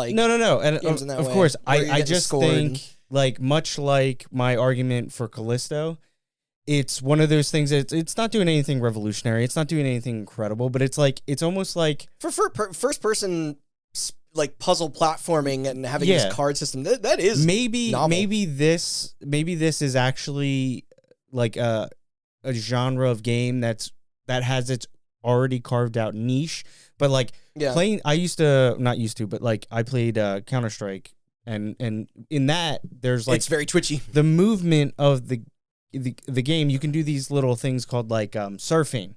So a lot of the movement in this game is kind of based on. It feels like it's loosely based on joining surf servers and stuff like that. And I know it doesn't really make sense, but it's about I'm willing to buy that. It's about developing momentum through this weird movement system that is in CS, and then carrying that momentum, and it feels like when you mix that with the card based element and then the power based element, limited resources. And yes, it is a puzzle game in a sense because you have to figure out how to navigate, but I don't think it's so much puzzle as more of just execution based. It definitely it's a game that you've convinced me. I just wanted to read the room. I didn't know where everybody stood with Neon White. It's a time trial challenge game, time trial puzzle platforming, and also I know what you're talking about with the CS thing. You're talking about the surfing. Yes, I've played a couple of those. Yeah. It's the bunny hop and surf Like, Yes, I'm sure yes, Chris's ears just perked up somewhere. I'm surprised you guys have never seen these, but they're actually. I know about surfing. Yeah. I don't. Yeah. I played but CS. I without even touching on the narrative of like tackling like believing in religion or abandoning religion, and man, I only have fragments of like how much I walked away from the story, because again, the voice acting and the delivery. It's and going stuff, for a very specific type of delivery. yes, Yeah. but I just like It'd be like intentionally trying to do Resident Evil 1 dialogue now. Like it's, like it is on purpose. It's, man, I by design. should have like tried to write down my thoughts on it prior to like coming here, but it's the story is actually so like, I don't know. It's not all right, then revolutionary, but it's so actually so you've cool. convinced me that it should stay for now. So I'm actually going to I'm gonna bring up a different game that I think we all like, but some stuff has to go. I played this for the first time a few days ago as Vampire Survivors. You know what? It's a tough call because that is It fun game. Insanely addicting. It's so fun. It's very slight, but it just so satisfying. But here's the thing. I heard Mike Mahardy from GameSpot say on a podcast recently, he described the game as being self-masturbatory, and that he's like, he's like, it makes you think you're accomplishing more than you are, where it's like in the moment, you're just like, this is amazing. And then when you're done, what did you accomplish really? Nothing. Like it's sort of like, no, it's as close to a. It's a collectible. Yeah, I mean, and the funny thing is, where the game starts is like when it's at most a game, and then it gets to a point where it completely flips and you're barely even engaging with it, and that's the point. I was gonna say, I think it's funny because it's like when you do think about are you gonna remember it? It's an idling game. You can pretty much just leave it. It's a reverse bullet hell. It's a reverse, and it's when you start out, it's a lot of challenge, but by the end of it, this is what I said about the game. I mean, we watched Dave stream it the other night, and he could just put the controller down and walk away. That's it. It's like by the end of it, that is funny. By the end of it, it's like the thing I said about it. It's not a question of will you survive. It's a question of how much can you break this game. Yes, that is how overpowered it is. It's asking you to break it. Yeah, and that part is like I liked this game a lot more than I thought I would. But that being said, it seems like I don't want to reward it. Okay. You know what? I'm not as huge a fan of this game as many people are. Oh. I feel like it has problems with progression. Can we put it Fair ready? enough, yeah. Yeah, it should dish out characters a little faster and stuff What like I think that, is most interesting is, like, correct me if I'm but wrong. goddamn, it feels good. Do any of you know, and I know idle games existed, but this is like my first foray into that. I think it is an idle game, but it's almost not at the same time, because apparently it's inspired by something else. Right, and I think the designer has like said it is a clone of something. And then, but since this one got so much attention, buzz, there's a million of them now. Now it feels like over the last I think totally. it came out of early access within the first 3 or 4 it's gonna months. be like auto chess at this point. And then you got shit like what is it, Brotato? I think is something similar with more choice. There's another one on itch. I mean, there's a ton, and I feel like to this person's credit, like they like spawned the price tag was like, I mean, I know they have a Game Pass deal now, but it's like this game was like $3 for most of the year, and like just went up to $5. Now it's on phones. You know what the fucked up part? Yeah, and it's free on phones, and apparently like barely asks a lot of you when it comes to like like the ads and stuff in it. But right, I only had one session with this game. And it was like 4 or 5 hours. And I don't play games for that long at a time. It is the just one more run type of thing before bed. It's just one more run. Yeah, and it's like... So can we keep it as a maybe for now? Because there are things I would like to see. All right, we can we'll keep it as a maybe. So, okay, I'm going to do let's do a quick cut here. Okay, Jackbox Party Pack 9. I was going to do the same. Yeah, listen, it's as perennial as the grass. Okay, it's great for entertaining. There's gonna be another one next year. We're gonna love it too. Jackbox Party Pack X. Party Is it Pack. Actually officially announced? No. It's not officially announced, but they do one every year. Party Pack in space. Yeah, it's about time. So I think let's just all agree. We all know. Yep. We all love it. Probably most people love it. We salute you, Jackbox. You're always there. We're always there for you. You're always there for us. Can I go next? Yes, please. In a similar vein to the Quarry, we don't need to have a very long conversation about it. I feel like the exact same problems apply to As Dusk Falls, to a lesser extent. Okay, so I actually disagree, but first, just because this game is not as well known as the Quarry, I want to explain it. It is it's a interactive, very pulpy melodrama, playable up to 8 people deciding outcomes on an app or with controllers. Unlike a Dark Pictures or a Quarry, you're not assigned characters. You're all deciding the fates of the characters. There are quick time events. It's lengthier than you'd think. It's done in like 3 acts. I will, without spoiling it, I will say that you are right, Austin, in that it ends like a television season where it sets up for the next season, and that bugged me. Mm-hmm. But in terms of like, there are tons of branching paths, more so than anything that the Supermassive stuff has done so far. Although they probably get away with it because of the budgetary constraints of like, this game is told through it has a very unique visual look that is not for everyone. It's photographs combined with moving animated backgrounds. It's entirely different than anything I've seen. I thought that would be off-putting. It kind of washes over you very shortly into like playing the game with people. You almost forget. Because those trailers, like, you're like, this is going to be way too distracting. And then actually once you're fully in it, you don't really. You control, I guess, 2 main protagonists with this dueling narrative, but you also dictate several of the side character stuff too.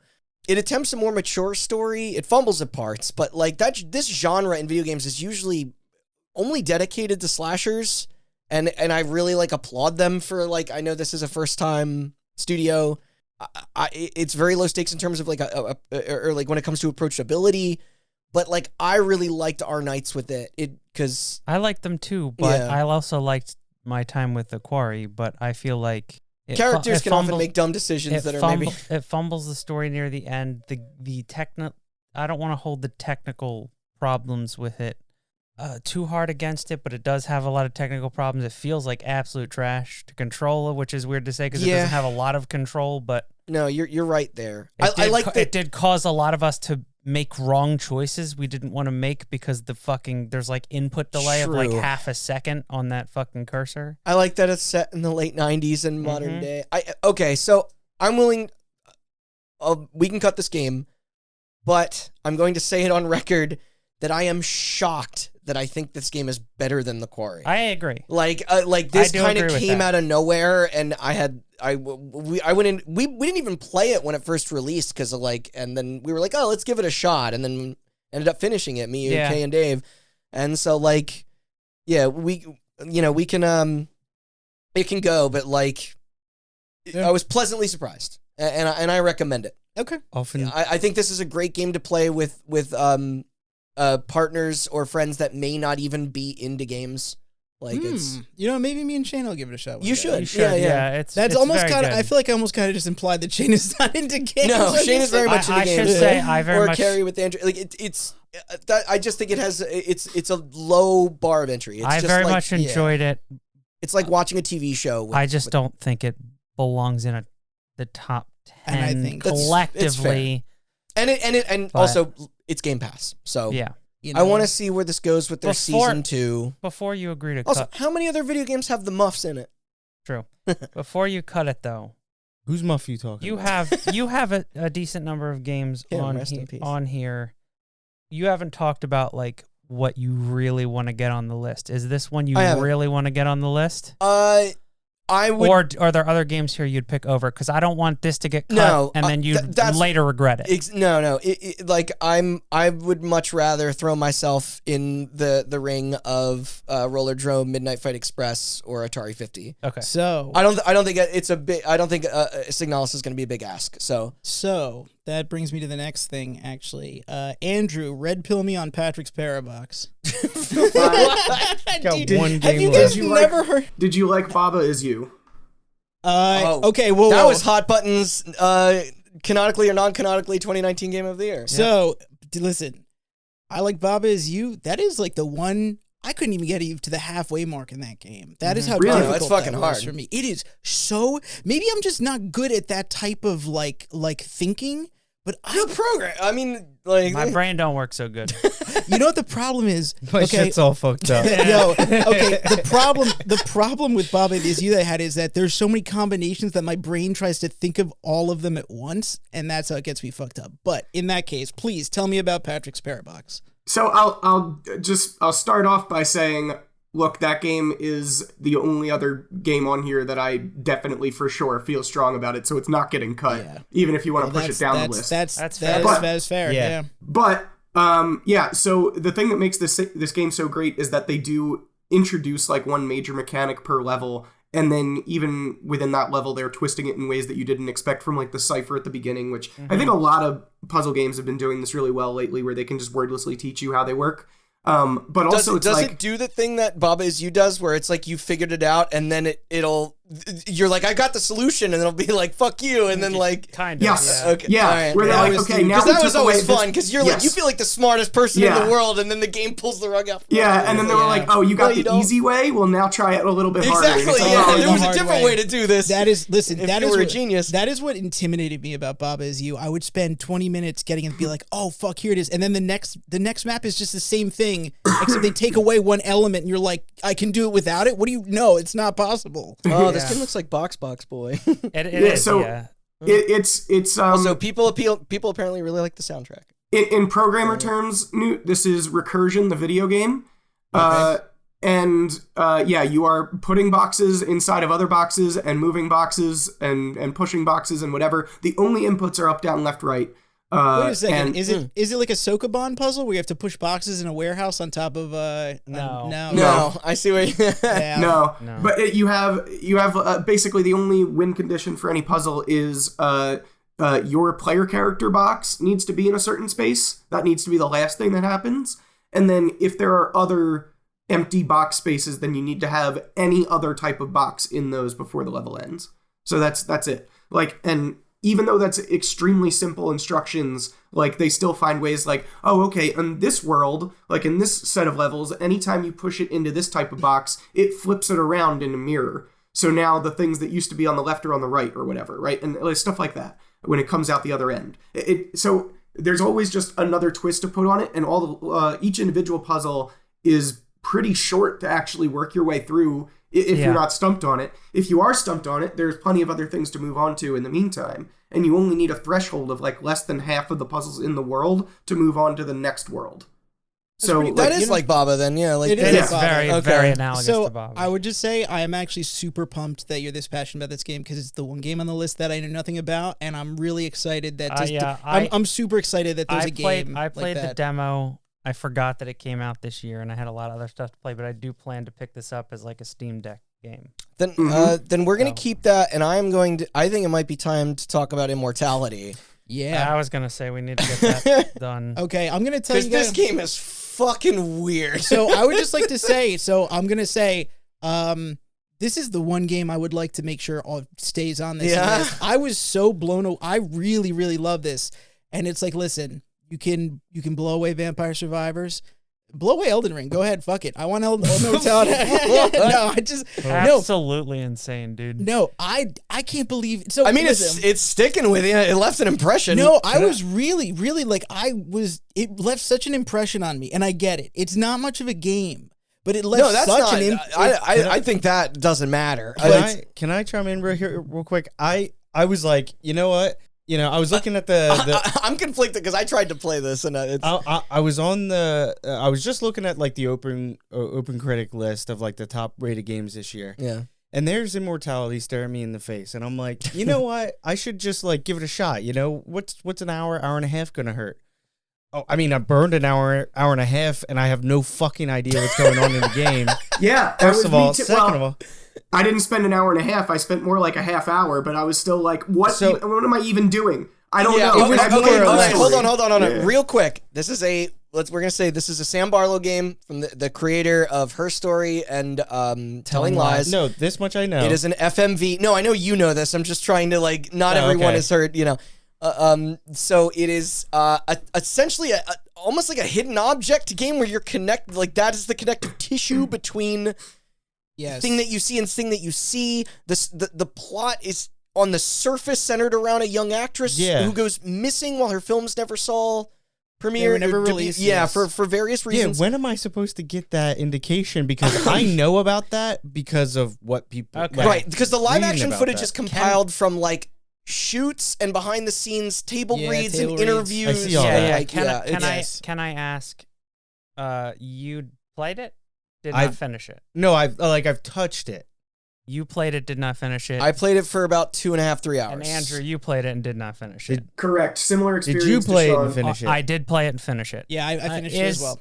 and you guys finished it. Yeah, Finished it. finished yes, it, finished of it. the- Not I got, finished I it. got the secret This is ending. the year of quote-unquote. fucking false I've endings got- in Yeah. games. Okay, wait. So I got the credits where, okay, spoiler alert to anybody who decides they want to play it. Marissa's sitting in a room in a chair. Yes. And then is that the secret ending? Yes. Yeah. What's the non-secret ending? Well, Is there no? So- it's, Well, that's- we talked hold on. Okay, This sorry. is what I was going to ask because the Go ahead. listeners, I can tell them there's going to be spoilers. But if anybody in the room, do you still want to play it? What more or less what I was trying to get into was this is like, the most difficult game to talk about without. should Yeah. I? Yeah, like, right, I'm good. exactly. Like, Right, I exactly. don't care about spoilers at all. Okay. From you didn't you did. I finish know it. Oh, what I the finished it, spoilers yeah, are. yeah. I watched. and seeing his reaction to like that means something to me because this on the surface You're didn't our look like a hang-up. me game. So, what is your takeaway? Are you generally satisfied with what you played, experienced? I really enjoyed my time with the game. I will say this: the game is not fun. None of Okay. Sam Barlow's games are fun. It's not meant to be fun. Yeah, No, right. yeah. The It's not- game Who, part of who it. designs a It's police about- fucking database but- that can only search oh, one word? That makes no sense. It's My about- God, is that game intriguing? Yeah. Yeah. Oh, Okay. listen. Okay, I And have a It's not monologue. comparable to I've got a anything. defense. I have a defense of it. I would like you to finish your thoughts on it before I Okay. get into it. I mean, I'm fully behind Matt in that if he's that passionate about it, I will back him in that this game is. No, Unlike anything if I've this is played. Patrick's Parabox, I totally get it. It's Yeah. just like this game is so hard to describe. It's very hard to describe, and it's also way harder to describe without spoiling. Yeah. And I don't want to spoil Mind it. if- I mean, we should specify the game does have a dual meaning, to be immortalized on film, but then it takes that literally to a point where the game becomes supernatural. Yes. So mind if I give it a shot? Sure. In summarizing, I don't want to. Are you going into spoiler territory? I'm gonna try and not spoil. You're Because gonna let me dance around Let me it? tell you this. The reason I'm just gonna say my piece, and then I actually might walk out of the room. No joke. No, I won't. Because I'm No, not. yeah, Matt'll. No, because he'll I phrase want it. you to- No, it's mostly spoiler free. I want to defend its virtues, not spoil the Okay, plot. so this is how much I've He's touched gonna it. talk about Ready? the amount of titty in it. So, oh my god, You stole got a nice joke, set on actually. her, don't she? No, I'm just kidding. Yo, I just want to say, Manon Gage, if you're listening right now, you got some nice titties. Okay, Okay, just well, he saying. took that full on for me. I love. You look good naked. This game has a lot. Really coming out. This game has a lot of adult no right, themes which and on the writing in it. surface never would have expected that. I was like 3 clips in, and I was like, those are her boobies. Yeah. But You don't see a lot of live action nudity. all in I want to the say games. is I touched this game for like an hour, and I was like, what the fuck's going on here? Am I really just have to sit through 3 So- movies All right, compiled? I'm gonna set Matt up to talk about it. So the gameplay is done exclusively by sifting through video and selecting objects, and Yes. it's non-linear. And Yes. in a non-linear fashion, and you are piecing it together. Yes. Okay. What is your so- takeaway? And really quick, because you interrupted me, which I interrupted him. Okay. I literally I love was like this. slowly reversing Yeah. a clip, Yes. and Saw there's some like things you didn't and there expect was to see. there was a woman You found out with how to her rewind. with her hair slicked Okay, back. so you found the main mechanic of the game. Yes. The that game is- throws you into the deep end, tells you nothing, and Yes. you Yes. have to rewind Yep, I found in that order too. to get to the actual game. And I found that naturally. I was Yeah. Right, Yeah. and then when I started going through clips, I was doing more rewinding, but I couldn't. I did 2 clips. So- I couldn't pinpoint. A major problem for this game is, and I don't gave play it on fucking controller. No, Yeah. play it No. on controller. Don't play it on anything else. That's what I'm Really? saying. Yeah. Yeah, because the game gives you two. The rumble. The game gives you 2 cues as to when it's time to Audio. rewind. Number 1, audio. Number 2, controller rumble. Oh. Yeah, So- you need to Didn't play come it with a on controller. vibration function. Yeah. Yes, you So hear you like have to play it on I controller. thought, oh, what would a fucking film editor use? A fucking controller? yo. Oh, you know, let's bind. You hear like make a- the screen have like an aura, please. Something. You have there's like a motor rumble when you Yeah. when you need to rewind. The one thing I will say is even when you're scrubbing the film backwards, you sometimes have to do it multiple times because you need to get the controller, the analog stick in like just the right spot, and then you Right. hear the pop, and Again, that's good. You have to do it at the right speed, Right. and then you'll rewind one clip and get to the end of that, and it'll vibrate again, and then you fast forward and get another clip, get to the end of that, then rewind again, and you get the final Personal clip. opinion too, that UI is unwieldy. Uh-huh. Yeah. Yes. Okay. So I would like to go to say ahead. okay. So as a game, obviously, it's not much of a game. It has one mechanic, rewind. That's it. That's the only really mechanic. Yeah. Okay. One, I did not know what, this is why, try not to spoil it going in, because when you discover what, that the film is kind of haunted almost. The film is haunted. Nothing prepared me for that. And I saw, when I started seeing the silhouettes of the woman with the slick back hair, first of all, the first time I saw her, they do a good job. She's intimidating. It's creepy. Yes. It's creepy. And the thing that really freaked me out is when I sent you to that screenshot of some of the clips, you don't have to rewind in the middle. You just have to get to the beginning of the clip, and then it popped in, and then the woman is staring at me straight in the eyes, and I was terrified. It's effective. It's very effective, but I would like to say this. One, if you go into it wanting to I thought it was very engaging, but the thing that really engaged me is I liked the movies that they were making. The movies within the movies? Within the movies. I They're thought... all like trashy, but I mean like... No, so at They're first... so, the acting is so hammy and dramatic. But yes. Like, it does authentically mimic the technology of the... So when I first started watching through the clips, Smut. and Ambrosius, the monk one, I was laughing. By the time I collected all of the clips for that movie, I'm like, I would watch this. I love this movie. It's so he hammy. wrote Also- like 3 full-length He films. looked through, and it's like it was so engaging because it's funny because towards the beginning I was just looking for clips because the whole goal as a clip is just get as many clips as possible and watch them. Towards the end, I was collecting clips because I was like, oh, I want to fill in the gaps of the stories of these movies that it's like I really enjoy. I liked Ambrosius. 2, I would just say. I mean, it's funny because the narrative of those doesn't even super matter, but... Well, so it kind of does. Yeah, it plays into the... Because, we discussed this. Sam Barlow uses a lot of recurring motifs. Okay? Yes. I loved He loves secret double lives and twins. and twins and one of them... twins. Wow, that's a dated name. And there were a lot of them... beer. Sorry. And the women in struggle and... Yes, and so I thought the secret narrative of the game was reflected extremely well in the narrative of the movies. I love the fact, my theory is that, like, the thing that I think, spoiler alert right now if you don't, I thought that she was a succubus, and that played well into the temptress themes of the first movie, and I'm seeing all the reflections. That's a good point, actually. I thought we talked about this last year with The Forgotten City, how it felt like it was written like a novel. Yeah. I felt like that game, if you put everything together, it felt like I had watched a novel. And I thought that was amazing. I thought they did it in a way that I had never expected before. They did it masterfully. It was probably hard to produce. And on top of all of it, it was engaging and fun. And that is why it is staying on the top 10. All right. Yeah, and You've also... sold me. Also, another aspect of it is that it is a very awesome peek behind the curtain to 3 separate eras of filmmaking. Yes. That is also, yes. And they do a really good job of like, this looks like a movie that came out in the 70s. Yes. Yeah. This looks like a movie that came out in the early 2000s or the late 90s. Late 90s, yeah. Yeah. I buy every single thing Matt said, with the exception of it being fun. This is so. I thought it, so. I know. I'm know what? only Replace being, fun I'm being with facetious. intriguing. Like, yeah. You know what? The other thing too is the thing that very much engages me in video games is detective work. Sure. I'm a very big detective, as evidenced from, fucking Tunic and all that stuff. That game is all detective work. And I loved agree. it. I loved have. it. Yeah. I have a relatively good segue for that. Really quick, just a last little add-on Yeah. for what you were saying. This is not on surface level. This was not a game I'm into. Yeah. I almost, it was getting praise when it came out, and I was like, well, sucks, I'll never know because I can't stomach I beat it. Her Story and Telling Lies, and like they weren't. That hooked you? No. Well, oh. I don't know where you're going with this. All I'm saying is that I beat those. Good job. Thanks. No, but like on the surface, I'm fascinated with him as a creator, despite the fact that I haven't liked. I get what you're saying, but no. Silent Hill Shattered Memories is okay. a bad game. So yeah, so on the surface, I wasn't expecting this, but that natural discovery of that mechanic has me hooked. When I originally anticipated that it would not, so I'm glad it's staying for the time being. Let's keep going.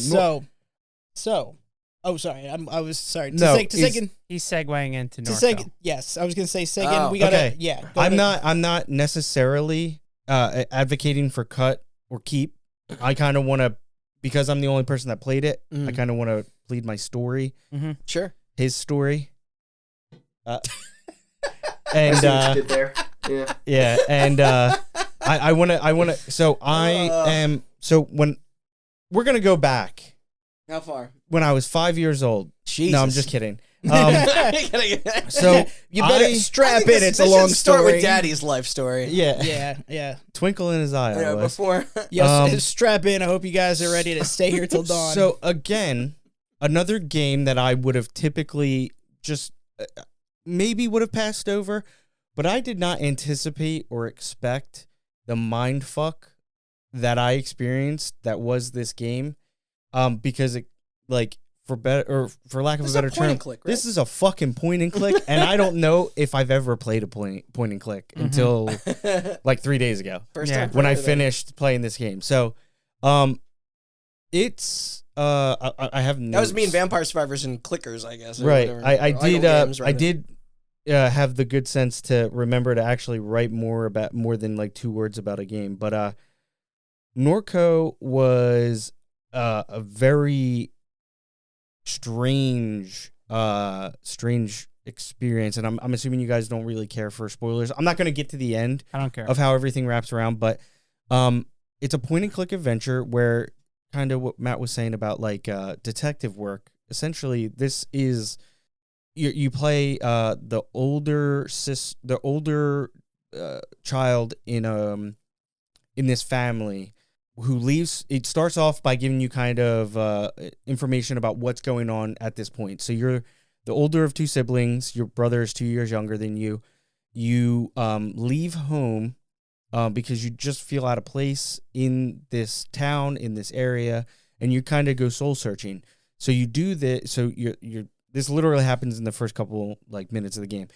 You basically spend 5 years on the lam, kind of trying to figure out who you are, figure out where you belong, what you should be doing. And then you get a call from your brother somehow, or you call home and your brother basically tells you that your mother's dying of cancer. And essentially like you feel indifferent based on how it's presented to you, and you're not really sure how to feel. So it gives you a little bit more information about what you do to pass the time, and then eventually you just decide, I'm going to go home. So you go home, or you call home to check in and find out what's going on, and you can basically tell by the tone in your brother's voice that your mother has passed. So you return home to your childhood home, and you get to the house. You don't see your brother there. He's MIA in the beginning. You meet this robot that is was saved by your mom, taken in by your mom to, and it's like set in like this futuristic, like Louisiana area. And it's like, there's an oil refinery that's being built, and like they're buying up a bunch of property. But all you know is that your mother is like this huge influence on the town. She was everybody knew her and stuff, but you've been out of the area for 5 years. Like you don't really know what's been going on. So you're kind of playing catch up to kind of reorient yourself. And then also you can't find your brother. And also there's a talking robot that's like your guide. Okay, sorry. It sounds like an Adult Swim show. No, it was funny because everything you're saying was so poised and grounded, and then it was like, by the way, also, but it is set in like a futuristic, obviously because you've got a robot companion. Yeah. And no, I mean, you don't lose me there. I love robots. There's an oil refinery company that's like buying up all the property. Yeah, I knew it was like centered around that. Like, and this robot is like comparisons to. This robot is essentially like a robot that was like stranded or left behind or forgotten, and then like your mother was like such a kind-hearted person, she brought them in, and it's like they're sentient and they talk and they have companionship, yada yada.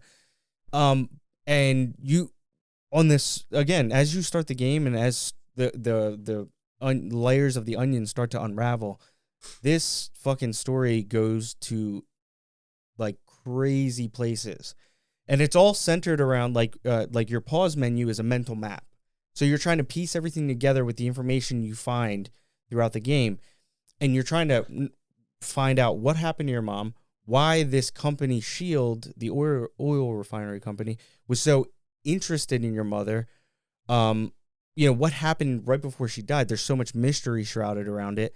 And it's, like I said, I don't think I've ever played a game like this. How you're piecemealed out, like how it's the carrot on a string, or the carrot dangling from a string. It's like you just like like you said, intrigue. It's just pushing you forward. It's making you want to get to the bottom of this. What motivated you to want to try this? It's it seems like so. Again, I actually could, since you mentioned, like it was very affecting to you, but it's like I just wouldn't have pinned you, like right, exactly. Yeah. So this is the year of like breaking out of my stereotypes. So no, would you say is so you said it's a point and click. It's a point and click adventure. So it's a point and click adventure. So the gameplay is not, it's not super new, but so you're saying the entire strength of this lies in the fact that this story is that good. It's very the way it's written, the where it goes, and it's not like, again, it's set in like a futuristic like potential reality type of thing. So it's not out of the norm for this to go where it goes.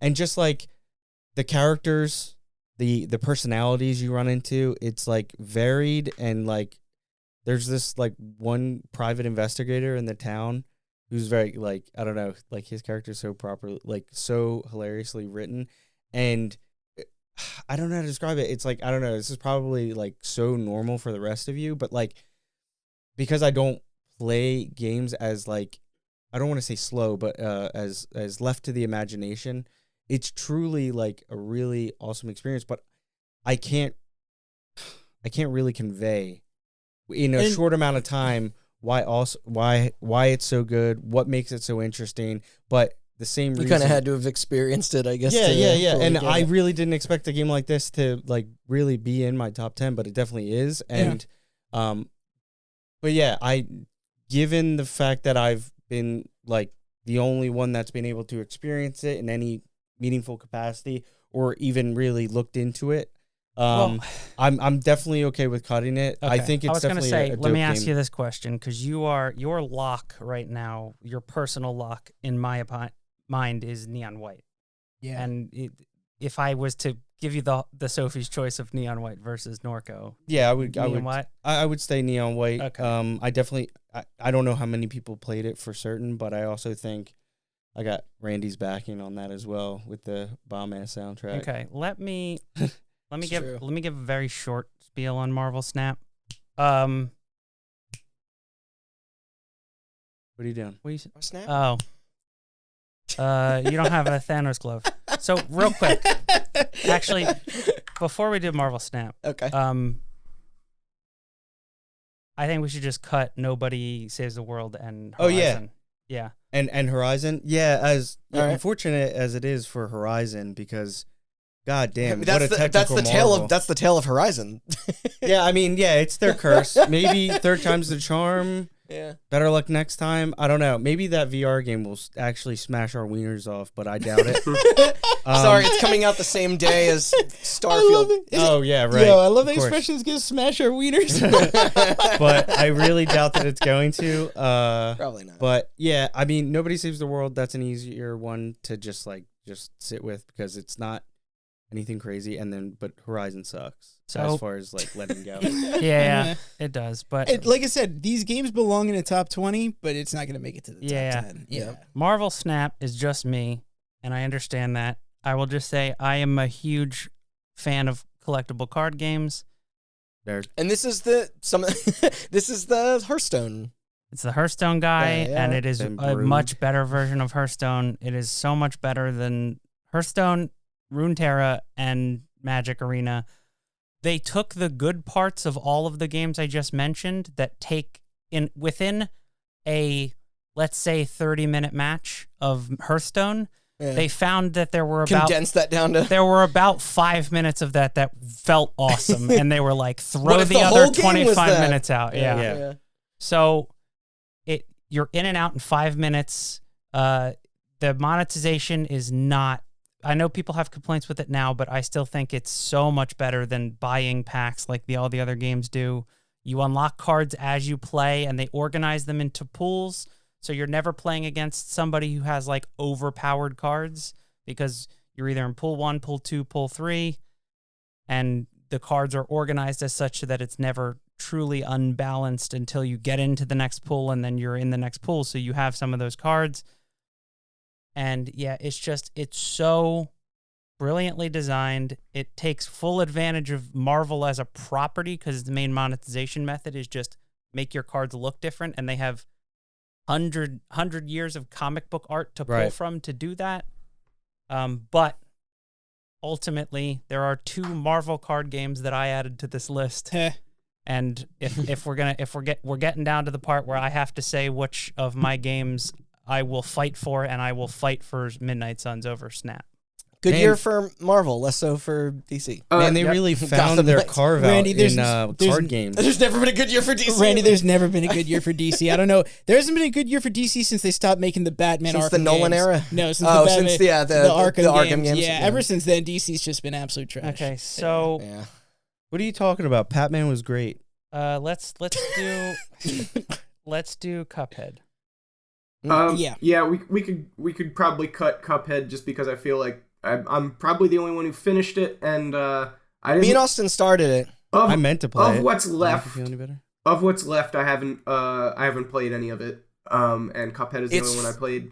And it's fucking gorgeous. Oh, it is so good looking. It plays like a dream. Oh my god! I watched reasonably priced for the absurd amount of artwork that went into it. Yes, absolutely. It is a sizable expansion. How do you feel about Miss Chalice? You think she breaks the? She doesn't break it. She offers a new way to play. I agree. I prefer to play with Cuphead and Mugman, but still. Okay. But that is an alternate way to play the game, and it's totally valid. You can go back and play through the rest of the main content with her if you want, which is totally cool. But yeah. Wait, what's this called again? Delicious Last Course. Oh, DLC. Yeah. Oh my god. I just realized that now. Got it. So Phoenix Down. Yeah. So down like a phoenix. Sorry, I didn't know. I totally interrupt. Oh my god, Andrew, I get it. Deadly Silence. Yes. Yeah. Okay. So Andrew, actually, drop distance. Will you? So. How does this? I don't know how it fits into the game. I will say I watched a YouTube video of like a chef fight. Well, therefore you're educated on that. Okay, matter, right? I watched that chef fight and I'm like, holy shit! It is. Yeah. Even watching it on YouTube, it is beautiful. Oh, it is so good looking. You definitely get all the different transformations, and I'll say take a look at the Executioner, because there were just moments in there where I was like, these are even more animated than the base game content. Which is nuts. But yeah, it's great. It is more Cuphead. It is solidly iterative on Cuphead, which is what you want. What you want. It's art. Yeah, this is it's just great. That's you know what Cuphead is because it came out 5 years ago, right? Like the only reason that this game isn't this isn't definitively on the list is because it is like. It is a package to something that was already practically perfect, but it's in an industry that feels like it's falling prey to like greedy cash grabs and shit like that, like good or on an them. add-on, $7.99 for what is how long of an expansion or DLC? About 3 to 4 hours. Yeah, but like what you're saying, like the amount of time, effort. The amount of blood, art, sweat, and tears, artwork, all that shit is incredible. Those painted cells. Sorry, I just wanted to kind of tip of the music, fedora to them. So actually, since we got since we had a quick break, okay, I said Vampire Survivors is maybe before, but I mean, given the fact that now that I wanted to save it to see what was left, and now that I see what is left, it's like, okay, we gotta cut. I think you might be right. Yeah, I think we gotta cut Vampire Survivors. It is a fun game. Totally. Again, it is one of those things where it's the definition of the most pick up and play thing of the year. It's like I found a lot of joy in that game of just being like, I'm gonna hang out in Discord and talk to people. Yep. Of that one session I played that went on far too long. Yeah, and it's like it's one of those things that's like, listen, just the fact that it made it to a top 20 is a big honor, but it just won't make it to the top 10. It was one of those things where I was like, oh, I get it. Definitely not understated the cultural impact it had for the year. Yeah. Because of how many things spawned outside of it, but yeah, tip of the fedora to you as well. We have 7 left to discuss. Yes. We have Elden Ring, Signalis, God of War. We talked off air. We're going to save those for the end. I have Sifu, and the other 3 are yours. And you don't have your I will fight to the death for this game yet. Yeah. So, how much do we have left to cut?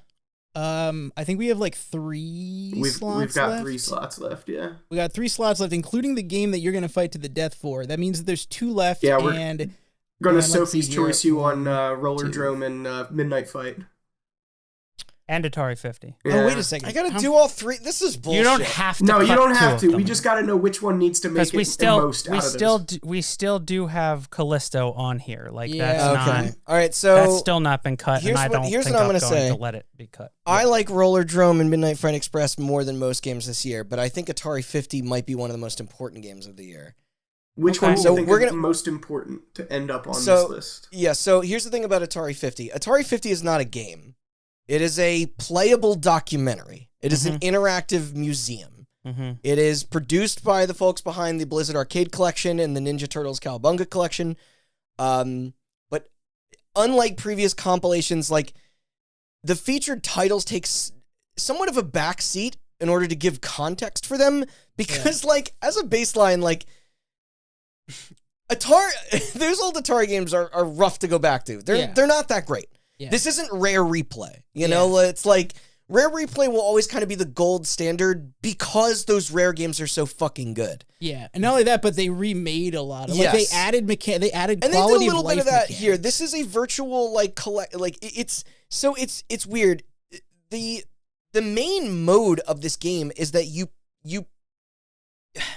go through their history in chronological order of all things Atari, from founding to the crash to today. And it covers the arcade era, the console era, the computer era, attempted to set the handheld market, all of their failures. And it is just complete with interviews, with all of the like talking heads of who you want. Like the game literally closes with Nolan Bushnell, who is famously not done a lot of like on camera appearances. A lot of old ads, old design documents, Yes, yeah. very high res scans of all of them. Oh yeah, of the artwork, the boxes, the instruction manuals, legal documents. Yeah, like the sides of the cabinets, like you know, they will be what is it? Like commercials and like news reports. Yeah. Like it's and this is all in the game. Yes. It's not a limited run. No. Extended No. press. This is just the game. And there's over That's 100 crazy. games on it. And most of that's the best way to dish them out, because if you're just like, I want to play Pong or Asteroids or like, you know, like, or Breakout, like, kind of who cares? But if you see people describe how they made it and then you play it and then you go back to that, it makes it that much richer. Yes. And it is there are also reimaginings of titles on there. I would like to add, if we were doing biggest surprise, this is for sure the Yeah, this came out in left field for me completely. I was listening to a podcast and they brought this game up and I immediately went out and bought it. And I knew that anybody with an interest in gaming history, that industry, like, Yeah, I think you just sold me. yeah, it is. It's worth a play. And it's also, it's fucking like, it's funny. These people are like candidly discussing everything from their design process to like the deals that they made and the legacy, like Drugs the they drug took, use. yeah. Yeah, like you literally, people are just like, Oh, we were doing so much blow. you're not that far off. And the way they that had a weed they splice delivery it guy. together. Oh, Yeah, really? there was a dude on staff whose entire job it was to get people drugs. But they splice it in a way where it's like you have somebody being like, there was no drug use at Atari, and then it cuts back to somebody else and like, we were high like 24/7, and they're like, and there was a German guy we worked with that was complaining of the pot smoke, so they moved him to another fucking building, and then you have somebody else who, what did he say? He's like, I went home and then like he smoked a joint and then took some psilocybin. And then did a few lines of coke. Yeah, that was it. He said he did a line of coke, and that's how the ET game was made. He did a line of coke, took some mushrooms, and then smoked a joint and lied down. And while he was lying down, he was just like, "That's it. That's the game." Like he was like, "That's how." Yeah, and he wrote a design document, made the game, and then shipped it exactly how he imagined it. He was high. He said he wrote the design document high, and it shipped exactly how he wrote it. And that's fucking amazing. You're not going to see those tell-all stories in any other Atari is only in a position now to do that because they're like barely a shell of what they used to be. It's basically a holdings group that ends up at like that allows for things like this to happen, and it was clearly developed by passionate people that wanted to tell these stories. I would also, like in on top of defending, this game, the narrative of the game, I will say, in terms of if you want accessibility to not just Atari games, not just the old Atari games, we're talking across the generations. Oh yeah, 2600, 52, 78 Jaguar Lynx. Like they have ROMs of the cabinets, which is very hard to find. Okay, that was crazy. There's ROMs of cabinets, and on top of that, there's unreleased prototypes. Yes, and on top of that, several of their games, they do give the rare replay treatment and remaster them so that they're like more quality of life improvements for the modern time. There's also like ROMs of like it was like Tiger Electronics handheld games fully recreated. Like their version of Simon that came out before Simon, right? Which I didn't know that before that. That that's true. That which was a physical game. Yeah. So they programmed in a physical toy into a and I learned so much. I didn't know that Atari made the world's largest pinball machine that used pool cue balls in it. Like this is not only that, but listen, the artwork they include in that game is so high res and gorgeous. Yeah, it really is. That entire game is like, listen. It was not destined to go on the bestseller list, no. But the love and affection and attention to detail, it should be commended, and it needs to be. I wish every game company had this treatment or publisher had this. And that's really the thing. It's like, and Nintendo and this never was sold will. for. No.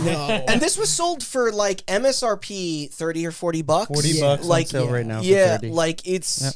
And it really does. It's like they could have done so much less, but they did everything they could to make it the most perfect package they could. Yeah. And it deserves to be commended. The only criticism I have is that it glosses over several of the bad mistakes. Well, it still is produced and published by Atari. They're not going to celebration. They're not going to talk about the hubris. They not admit all the mistakes. No, not all the mistakes. They do admit some faults. But there's also some they shy a little bit away from like, hey, the crash was a bit due to some of the oversaturation and quality control on your part, and you're like, especially through the pivot in the 90s and 2000s, it does not get into when they got into third-party publishing. I wish it did.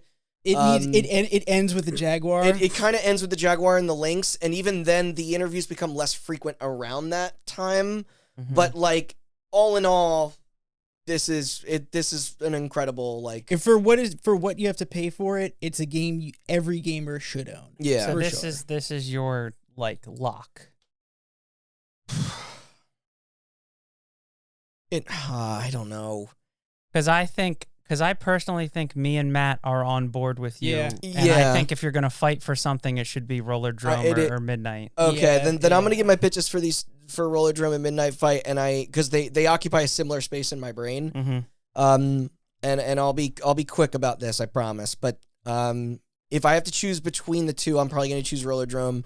Andrew referenced Jet Grind Radio earlier. This is Jet Grind Radio meets Hotline Miami, but it controls like Tony Hawk. Yes. With the same objective system. Mm-hmm. And the backdrop is, and it's weird because this movie also came up twice tonight, but it's basically the Running Man or Smash TV. It's got that with like a weird, like a really well thought out anti-corporate slant to it. Yeah. And this is the definition of retro future. It is and it's got great art direction. This cell it's kind of flat, but like it makes the things like glass breaking or dust popping, like, or blood, like really pop. Yep.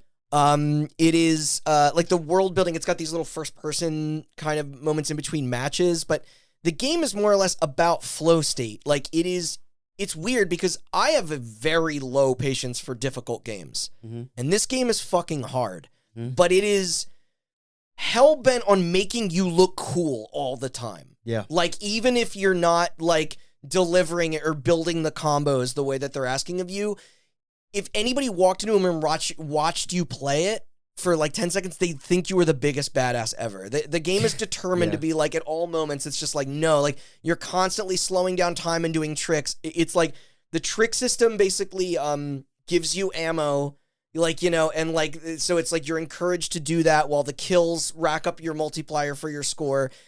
That loop worked so well for me. I like that the unlock system it basically, it's like it wants you to return to old levels to get new weapons and stuff. There's a new game plus that is even fucking more deranged than the campaign that's there. But it's the scoring system is harsh, like it is, but it's like it requires near perfect execution.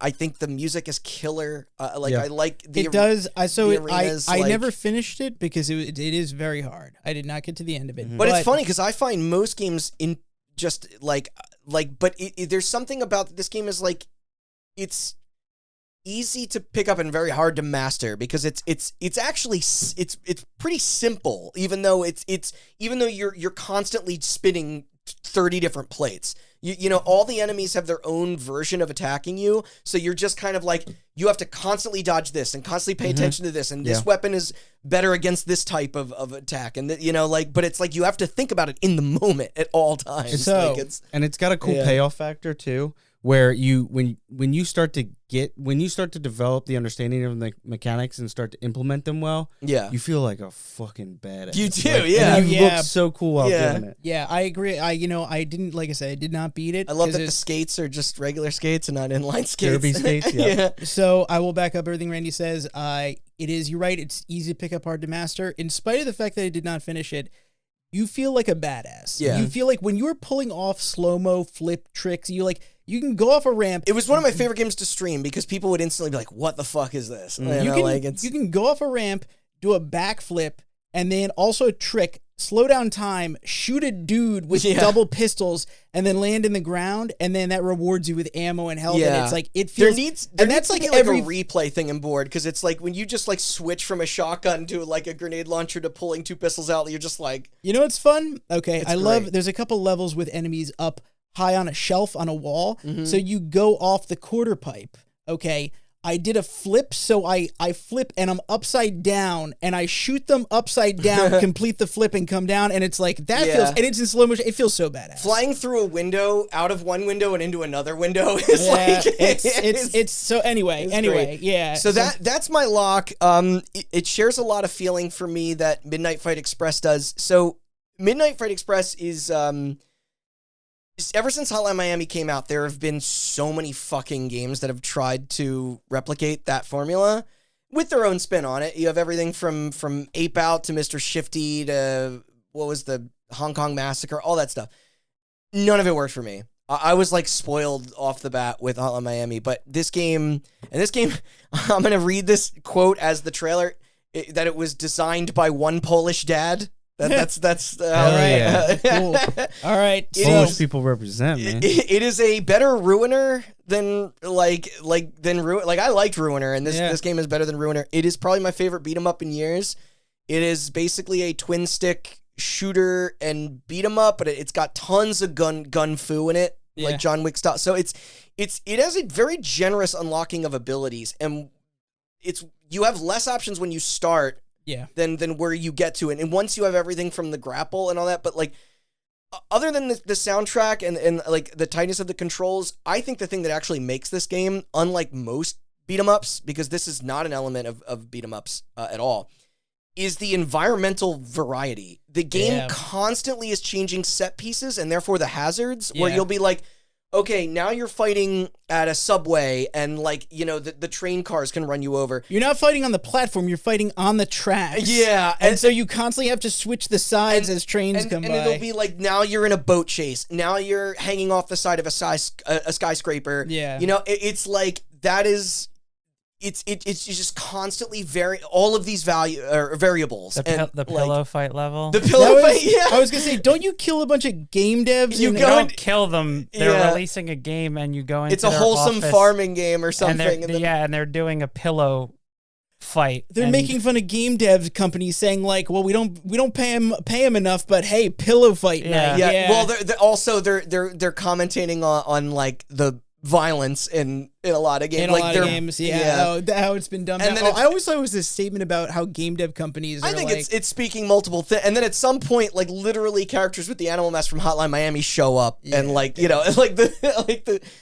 but it's a very funny game.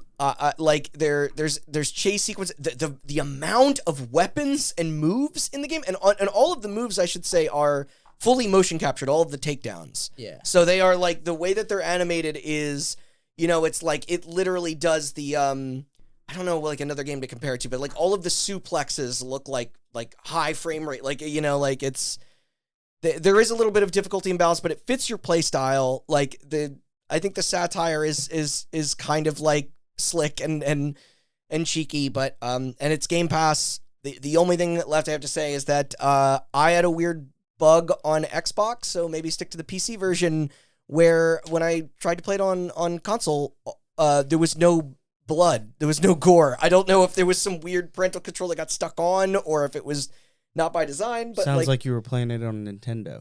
But that game is part of the weightness of the violence makes it that much more effective. You're slamming people's heads into sinks in a bathroom. Very claustrophobic. Like they at one point they make fun of the No Russian mission in Call of Duty, where you're literally in the elevator against those 4 people. Oh wow, that's cool. Okay, and then there'll be a zombie level outside at a church. Like it's so all over the fucking place. There's a little drone named Droney that follows you around and is basically instructing you to kill people. So. That means, okay, so what we have here is we've got 8 locked in, and then that means 2 slots left and 4 games left on the list. We just went through Atari 50 and Midnight Fight Express. We got Callisto Protocol and Sifu. And Callisto we already talked about. Yeah, we discussed Callisto earlier, which means that Sifu is the last game that is not on this list that we have not talked about yet. That we have not talked about yet. Okay. So talk about Sifu. So the thing about Sifu is that Sifu is my Midnight Fight Express. Yeah. I was just about to draw the comparison. They share some commonalities. Sure. It's a beat 'em up, right? But it is like, I am a fan of fucking so many different types of action games, character action games, whatever. Never in my life have I experienced a game that has conveyed hand-to-hand combat in a cooler, more rewarding way. Sifu is not an easy game. No, I found that, and we should specify that they added easy mode, but after the fact, but it is so well animated, and the impact of all the hits is so well done. Similarly to what you said about Midnight Fight Express, there are 5 levels. And so I should explain the main conceit of Sifu. You start out at age 18. Whenever you die, you age 1 year and come back, and then it ticks up a death counter. So if you die again, you age up 2 years and then come back. Yeah. And you get stronger, but you get less health as you age. Mm-hmm. So it's not... That's how it works. It sounds frustrating. But basically, you'll play the first level, and it's really hard, and you'll get to the end of the level, and you're like, fuck, dude, I'm 50. By the way, the game ends when you turn 80. Okay. It's a game over. It's lights out. Yeah. So... What, are you just too old to fight? So then you go to the next level, and you're like, I think I can make it through this, and then maybe you make it through, maybe you don't, but eventually, you'll get through, and you're 76 years old, and your death counter is 3, and you go, I got 2 more lives, and this game is going to end. Yeah. But the game lets you go back and replay the old levels, and then it will save your best progress. Yeah. So I'm playing the first level. Sorry, real quick. Does Sifu do the thing that Midnight Fight Express does, where it saves your replay as like a GIF and you can share it? Yes. Yeah. Yeah. That's a great trend. Because Neon White does that too, doesn't it? Yeah. I think that's. Oh my god! So that's very smart. You play this first Show level. Your friends how you play this first level, and you're just like, man, I barely scraped by. And then, without realizing it, the game is getting harder. But they do such a phenomenal job of teaching you that you are getting better. Mm-hmm. And I didn't realize it until I was like, had a kind of disheartening moment where I got to level 3 and I'm 76 years old. There's no fucking way I'm beating the other 3 levels of this game. Until you go back. Then I went back to the first level. Oh, yeah. And I stomped their fucking faces. Yes. I was 19 coming out of that level instead of 50. Yep. And then hell yeah. you can also do... I got younger. Yeah, you can also do... If you do well enough, they will lower your death counter for you when you beat levels. Yeah. So you can... you don't constantly age up. There's a weaponry in that game, right? Yes. Can you throw stuff at people? Because it's like my favorite thing in Midnight Fight. There's an upgrade system. So the first level... I know it doesn't have firearms, but... The first level takes place in a drug warehouse. The second level takes place in a nightclub. The nightclub is, I think... Yeah, the third level takes place in an art museum. You can, weirdly bypass levels, too, kind of, right? You can unlock shortcuts like Dark Souls. Yeah. The third level takes place in the... not town. Office building? No. It's the fire. Everything's in fire. No, that's the second level. The nightclub changes into the old right. Japanese village that's on fire. Yeah. That's right. Office I guess building. Chinese village. No, art museum, then office building, and then the last one is the spa.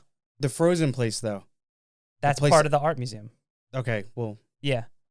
Because that's the thing. At the end of every level, they transform the environment into something else. And then the office turns into the underground. The drug warehouse turns into a bunch of bamboo shoots surrounding you. I mean, you're in a that's cool jungle. that there's that much my favorite part of Midnight Fight was being now you're at a bar, now you're at a construction site. So Sifu does that too. It changes what you're throwing at people and stuff like that. So in the drug warehouse, you find bricks. All of a sudden, they're champagne bottles now. Yeah. And the weapons is like Midnight Fight. You're like, oh, okay, well, but also I'll pick up this bat and I can hit 3 people with it. Mm-hmm. And it takes 2 hits to down a guy. And then you can upgrade. The better you do, the more points you get, you upgrade, and you can choose to upgrade like a character action game where you get better combos, and then you eventually get this guy is really strong, but he's clumsy, so I can do leg sweeps on him and knock him down and then punch him on the floor. And again, the fucking finisher moves are so well animated, just like you said about Midnight Fight. And you get to this point where this is the Absolver, guys, right? This is the Absolver, guys. Slow clap. Yeah. Good name. Yeah. I thought you were calling for a slow clap. Yeah, that's the name of the developer. Yeah. Because even I know you brought it. We played a little bit of Sifu here, and it is when you giving it to somebody, it's you do feel.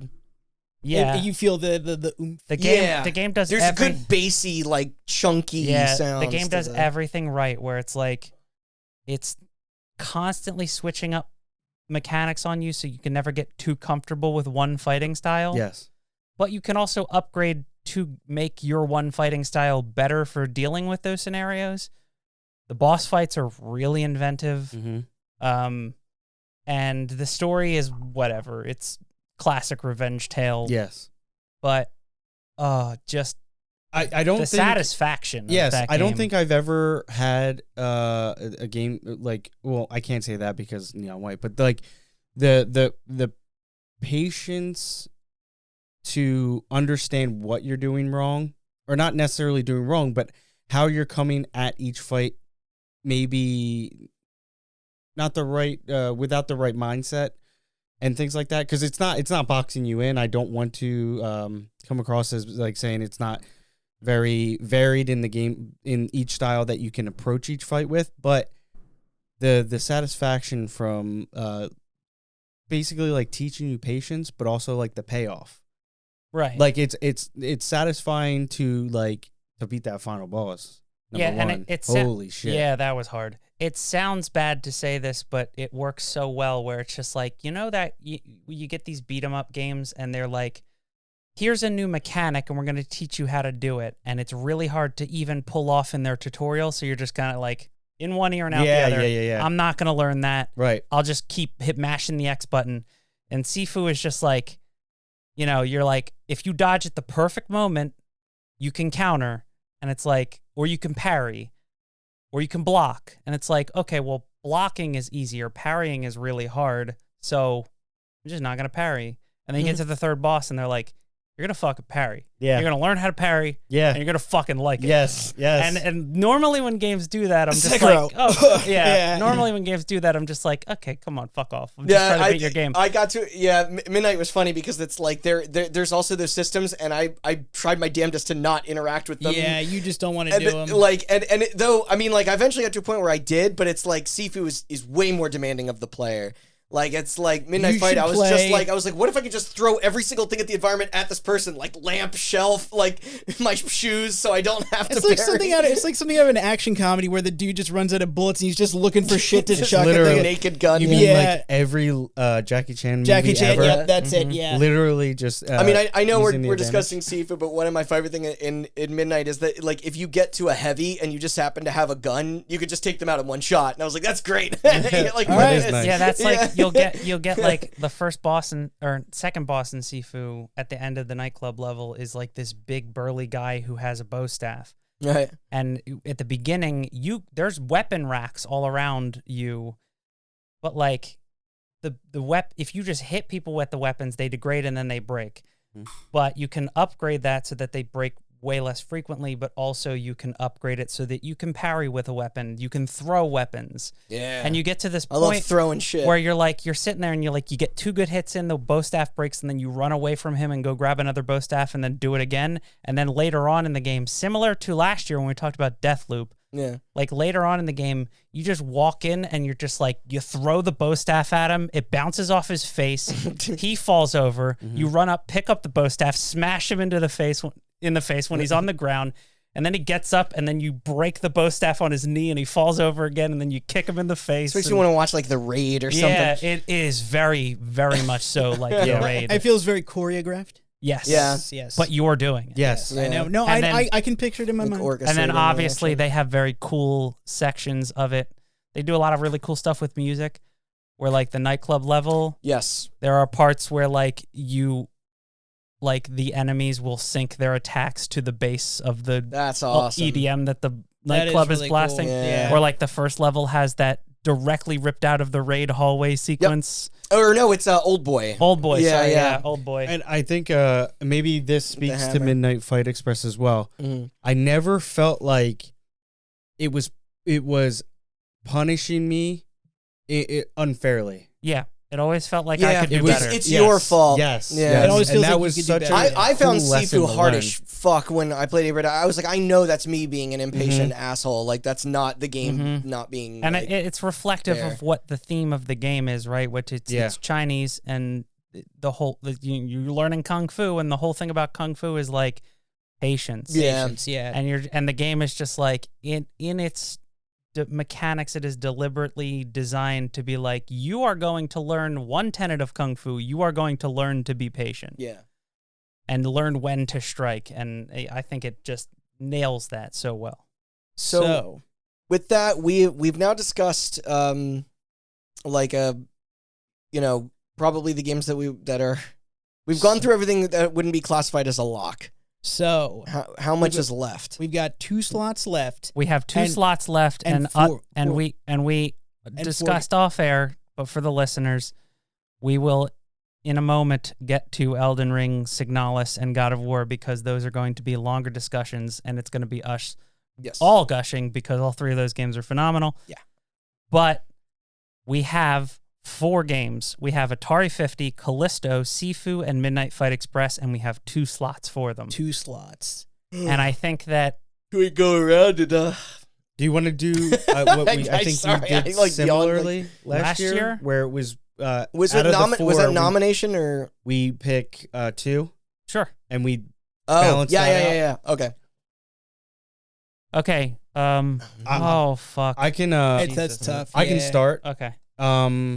Atari, 50, and Sifu. Are we picking keep or cut? These are the two you want to keep out of the These are four. two you want to keep. Okay. Yeah. Based on the conversations that have been had. Okay. So Matt. Atari 50 and Sifu. Okay. Andrew. Also Atari 50 and Sifu. I think it's pretty sold at this Yeah, point. I'm sorry, man. Randy, I know you loved Midnight Fight Express. It sounds like Sifu is a cooler, better version of that game. So we'll just go. But also, listen. Also, Randy, Not even any guns in it. so unfortunately, You don't need them. You have patience. That's your weapon. Yeah. So here's the Patience, real bullet question. in the- Here's the real question.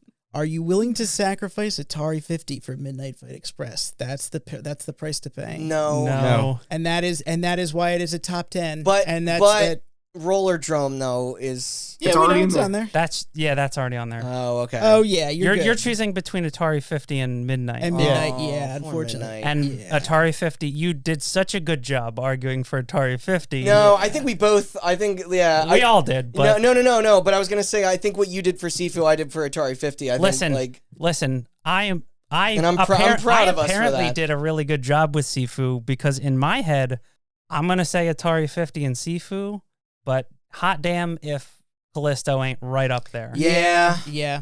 Weirdly enough, too, because if you I wasn't like, expecting this to go that way, but I'll also say I You know? played both a little bit of at least of both Sifu and Midnight Fight, and I know which one I think I would prefer on the list. I know. Yeah. I know. Sorry, Randy. Okay. Well, literally no place for cheers to that lovely Polish dad No, guns. yeah. The Who, main uh, character from yeah. Callisto Listen, Protocol. who fulfilled my thirst for murder in a. I think just in the same way that it's like, listen, it's an honor to just be in the top 20. It's Yeah. not because the game's bad. It just the games that are left need to be in the top 10. Okay. And let me just say, because it's been a while since we talked about it, Callisto is got a lot of problems that Yeah. Sifu don't have, but There's wow, there's it's- definitely it's a- like it's a there's some stunner. DNA there that can be something great they're one both day. they're Yeah. both weird offshoots of Punch Out in a way. You know what? And you know what the funny thing about Callisto Protocol? It sounds like Callisto Protocol 2 will be game of the year. Is what it sounds like. It sounds like the DNA for I do hope that Let's hope they get the budget. yeah, Yeah, I do hope that they get another shot at it. I know I'm the Midnight guy, but like Callisto of a lot of the games this year was something I was really pleasantly surprised by, considering the the reviews. Once that embargo lifted, it's a lot of outlets were really dogpiling on it, and I wasn't even sure that I wanted to play it. And Austin was like, "No, like I brought it with me. Like go through the first 2 chapters if you don't want to, if it's like if you want to, if not interested, fine, but like just try it." And I was pretty hooked. Yeah. So- real quick, I only wish I was able to finish it. Mhm. Okay. So, oh, sorry. Yeah, one more. no, what has there was? Correct me if I'm wrong. You're more of a manhunt aficionado than me. Okay. Was there that dodge mechanic in Manhunt or Mad World? I'm thinking, or Manhunt, Mad World. I don't. Those are 2 incredibly different games. It is an interesting mechanic. I don't Yeah. think I've ever experienced anything quite. I feel like there has to have I mean, been it's a game. Punch Out. Not in those. Oh, right. Yeah. It's Punch Out. It's very but Punch Out. But I guess, it's so weird how well it works in a survival horror game. yeah, truly. Mm-hmm. Sorry. But I'm all right with letting Callisto go because there's a better horror game on this list. Hell yeah. And so Is there? Yeah. Hell yeah. Anything else? Oh, right. Yeah. I thought you were just being Yeah, I thought you were being jokey. All right. So We'll talk about it, but Yeah. yes, That- Signalis is better than if Callisto. if we've successfully now trimmed this down to a top 10, we should just read off in no particular order what. well, so we've trimmed it down to 10, but we have not discussed 3. And that is, Yes. are we going when to we get into the reordering, we will discuss God of War, Signalis, and Yes. Elden Ring because those discussions are different. I don't think anybody. That's all about Yeah, placement. Yeah. So, Yeah, I okay. don't because we talked about this. Randy's horse in that race is Signalis, but we should just say for the listener's sake, apparently an even split where Oh yeah, this side of the room, me and Andrew are Elden Ring, Yeah. which I'm I so can't fucking believe I'm saying that, I'm and you so two are God of War. excited to watch so- you guys duke it out. That's Yeah. actually so. Okay, so for the listeners, the 10 You're the we've na- tiebreaker, bro. Yeah, so so Motherfucker. we've narrowed it down to from a list of like what 46. We are now down to 47. Now down to Elden 46. Ring, Signalis, God of War Ragnarok, Immortality, Patrick's Parabox, Marvel Midnight Suns, Rollerdrome, Neon White, Atari 50, and Sifu. And then Some good games right there. That is the top 10. And now the next and final part of this really is what order do they go in? Yeah, that's Yep. a tough question. Boy, what a great non-break we just took. It's like I'm instantly sober again. Wow, I feel so refreshed. Yeah. Yeah. Wow, Wow, my voice sounds better all of a sudden. Yeah. you down that NyQuil on air. It was. Yeah, I was impressed. Found that, ate that wall chicken. Feel much better. Wall chicken. Yeah. Now, of the 10 left, there are only 3 we haven't discussed. Yeah. At least at length. I mean, we're gonna be Peek- chatting about these for. Peek behind the curtain, there are 2 important ones that we're saving for last because it's Yeah. going to be a bit of a debate. So That means that Signalis I is turn? say we talk about Signalis now. All right. I guess I'll give a little backstory on this one since it's maybe not as well known as a few of the others on this Should list. be. But I agree. But it is an anime cyberpunk survival horror game done in the throwback style of like classic Resident Evil or Silent Hill. What would you say this perspective is? It's like Metal Gear Solid 1 almost. It's like a 3 like yeah. 3/4 perspective. It's not the only influence Metal Gear Solid has on this game, I would say. Yeah. Yes, yeah. Yeah. And great tone and atmosphere. It's really haunting and eerie. The puzzles are randomly generated, which Which I is pretty incredible. yeah. So you can't just go I and love look that. up shit. that is really something I hope that it's like, why is no other game doing that? Yeah. That's insane to me. Right. Roguelikes are, that's about it. It's a Yeah, smart choice yeah. in this Yeah. Hold like on. genre. I though. gotta keep talking, but I I gotta show straight you up- something. I wouldn't have known this Still have had you not just said it. these Oh, yeah? pictures Because I on my didn't phone. need help with anything. Yeah. Oh my god. Oh wow, you still have it. Oh my I still have these pictures. Oh, I have a bunch of those in my Yeah. phone as well. I don't know That's- if you can see this, Andrew, but I brought up They're the puzzle a solutions. yeah. god. Paint. Yeah. I brought up a paint. And I You were literally, drawing? yeah, I drew it like That's as great. it gives you those symbols for the doors. I wrote those symbols with my mouth. I have a I notebook guess- page full of fucking poetry from that one where you got to do the tarot card thing. Yes. Oh, yeah. Yeah. Yeah. I'll just have a quick aside about that is that they intend for you to use the item, the eyeball camera thing. Yeah. right? Yeah. I didn't Um, realize that's what they which- did, so I was already pictures deep. Well, and- it's pointless because you only have That's what limited. 6 inventory Yes. spaces. So Yep. why would you bring the eyeball when Well, you have a cell phone? Well, let me tell you, Austin, why would you bring it with you is because I fully intended to just not use it and use the Steam screenshot feature, but I couldn't find out because I played most of this offline on a Steam Deck on a train. And without an internet connection, I don't think the Steam Deck knows how to find your screenshots. Oh, So interesting. I took the screenshot and then was unable to retrieve it. So I was like, I guess I gotta go dig out that camera Oh, and that's use up funny. another item slot. So we're getting a little into the weeds already. All right, you yeah, can yeah, tell so- we're excited about So this there game. are we should point out, I mean, there are tons of quality of life changes despite the the faithfulness it wants to be. No ink ribbons. No ink ribbons. The combat is free aiming. Yes. Which is neat. With a lock on. Yeah. With a Lock lock on, on. yeah.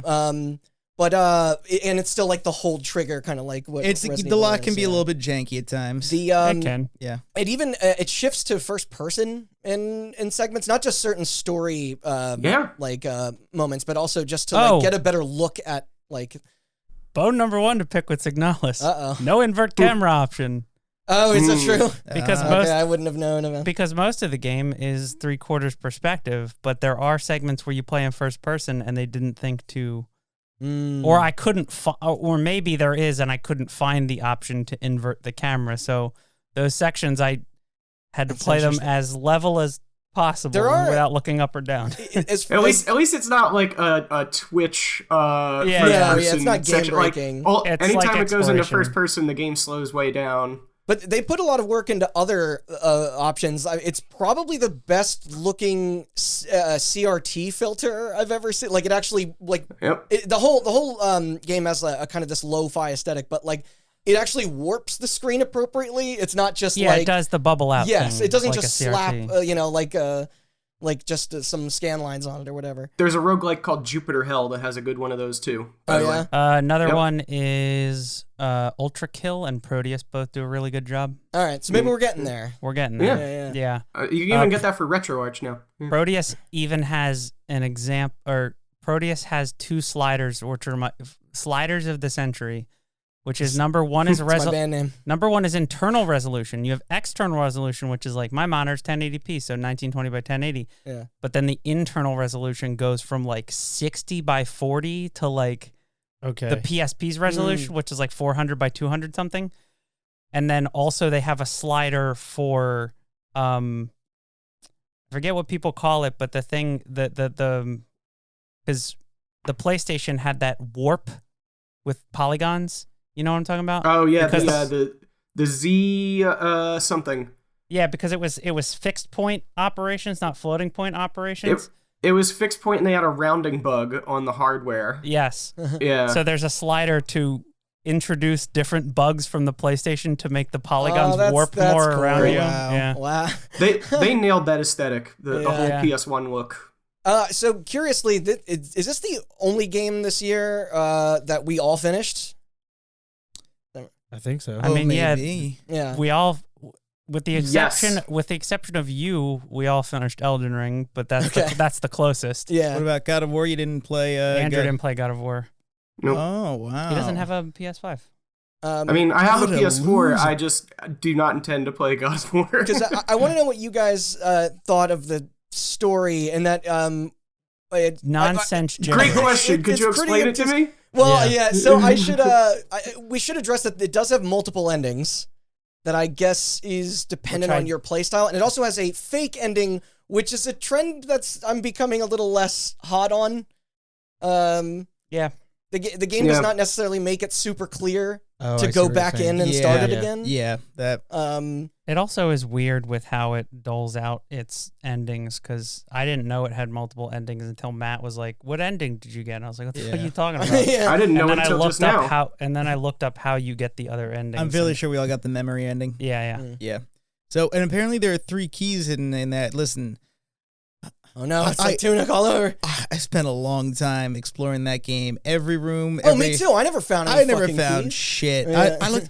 I saw the padlocks at the end of the game. I'm like, what the fuck? Yeah. I'm like, there's no fucking way. There's not just one. There's 3 of them. What is going on here? Somewhere in that game. I mean, I could tell it's more of what's in the flavor text of all the things you find and the themes. It's pretty blatantly anti-capitalist, but like the weird kind of pseudo relationship between the 2 different types of androids. Yeah. I think. I mean, it felt more. I mean, capitalism is I think is like it's more like felt more transcendentalist with the abuse of robot right. It's workers. more the industrial. Like, It's got a like a Soviet bend. It does. It mostly takes place at a mining. It also I guess you mentioned the Soviet the use of language in this game. There's a lot of German, but also kanji and like Russian, Mandarin and Russian, and like they'll flicker and flash all over the screen at various times. Boom. Yeah. Even. Just the numbers. Well, that's the other thing. It sticks in your head. It really does. I know I've told you guys this, but like a lot of that, like that's real audio taken from actual number stations collected by the Conant Project, which is awesome. That is like fascinating because I was like, this sounds familiar. Even the main menu of the game, it's like I was like, shit, I've heard this before. Yeah, you know, that's all funny? out there in public domain. I've heard it before on like horror podcasts. Yeah, I do like towards the beginning it was very confusing. You're like, what are all these different models of replicants? And then towards the they don't have feet. They don't have feet. Yeah. By the end of the game, if you read the files and you sit there, it's like you're like you know what each one is for, and like you're familiar with each type. And I was like, that was really good because in the beginning of the game, it is like it's a little overwhelming. Like the amount of information they try and dump on you. So. I do like the UI, like how you can kind of go in and like use basically the radio at any point after you receive it, and then it does have an inventory box, which is something that Callisto, we mentioned, could have used. 6 is, let me tell you, okay. The health system is straight out of Resi. Same with the Crimson Heads, but but the save thing does the red box in Flash thing. It makes like the sound, the exact cue from Silent Hill. The one thing, I mean, maybe and Moonlight Sonata. There's a Moonlight Sonata room. Okay, I will say, perhaps my complaint of it is that 6 inventory slots is quite limiting because listen, Resident Evil 1 you can't expand them. Well, yeah, Resident Evil 1 did a good job with like, okay, you typically need maybe 2 first story items. This game has so many items. Because you already know you're going to have to have a weapon and ammunition for that weapon, and then probably a healing item. Probably a healing item. And then maybe maybe a stun baton to heal yourself. You can equip stuff as a secondary, but it still takes up an inventory. Yes. Which I wish they just gave you that one more little, like... You'll be less inclined to use those items that way. Like the flashlight, you know? Like, this is the rant I was about to go on, is like... Okay. Yeah, like, when everybody was in the reviews, right? Because I read reviews just as it was coming out. I played that demo, loved it. And some background for listeners, I have not played Silent Hill, but I played Resident Evil HD about 2.5 years ago for the first time. Blew my mind, propelled me through the rest of that series, right? I love Resident Evil 1, and this game is very Resident Evil 1, but this game does a lot of that inventory stuff worse than that game, which is like, you know, we were talking about there's the Crimson Head mechanic or equivalent. Crimson Head would be the mechanic in Resident Evil 1 where zombies that you down can come back later if you don't burn them, which they still preserve in this game, which you can burn them with thermite, but... and they definitely don't give you enough, so you just start running and dodging, Yeah, they don't give you anywhere near enough thermite to, like, bother with the mechanic for most of the game. You are mostly just seeing how many of these guys can I run by without having to bother with the thermite, because I'm only going to have, like, a couple more of these by the end of the game. And which rooms are you going to pass through more often than others? Which is the thing with Resident Evil is that not all zombies in Resident Evil are Crimson Heads. Crimson Heads are a specific kind of zombie. And the way that they balance that in RE1... If you get a crit, they don't come back. Like, which is terrifying, sure. But also, they can go through doors. Yes. So you want to burn the Crimson Heads. This game, they don't let them go through doors, but also, technically, every enemy is a Crimson Head. Like, every enemy can come back. Yes. So then there is a finite amount, and they'll reset their positions in a room after an amount of time has gone by. But towards the end, I was definitely running into a situation where I was like, oh... Let me grab everything from the room and book out. Yeah, everything's just going to get back up at some point. So as the game was winding down for me, I became much more conscientious of ammo usage there's a lot of really neat ideas in Signalis that by the end feel very chore-like. That's my main complaint is that nowhere is the biggest. Well, nowhere without the map is number one, but then also it's like come out on the right side. For instance, the inventory system is like it depends on how you play these games, right? But it's like okay, here's a door and there's 6 hexagons that you have to get and put in the door. Yeah, you have 6 inventory slots, and I can tell the developers expecting me to get a hexagon, go to the room, put it in, and then keep track of how many hexagons I need. But like Andrew said when I talked to him about the game, it's like, they're hexagons, so you know you need 6 of them. Yeah, exactly. Right? That's why I would just put them in early, like when, But like, I'm not passing by that room, and for the sake of efficiency, with every fucking zombie coming back to life, and me just basically running through rooms, I have to find the optimal path. So then there's just that one moment where I was like, I have to dump everything, including my gun, out of my inventory and take all 6 of these hexagons and then make the run to that room without getting hurt because I don't have any healing items either. Yeah. Yep. And put them all in, and then I have to find another item box to get all my shit back before I go through the hexagon door. It also doesn't entirely, and it's funny because I feel like I'm shit talking like my game of the year, but I mentioned up front that it's like this is going to happen. We're going to sound like we hate some of our favorite games this year for sure. It has its faults, but it doesn't make it explicitly like. It does not give you the foresight or make it clear when sometimes when you can't return to a previous location, which Resident Evil does and Silent Hill both don't do that. So like there are a few boss fights in the game, and the first big one you go through the floor and you never see that room again. So if you didn't remember to try and make it so that like Yeah. you I kind stocked of yourself thought up on ammunition or I healing kind of items thought before you that that left. was Like, going to be like the point of no return, and then so I emptied my inventory, they give you another one, and then I dropped down, and then I died to that boss, and I'm like, okay, I know exactly what I need to do. I dropped down, empty inventory, but I didn't take any of the items before I left, Me Yeah. neither. and then I couldn't. I had there was like so much Because I was like, ammo I'll that be could back. use. We'll go back Right. there, and then you never do.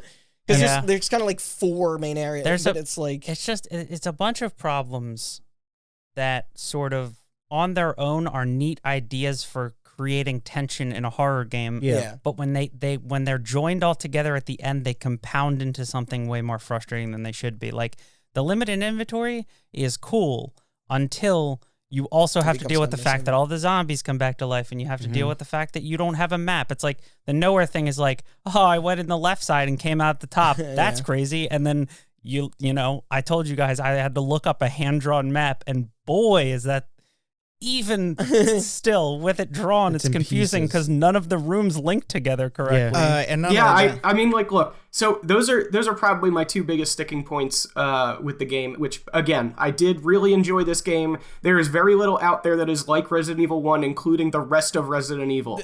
But the inventory was done better in this remake from 2002, right? Like they had the lighter and the secondary item, the equivalent of your stun batons or insignalis or your flashlight even. Yeah, like that or would defensive take up stuff. a free item slot essentially that wouldn't be taken up by anything else. And then the other part is nowhere, the mapless section of the game that is designed to get you lost. You know, on paper, a great idea for a horror game, but for an entire act, like of each of like like if we're gonna say that there's a 5-act game where each section is approximately the same length, keeping you purposely lost for that long is just frustrating and wasting your time. It also gets rid of the fun of clearing a map out. Like part of the satisfaction of Resident Evil is being like, I got everything in this room. I can now go through this door and like. Well, this game's map doesn't let you know when you got everything in a room either. Yeah, I mean, it does tell you like, whether you've been in one yet or not. Right, if there's like a key item that you need to interact with, like a safe or a radio or something. it does mark those. That will mark that as completed or not completed yet, so you do know that you have that key thing to return to. But if you just like left some health items or ammo in there, you don't know that it's there. Like I finished the game, I never got the rifle. I don't know about you guys. So the funny thing is that is another sly, like that is a reference to Resident Evil. It's like the vial because it's completely optional. Okay. And I got it when I didn't need to use it anymore. But you knew what because I read if you read the description, it says smelling salt. It's supposed to wake someone up, and I think me and Austin immediately got, or maybe it was me and you, or I read it was like, oh, wake someone up that the smelling salts. No, I instantly used them. I was like, what the fuck is this for? And then I was like, oh. No, I did as well. Actually. All right. But because of the way that map works, right? It's like, are you reliant on the map? Yeah, well, because it's a quality of life feature that games have for a reason. Like even the old Resident Evil games had that map. Yeah. So when you take it away, I can understand wanting to give you that feeling. But it sucks to prolong it for so long because you don't know which like random door you haven't checked out yet. And then it just leads to a lot of frustration where you're like, wait, have I been here? I don't know. The game purposely sent me out the right when I went in through the left or whatever. Like, like they purposely mix up and down and left and right to like purposely keep you lost, which again, it just goes on for too long and it's way too easy to miss something and it just ends up being frustrating instead of fun or tense. I have a question. How long did everybody, roughly, your best guess, how long did you hold on to the photo for? Because I put it in the inventory or in the box. I put it in the inventory. No, because you run into somebody in the very beginning of the game and you use the photo to show them. And I was like, I'm probably going to come across some people. I think I held on to that I think damn Silent thing Hill did that for 2 hours. So I only had 5 inventory slots for the first 2 inventory. You never know where this photo's going to go. Yeah, I didn't know. I was like, I don't know. Maybe it'll like, I didn't know what I was expecting. But again, I understand the inventory system of Resident Evil very well, and there's a lot of cool ideas you could do with it, but you are walking a very fine line between immersive and frustrating, and I think that this game veers a little bit Again, love the game, but it veers a little bit into the frustrating with I wish I could just have a flashlight for when I come across a dark room instead of having like, shit, this room's dark. If this room's dark, let me backtrack to the nearest item box, get the flashlight, put something else in there, then get the flashlight, then you get the flashlight, you light up the room. Oh, look, there's ammo. I don't have room for that. Go back to an item box. If you could equip it, to your point, Randy, if you could just equip it, and then that just takes it. Like a flashlight and or an injector and or. Not even that. For like I say just let me take it in my inventory, equip it, and then take that one thing out. And then I understand it gets complicated when like you what's in your hands. Unequip it, right? But and then you lack the inventory space. But that would have been just such an easy thing for me. Despite all this, because we could talk for hours about. It's going to be in a top game, so let's get some. Okay, let's get positive a little bit. I'm going to end.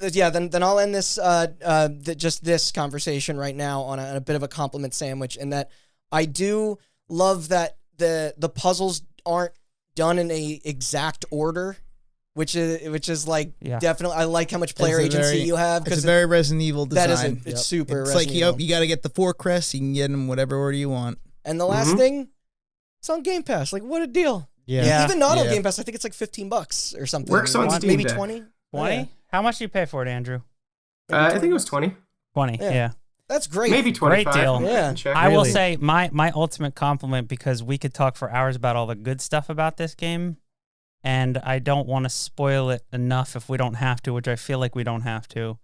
I will just say this is possibly my favorite non-PT, non-Resident Evil horror game. All right, it's high praise. Yeah, that is high praise. Gonna get you on Eternal Darkness one of these days. I will say. I haven't finished it. No, I know. Eternal Darkness is great too. But. This is certainly my favorite one of those in the years. I have my frustrations with it, for sure. I think Nowhere brought down my opinion of it a couple of notches right towards the finish line. But I would still take more of these, which currently there aren't a whole lot, and I'm looking forward to Conscript. But other than that, it's like there's not much else out there. There's not an insignificant amount of these. But people are trying, but this is the by most. Far the best, this is the most anybody has nailed the Resident Evil design philosophy. Yeah. Outside of the Capcom. So another plus for it real quick is thank God it's on Game Pass, because I started it on Xbox and I was like, no fucking way I'm playing this with a controller, because the cursor's not really incredibly I fast. On yeah, I didn't have huge gripes with it, but just having the ability to go from, because I started both this. There's some point and clicky stuff where you're moving a cursor. Right. I started with this and Norco on Xbox, and I was like, oh, well, I guess I'm fucking playing these on PC, because this one's a point and click, and then one has certain. I was thinking about when we brought up like immortality. I think games, when they're on a storefront, I guess Steam does this, but it's like it should say which one. Like if you're looking at the neon white page, it should be like you can use a controller, but games do that. Or the opposite with immortality, where it's like you can use mouse and keyboard, but when you boot up Hades, you might not want to. When you boot up Hades or games like Hades, it does have a lot of roguelikes. They're like, hey, play with a controller maybe, and then we've talked. Tony Hawk does that. We've talked to people who are Cult of the Lamb does do that. We talked to people who are like, nah, I played it on keyboard, it's fine. But yeah, there are some things where like the immortality thing especially was just like, you need to tell people to play this on a controller, otherwise you could potentially miss a key. Actively makes the game worse. Yeah, you told me that. I went back and I was like, oh yeah, it was like the aha moment. I was like, this makes a lot more sense when you're slowly finagling with forward and backwards, where you're finding that sweet spot. And bang. All right. Yep. Yeah. So I know we've been bearing the lead. Should we? Do you guys want to get into the meat while I kick my feet up, or is it Elden Ring or God of War time? I guess it is. Yeah, we might as well get it done. All right. So, like I mentioned, we have an even split. I think as even as it can be. Two for God of War, 2 for Elden Ring, and 1 bystander. Wild card. I'll start with Elden Ring. All right. Unlike two of the people in this room who actively helped me get into Soul games in the past, by the way, Matt and Andrew, I am not a Souls fan. I have tried to play Demon Souls and its remake Dark Souls 1, Dark Souls 2, Bloodborne. We won't talk about Sekiro. You know, really, Dark I think Souls your 3. mistake was Sekiro is the entry point in the series. You really It's should have not. gotten it. No. Yeah, that game changed me. But oh my God. But I was like many people, you can tell there's a phenomenon where it's like, I get why Souls fans are the way they are now, because you can tell when someone hasn't played Elden Ring, because on the surface, and if you look a little deeper, it does kind of just seem like Dark Souls 3 with an open world shoved in there and a horse and a jump button. Yeah. That's pretty much it. Yeah. And it's like, yeah, it is, but Dark Souls is so tightly designed that a horse and a jump button make all the difference in the world. And an open world changes fucking everything. Mm-hmm. And have they toyed around with that structure, like, leading up to this game, really? Or No. So the other games would have, like, at best, like, for the most part, they'd be linear, but then there would be certain spots, like hub, maybe even for the most of the game, where it would have, like, a spoken wheel model, where you, like, start at, like, a hub area, and then you can go in one direction or another, and then they each have their own logical ends of that branch, and then eventually it converges to an end game. That's usually the structure. Because I'm familiar with kind of like, you know, I mean, I played a bit of Elden Ring, but I'm talking about like prior. It's like I didn't mean to interrupt you. I know you have a lot to say about this game, but it's like I know God of War is probably, and like Tomb Raider, like in like up against God of War 2018. We'll get to God of War Ragnarok because it is not as open world as the first one, but you're right. No. Yeah. But yeah, I mean, I could talk for hours and hours about Elden Ring, and I also have other people. I'll let other people Everyone talk. around me has. But the thing about Elden Ring is that it's been fun to listen to. The reason I love it so much is that there is a video game that is my top game of all time, and it will never not be my top game of all time, no matter how hard anybody tries.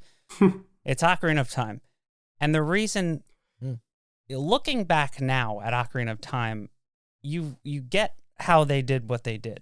It's very simplistic. Nowhere near as open as like an open world game nowadays. But when you get into Hyrule Field, from Kokiri Forest and that was like the first sense of scale. You're just like, me, shit. Yeah, you're right. And it really is. There's nothing like it. And especially back then. when you leave the tutorial area of Elden Ring and get to the part with the tree sentinel. And then that game does that like 8 fucking times where you're like, oh, fuck, there's a lot of different ways to go and I can do whatever the hell I want. And then they're like, by the way, there's an island that's shaped kind of like Australia below this world. And then you like zoom out on the map and you're just like, this area is so open that you zoom out and it's like 1/6 of the map. Being in Discord calls, it almost didn't even seem like you were like you guys were talking about the same game because of just how much your experience is splintered off. And so that thing that Austin was just talking about too is the intrigue like and the mystery. But every podcast that has talked about Elden Ring has mentioned this thing, which now we will do ourselves. Which is just that it's like you think you know the full scope of how big the game is, and that happens like that 8 times that Austin's talking about.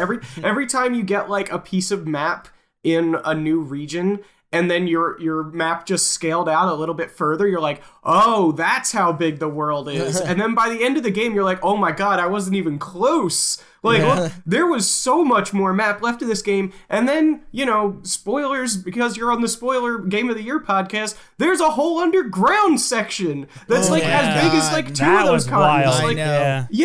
Isn't there like a sky in the underground? Yes, because they were cursed or something by some gods. It was a whole thing. So it sounds pretty bad, just like visually. So they're never allowed to see a daytime sky or something like that. Specifically the part with the big elevator. Yeah. Which big elevator? I mean, there's multiple. That was my moment. Yeah, where you're like, you get the 2 keys to, and you have the 2 keys, and then you go, and then it rises up the elevator, and it's this giant elevator, and you're like, oh fuck, where am I going? And then it lands, and you're like, this is like the size of the first part of the game. No, that was the moment for me. I remember getting to the top of that elevator, and I was like, holy shit. I was like, first of all, it's beautiful. That game is beautiful. There's also a moment. I will say my piece because I will gush a little bit. Gush away. So ready? The size of it was fantastic. I do like there was multiple routes, like especially if you didn't want to take the elevator up, you could take that cave up and just go up the side, which I thought was very novel. I thought that was pretty cool. And also, as you climbed it, you could look out across the map and see all this crazy stuff. My favorite part of that game is once you got into the legacy dungeons, because it was an open world, and then you had like the legacy dungeons, which also had multiple entrances and exits. Yeah. They weren't perfectly linear. They were kind of approximately linear. They were so well designed. I loved every single one of them. They were like, I love good, tight level design, and it's like you cannot beat the Souls like level design. I love freaking Evil Hogwarts, which I thought was fantastic. Burger King Hogwarts. Yep, that was Hogwarts is already evil. Lane Dell, the capital city. So you got to understand. Lane Dell is on a whole other level. It's on a whole, even so. Anne Orlando was like the big, the classical city example, and it's like that's peanuts compared to what Lane Dell looks like. I remember like looking at across, and I'm like, oh my god, you can go anywhere. You get that thing here. where you're like, Dark Souls would be. If this was a Dark Souls map, it would be like one of these streets. Yes, it would. No, if it was a Dark Souls map, it's like probably all of Dark Souls 1 would probably fit inside of Lane Dell or close to it. Like you're just like there's like alleyways, and each alleyway has like a weird enemy in it, and you're just like walking down a street, and you're like, I'm never gonna make it to the end of this street, and then they're like, guess what, motherfucker? There's 10 more. So I know it's kind of a loaded question, but it's difficult to talk about this game without bringing up the history of Soulsborne's. Like, how would you all compare Elden Ring in terms of like its boss fights and builds and like difficulty scaling to those other games? It's like, do you think this is the best? Like, I do agree. I do agree. It's easier, and it's not necessarily like the boss fights are all that easy, but one of the things that they sacrificed, I think, with Elden Ring, and you can correct me if I'm wrong, but like. That first, what's the first dude that we fought together, Andrew? You know the guy on the bridge? Oh yeah, we didn't even get into the multiplayer stuff. I forget his name. Wait. I mean, we fought a dragon on a bridge. The first big guy you fight, where there's a cutscene and he jumps down. Margit. Margit, yeah. Okay. Well, that's probably the hardest boss fight in the entire game. Because you're very underleveled at that point. Yeah, because you're inexperienced. But like the game doesn't scale in the same way that a Dark Souls scales, because Dark Souls is somewhat way more linear than Elden Ring.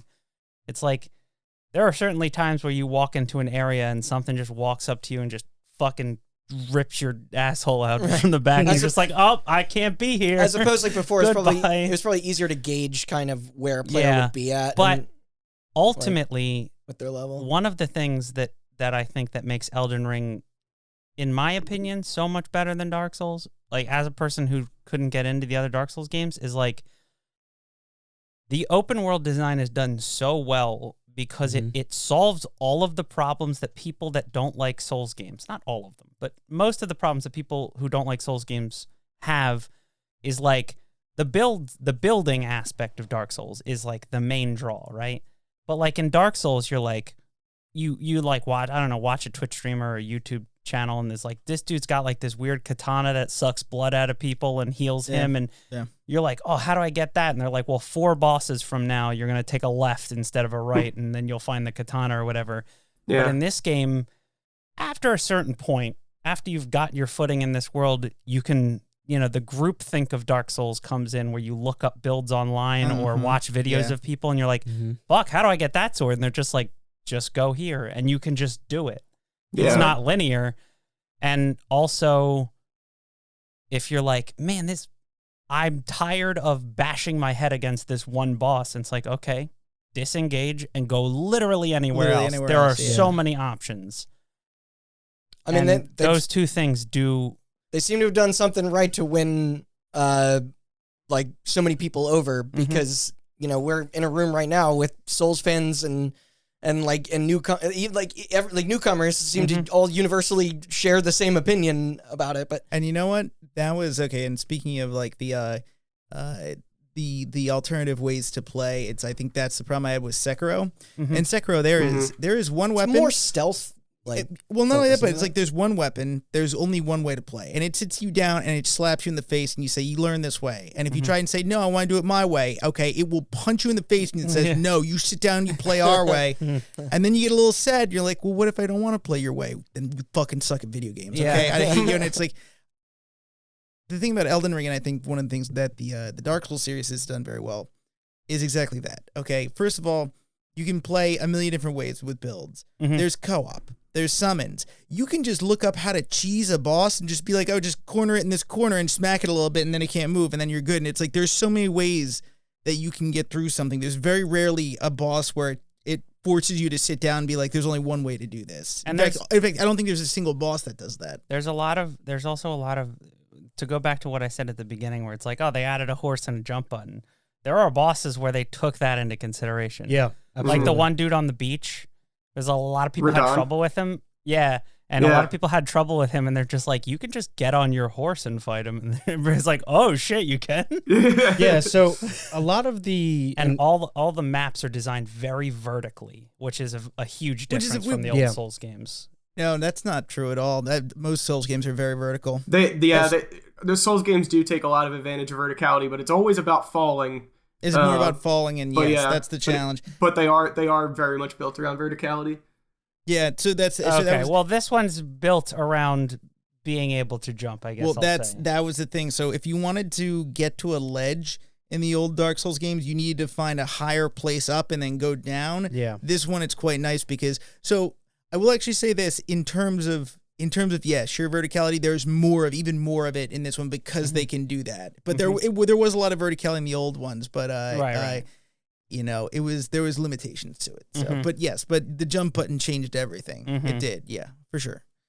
Yeah, I got to comment on the builds aspect of it as well too. Is it's like Austin's totally right. Is that like when you've got the groupthink of a wiki and the internet behind you, and you want to come up with your own build, being able to just go anywhere at any time from the word go at the beginning of the game with a small asterisk on there that like certain things are gated behind certain progression in the story, but that does do wonders for like replays and like trying to spec a certain way. But even if you're just playing it legit vanilla blind, like, not looking anything up, you come across so much stuff over the course of like just playing it normally that happens to fit the way that you were specking anyway, that you find all these different builds naturally. And you're like, oh, I could try this. And you won't have the resources to try all of it, but you'll be able to try a lot of it, even including respecs, right? So it's like, they will give you some respec items and you can decide a couple of times to change your mind. But it just comes up like you get so creative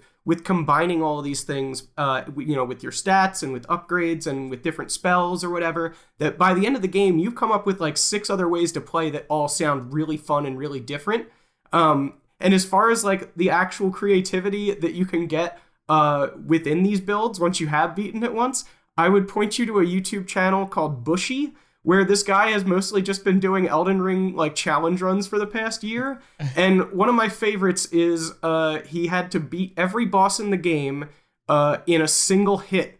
And he can do that because the buff system in that game is so ridiculously overpowered that it's like you can just keep on adding buffs until you can one-shot every boss in the game. With an asterisk, because some of them are multi-phase bosses, but still, like, it's insane that it gives you that amount of freedom. And because this game is so much longer than previous FromSoft games, the amount of time that you have with your build and how much more powerful you get at the tail end of it is so much like exponentially higher than the other FromSoft games that it really makes the diversity of builds shine.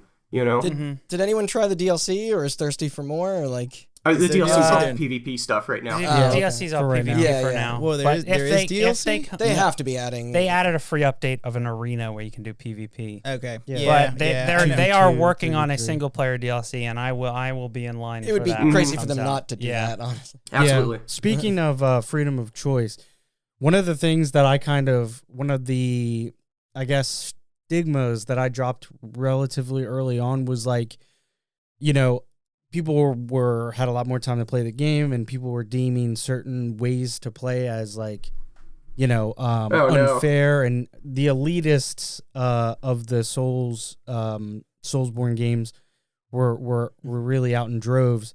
The Mimic tier, you basically just summon yourself. Yeah. You can't get this. Well, you can get it relatively early, but It's in the underground. right. Yep.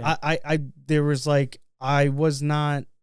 there was some parts, and this may just speak to how bad I am, but there was just some parts that I was like, I don't really, who am I doing this for? I'm playing this game to enjoy it for me, and that was one of the things I think was very interesting too, because like you guys were mentioning about like the ability to approach this scenarios in the game very differently.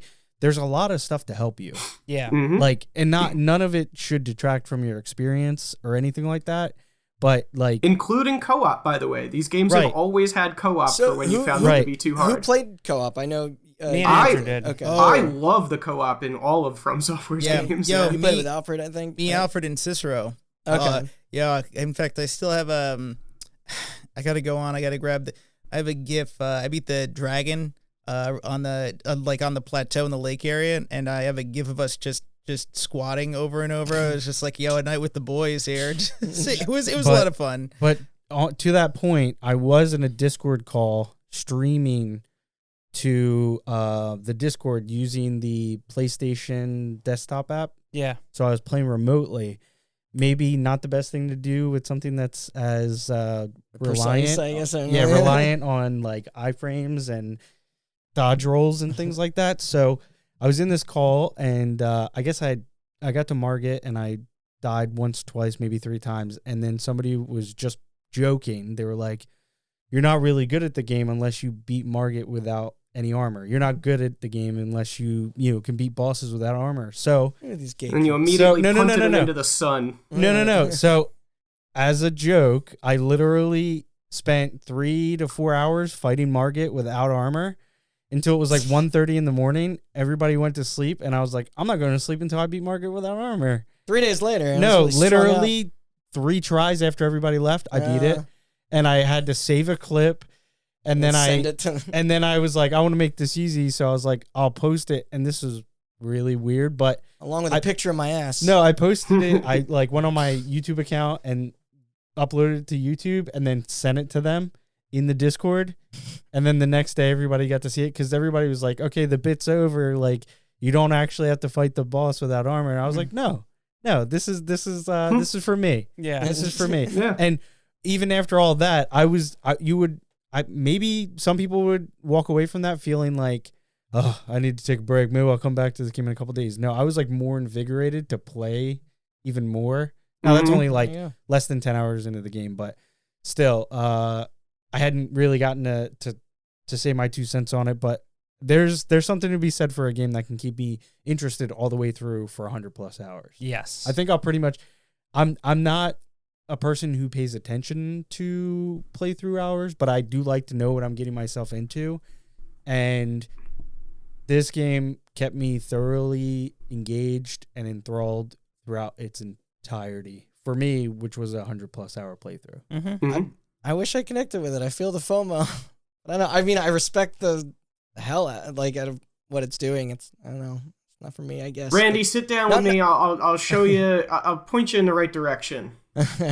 not that they need my money, considering you're not the only one. Sales, I convinced somebody to buy it, and they were like, "This game's got 2 hours to reel me in," and I was like, "This is ridiculous." I was like, "Why 2 hours?" They were like, "Because that's how long the Steam refund policy is." Oh, I'm not like, that like. You're such a shit. I just want to I want to be a part of the conversation because like the cultural impact of this thing was like inescapable. Like it's and it does a lot of stuff where it defies a lot of convention.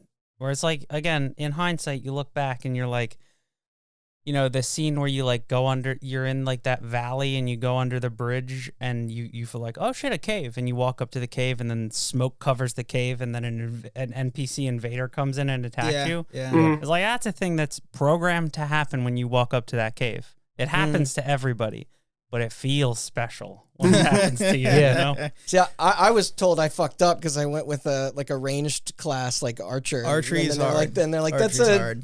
More difficult, like go ready, jumping in point than maybe go for ready. The best, honestly. Magic. That's what I've heard from. So I did magic for the very first time. Okay, and it was okay. Nothing beats just the sword and shield, in my opinion. I love it. But the weapons in that game get really wacky because I am the opposite where I'm like, it's Dark Souls. The dude on the front cover's got a sword and shield. Yeah. I mean, the person on the front cover. When I saw videos like the summons and stuff, I was like, that looks like a good time. And I'm like, I'm gonna be that knight with that sword and shield, and it works out. And it works, yeah. But then I was it like, God, 50, 60 hours into Elden Ring, I found this thing. It was like a moon staff. Okay, yeah. And you you attack with the moon staff, but if you're not hitting somebody with the moon staff, it spawns like a crescent moon that spins around and fires at them. Is that the faith, like the faith scythe? Yeah, I did a faith build. Yeah, faith dex. The faith scythe. And so you can hit them like it's a scythe, but you can also do it ranged if you are too much of a pussy, which I was. But where are people at with the lore? I like it. Yeah. It's pretty. You can see. It's funny because it's just like I know the mechanism in which these deliver story is its own. You can tell the part that George R. Martin. Oh yeah. Because I can't. I actually he loves fingers. He does love fingers. Oh, not only that, he loves two fingers. And his maidens of the two fingers. I'm dead serious. There's a line in that game very early on where she's just like, "I am a finger maiden. I serve the two fingers." And I'm like, "Come on, guys." Does anyone in Game of Thrones eat shit? Probably. I can't remember. The dung eater or something? The dung eater. The dung eater. So I will just point out, okay, that is a Miyazaki part. The dung eater. You can tell the parts that are George R. R. Martin. That's their sense of humor. So funnily enough, actually, George R. R. Martin, he did not write like the macabre stuff. You can tell he wrote the prehistory because you can tell because it's a big family. They're all fucking related, and that's a George R. R. Martin thing. That is a George R. R. Martin thing. And then Miyazaki, what he did is he wrote the backstory about like the royal family. It's all about this royal family that are all gods, and then they all hate each other and they all start killing each other. You can tell the exact part that Miyazaki takes over because then everything goes to shit. Okay, and he basically Miyazaki throws in like the pretty much anything macabre. Yeah, the dung eater, the parasites, the fucking whatever is horrifying is like Miyazaki. The crimson rot. The crimson, thank you. Yes, the crimson rot. Anything like that, and it's like he puts the horror bent in there. Puts the horror bent in there because George R. R. Martin, what he's good at is he's good at writing family dynamics, politics, politics, which is pretty much entirely what Game of Thrones is family politics. Yeah, it's basically an eternal war among Greek gods where they are fighting over the ability to let the rules of reality rock. It's like the Elden Ring is basically what governs the laws of the universe, and they broke it apart. So that's essentially it. Yeah, that's the story of the game basically. Okay. Yeah, essentially there's the Elden Ring. It's like it's like the one ring to rule them all. They break it into it's like 7 pieces, and there's one god and goddess have 8 children. You kill 7 of them. So there you go. That's the story. And there's still I think one great rune that's not accounted for. I think that's probably in the DLC or something. Miquella's, yes, it's Miquella's, and me and Alfred have already guessed that the DLC is going to be getting his/her. But Miquella's eternally a baby or something like that. So he's eternally young. He's not going to make like a great boss fight. So he's eternally young, baby. And one of his Resident Evil did it. One of his superpowers is that everybody is charmed by him, including his big brother who molests him all the time, and you kill him too. And also that might have been George R. R. Martin. That might have been that might have been George R. R. Martin. There's the art direction in that game really helps too. Because every time you hear one of these characters' names, and you're just like, in any other game, you'd be like, it's gonna be a dude like every other dude that either has a sword or a gun, based on when this takes place. And then in this game, they're just like, you have to go up this hill and meet the Great Wizard, and you're like, got it, Great Wizard, let's go. And then you go, and it's like a giant turtle with a Pope hat on. Yo, the Turtle Pope. Yo, of course, the Turtle Pope. I also like the Souls games have always done a great job with environmental storytelling, which some of the best examples in this game. Almost every area, but like Lanedell's got a lot of it. Like right off the bat, you are shown as soon as you see the overworld, you see all this like broken down ruins that are like thrown all over the place, and you're like, what the hell is going on? Like, why are all these buildings just kind of like in the middle of this open field? And then later on you end up in a city that's in the middle of a tornado where all of those ruins are being thrown around by the tornado, and you're like, oh, right, okay, yeah, got it, okay. Perpetually never-ending tornado. Yeah. So, yeah. Twister sequel I've always wanted. So, actually, speaking of which, okay, if I can continue gushing, actually, I truly, and when I say it's like, okay, I'm into, there are things that really draw me into a game. One of them is level design. I love exploring well-designed levels. This game, when I emphasize, the level design is truly remarkable. Masterpiece truly level. Masterpiece level. Yeah. I mean, you just go to each new part of the world and you're just like, oh my God, this is incredible. And Farum Azula is a perfect example of that, because you go there and you look out into this, this level essentially, and you can see all of the small hallways and staircases where you can explore and go. And it's really, and this is one part of the game. Yeah. This is maybe like 5% of the game, and you're just looking out and you're like, this is incredible. Same thing with the tree, the Hallig tree. I remember getting to the Hallig tree, and there are these little, I remember just looking down, because you start in the branches and you go down to the roots. But I remember just looking, and if you look at, there are these little like Hieronymus Bosch like pillow people with horns or whatever. Yeah, they play bubbles out of their horns or whatever. Yes, they play bubbles out of their horns. It's like you really do look like you're like looking at an illustration of like the Garden of Earthly Delights, like just very fantastical and like it just wondrous, and it's just such an amazing. It's a masterpiece. It's everything feels handcrafted. Yes, it's even wonderful. though it's just castles and churches and stuff like that. It doesn't feel like it feels cohesive. Like the Assassin's Creed implementation of castles. Yeah, and there's churches, no loss of personality. Yeah. To each new landscape that and you everything encounter. has its own personality. Yes. And so it's funny because it's like if you look closely enough, you can tell. If you look at you can tell they reuse pieces of the castle in different parts, because I've looked at it and it's like, oh, this castle part is the same part as the like one of the previous areas, but you're right, there's lazy, there's no loss in personality because of it. Yes. And there's like they do crazy shit with like the rules of the world too. Like there's that one guy who he's in a generic church or something. T-shirt and jeans. He's at the top of a tower, which is at the top of a hill, but he has like a curse on him where if he looks at people, they die or something like that. I don't remember the exact lore behind it. Yeah. But you have to go up this hill and avoid him seeing you for a certain amount of time, because if not, it'll build a meter and then you'll die. Oh, yeah, because you God. build madness. Madness, that was it. Yeah. I fucking hated that hill. Yeah. There's a build you can get where it's like you get bonus damage if you trigger madness, so you can just like, and you also...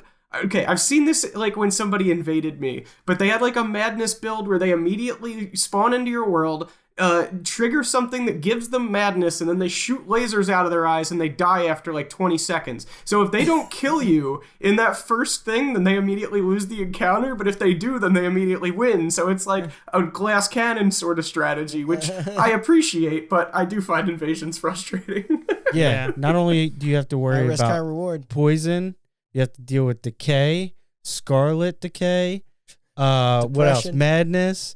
Come on, keep it going. Tuberculosis. Yeah. There's so many elements you have to be prepared for. Yeah, and frostbite. Frostbite, yeah.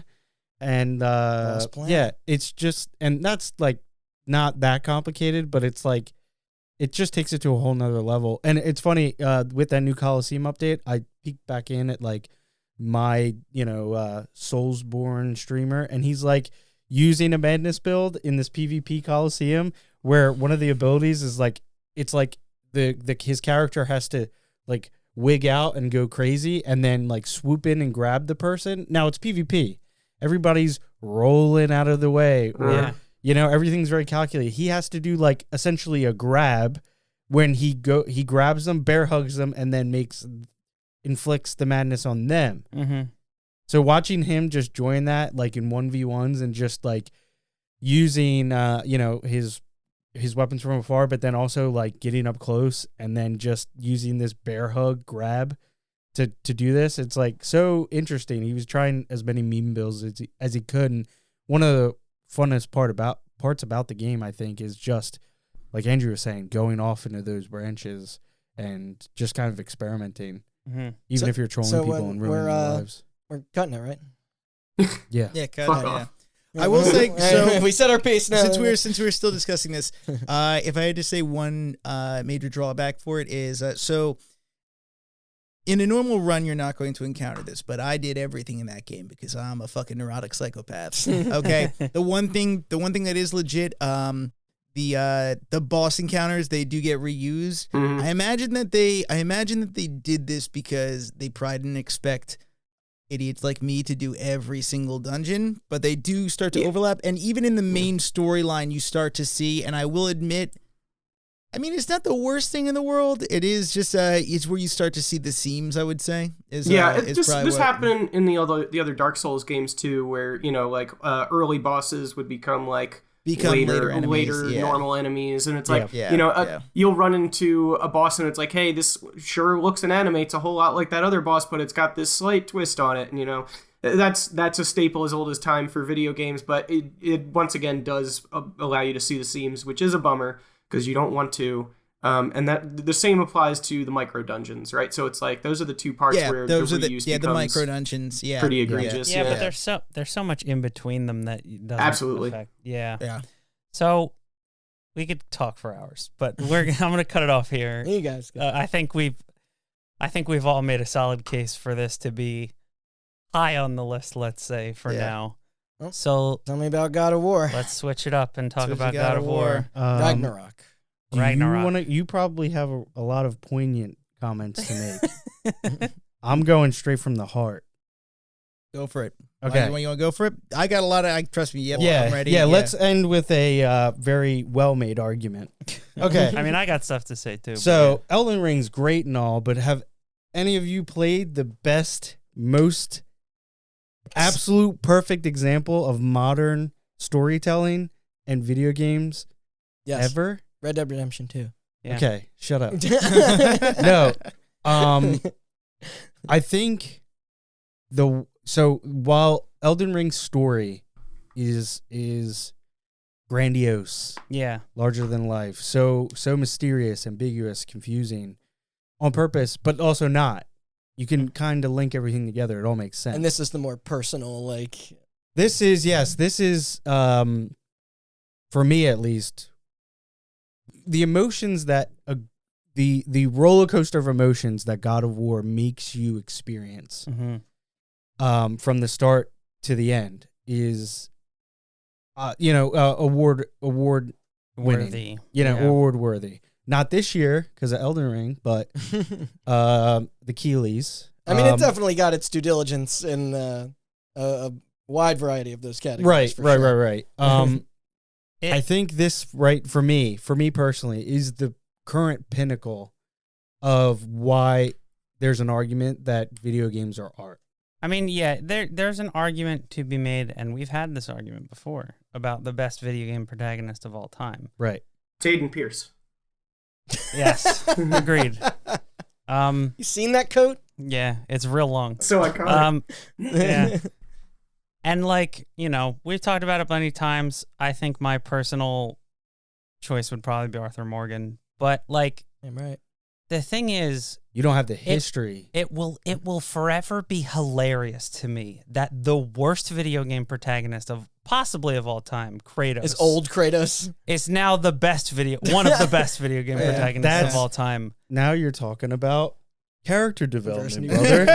Now you're talking about that's not even development. That's just they decided to make a character for him when before he was I kill gods. Would you say that anger was a soul trait? When I say, in Ragnarok, a lot of Ragnarok's story is him dealing with his past self. Yes. Because they need a fucking Spartan general, and he doesn't want to be that anymore. He has a kid now, and better than that. That's what I was doing in my teens, man. Yeah, and so his version of it. God of War 1, Matt said this before, and it applies.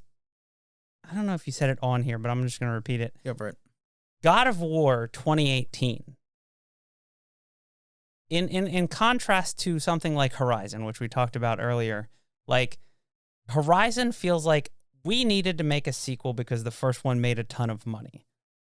And it's like going into God of War Ragnarok, as excited as I was like, you're making a sequel. I mean, there's a hint of like a cliffhanger at the end of God of War 2018, but you're like, oh, they are just making a sequel because the first one did so well. And I was expecting it to be good, but like not as good or whatever.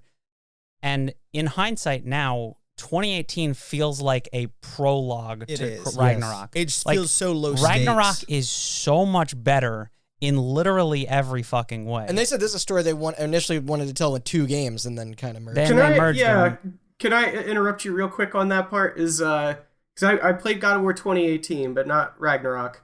And at the end of 2018, there's a mural in like a cave painting or whatever, and there's some foreshadowing in that mural. So there's definitely setup for a sequel, and more on that. I know basically nothing about the story of Ragnarok, very little. Some of it somebody would consider a spoiler. But if I listened to a spoiler cast after that 2018, and basically if you knew your Norse mythology, they set up a whole bunch of shit with just that mural at the end and them like spotting themselves in it essentially.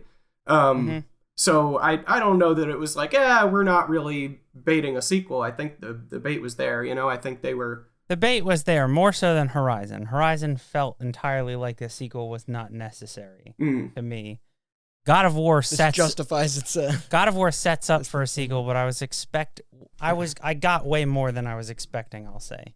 Because yes, the God of War Ragnarok sets up, they find this mural and Kratos and Atreus are on it.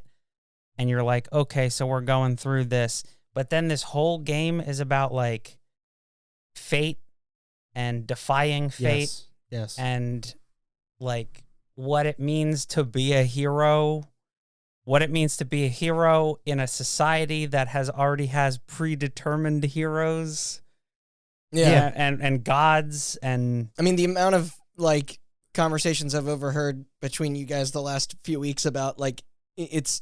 Elden Ring seemed to be a lot about player moments, and this is about character moments. Yes, absolutely. You guys are just like quoting direct scenes and how impactful they are. And I think that is so. I mean, they did a lot of the quotes are in the trailer, but there's so many good quotes in that game.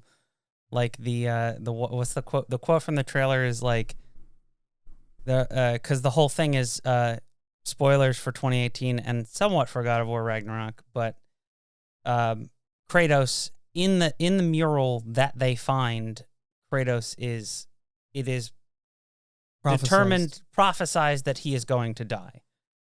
And the whole game is essentially about like everybody's basically telling you can't fight fate. Yeah, these you murals. Can't change it. These Sorry. murals are made by the giants who are now extinct. Yeah, mostly extinct. But Atreus is half giant because Freya. Yeah, Freya was Freya. No. Faye. Faye was a giant. Yeah. And so Atreus is like, I need A, to understand about my people who are now gone, essentially. Yep. But B, I need to find out how they determined the stuff that they put into these fucking murals and why they're wrong, because I don't want my fucking dad to die. I don't want my dad. Because the mural also says that he is going to join forces with Odin during Ragnarok. Yeah. Who is the big baddie? Yeah. Odin's the bad guy. And like, it's just that I don't know how to get into it without talking for 2 hours. I'm sure it's also difficult expansive. without context as well. Like I think there's a lot of small, minute details to this game that I think, for me, really stood out. And I think it's because as I was playing it, it just became so clear to me that, like, so, for example, like, spoiler alert, you don't only play as Kratos in this game, but you also play as Atreus. And they play completely differently. They play completely differently. So Atreus is young, so he's agile, quick. Kratos is older, he's slower, and there's more strength behind his hits. Where it seems like where with like going from Joel to Ellie in The Last of Us. Yeah, I want to call him Loki, but Atreus is like he's also Loki. Yeah, he's he's quick, nimble, and he uses his wits and also runic powers and stuff like that. Well, that's a driving force of the whole game. But like, there feels like so much deliberance in that creative design choice. Now that I say it out loud, it seems so obvious.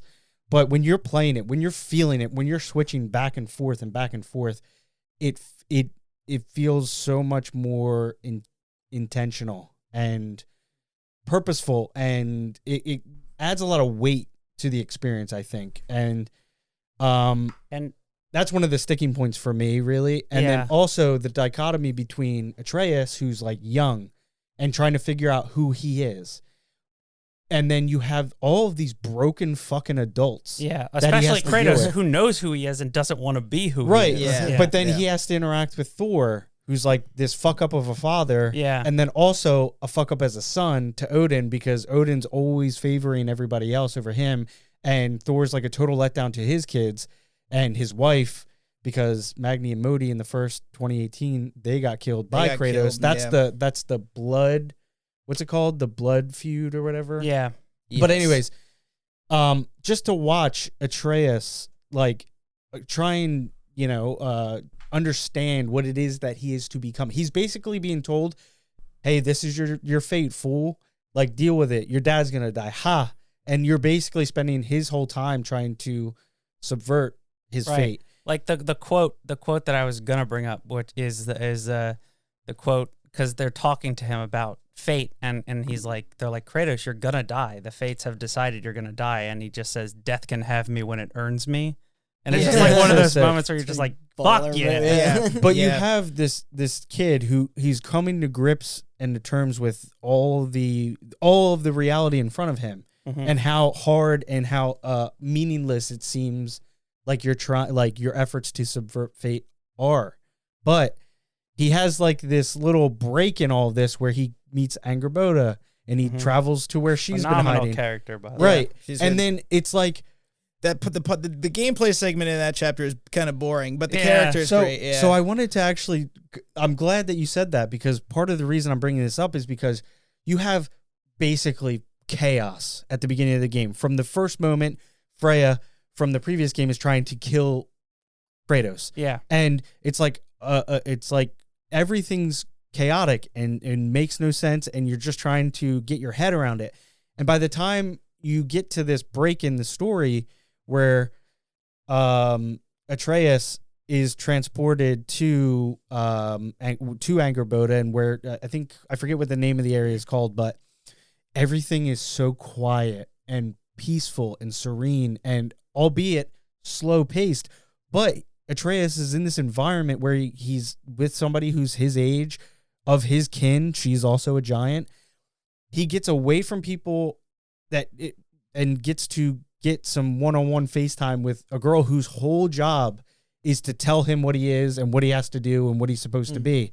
And it's very slow. It's mundane tasks. It's going to get food. They also have a teenage crush on each other. Yes, yes. Which is very funny because they're like the lure itself. Well, I like you. Let's hold hands. But also, can you not paint murals where my dad fucking dies constantly? And she's like, that's what the fates say. But at the end of all this monotony, as a break from the monotony, he almost gets to go get away from it all and be a kid. And it's like, again, one of the very polarizing aspects of this game is that like he's trying to come to terms and come to grips with what is his destiny, what is his fate, and he can't escape it, even in this peaceful, serene landscape. I like that kind of pacing. That's what makes things like the draft scene in Last of Us stick out, or like in Red Dead 2, like my favorite mission sandwiched between train heists and and all these like huge shootouts, and it is like you going on a date with an old flame. For me, in the moment, I was like, man, this is kind of dragging on. And then when I went back and got thrown back into the craziness, I was like, man, I kind of want to just go fucking feed animals some more for a little bit, because this kid is like, he's having to face so much at such a young age.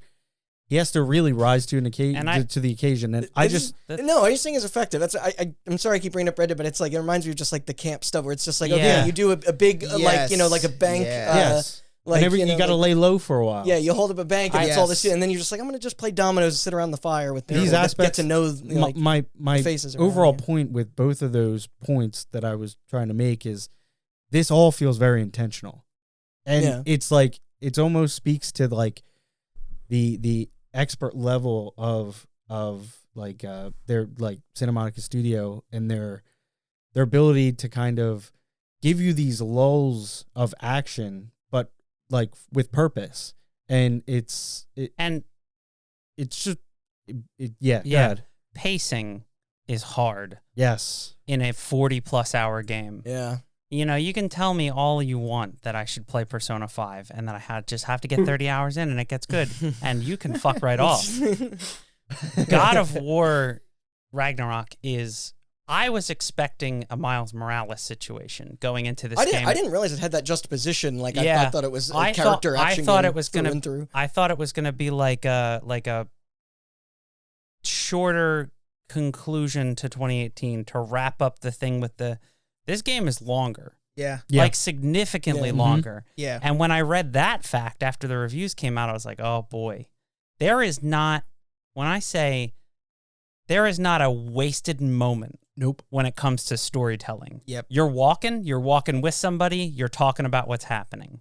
You're having these serene moments where you're feeding animals. Agrabota and Atreus are also arguing about the fates and the giants. And it's also very much escalated. Like I know I haven't touched it, but like just from what I saw, that the camera placement and the cadence of the dialogue, like there's a reason Christopher Judge got best performance. I mean, I was trying to pick a favorite moment from this game. Okay, and there was a lot. I couldn't pick just one, but there is a fantastic scene in which Sindri, one of the dwarves, needs to go retrieve a magical artifact in his house. It's a single camera. There's no camera break.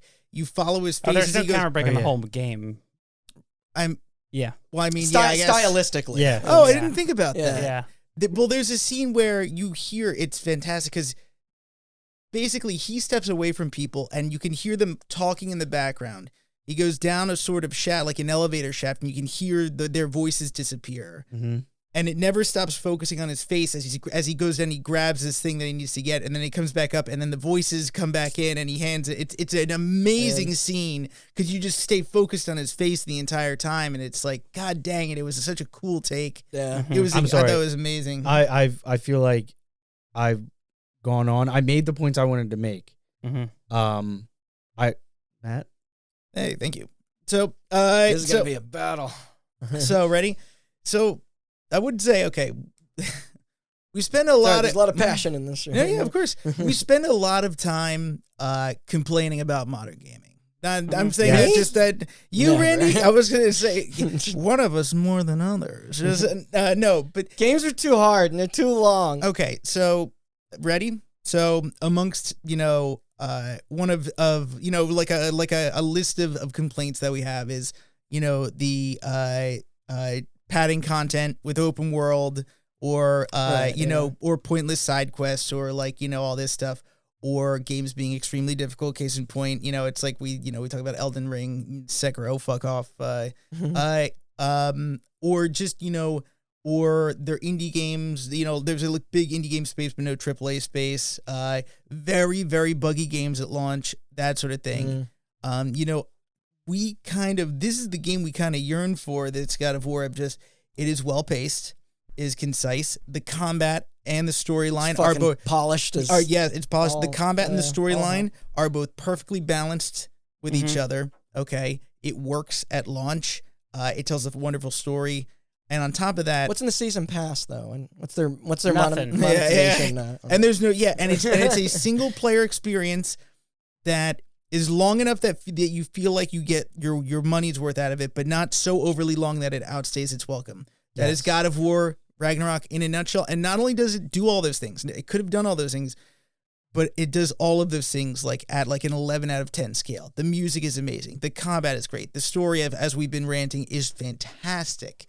So it's like, it was one of those things. It's like I could go into each one of those things and explain why I think it is amazing, but it's like I think we all I think it's one of those games that it's just like, is one of those games that's like, we're not going to see another one of these games for, probably another 2 years or so. It's one of those games that I just felt that magic, like so good. And it's like, it's I think what Austin said, I probably put like 50 hours into it. I got the platinum. Didn't feel like a single one of those hours I was wasted. I felt like I enjoyed all of it. So it's like, I think that's the best. Strong impression. No, it left a very strong impression, and I think that's it. And I think that's it. Is that it's like for all of the ways in which we complain about modern gaming, it's like this delivered exactly what I wanted. And it's like, I think in case in point, and the same thing we said about Elden Ring is that we're like, this is what we thought games would be like when we played Ocarina of Time, and then we imagined gaming in 20 years. We think, we imagine Elden Ring. All VR. Yeah. No, we imagine Elden Ring, not Fortnite. Yeah. It's like, that's it. It's like, it pushes the tech. It pushes, the medium forward. And I mean, Elden Ring and God of War both have that distinction. I think God of War was just like, it's just heartwarming. I love the characters. Yeah. So we come to a crossroads, which is that. Yeah, how diplomatic are we I'm feeling? sorry, Randy, but I know these two games are clearly 1 and 2 on the list. I know. Correct? Yeah. Everybody agree? Yes. Mm-hmm. So the question becomes: do we want to return back to the bottom and then, or decide now? Do you want to wait for the argument? Because we just talked about both of them. Yeah. All right. Well, let's pull out the list and let's go through.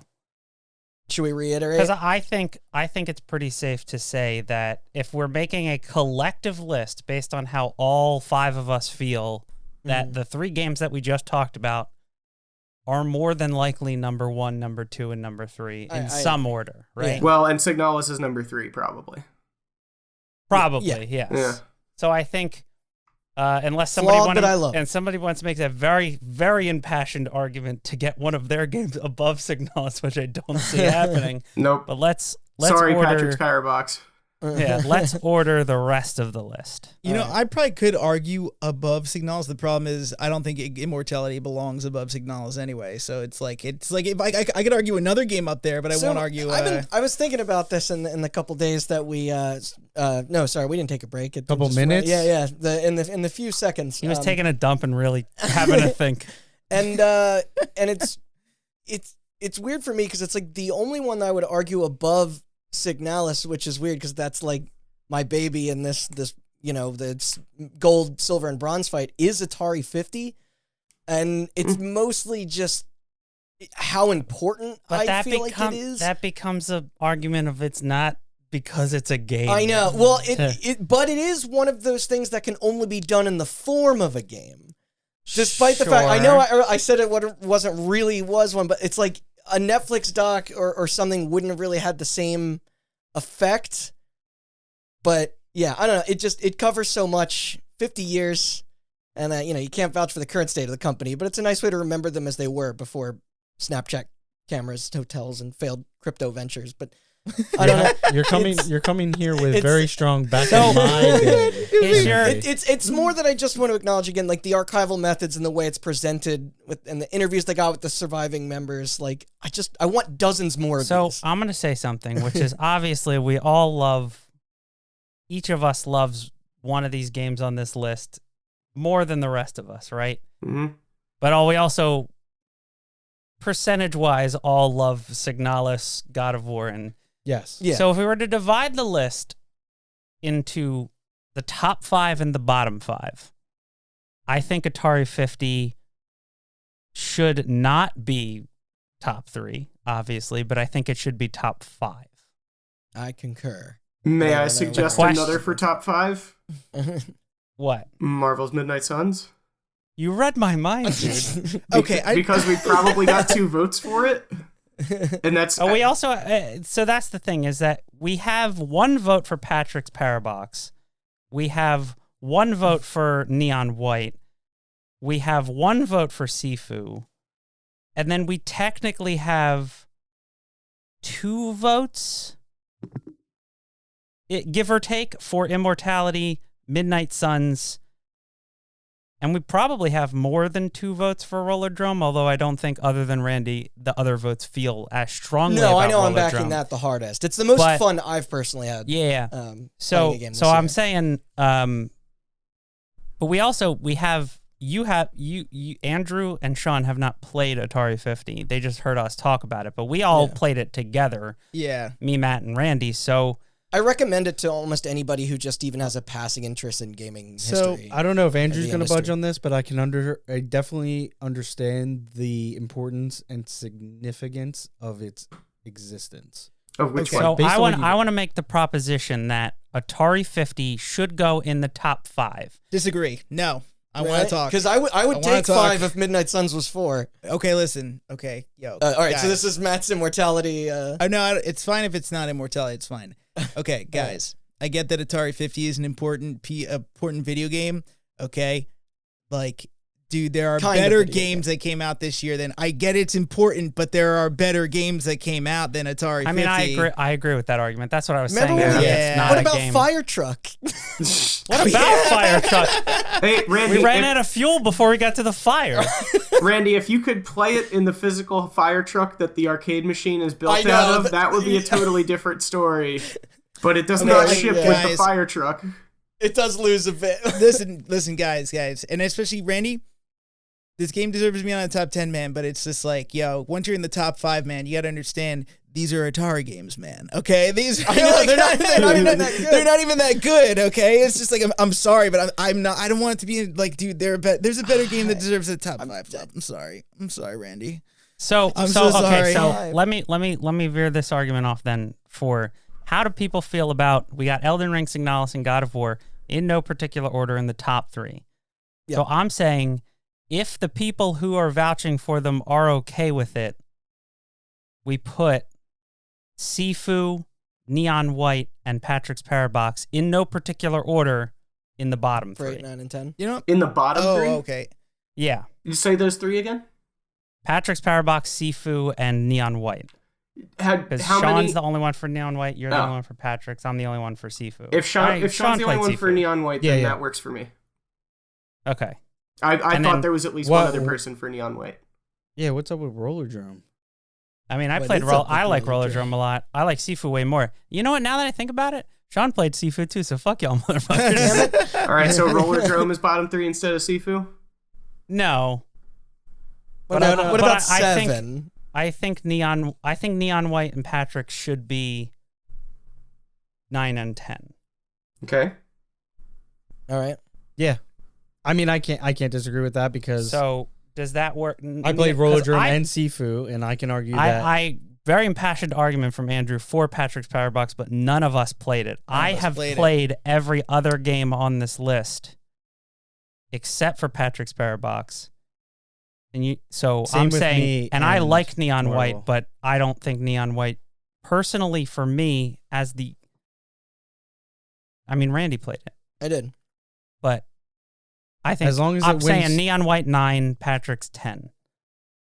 yeah, That I mean, work? yeah, only because I don't have the frame Sure. of reference for Patrick's Parabox. Okay. Yeah. So we have 9 and 10. I don't mean to short sell Pat. I just haven't played it, so I can't. No, I will. know none of Yeah. you have. It would be an impossible task to try to convince you Yeah. otherwise, but I will. Yeah. I will play it, and maybe next year I'll be like, you know what, I was wrong. be So like, then the greatest crosshairs- apology of the year is Patrick's Most- Parabox got done dirty by only being As number long, 10. as long as we all acknowledge most bitchiness soundtrack goes to Neon Oh, White, absolutely. even though it's not even a category. I don't know, man. Have you sat there and closed your eyes on the main menu of Elden Ring?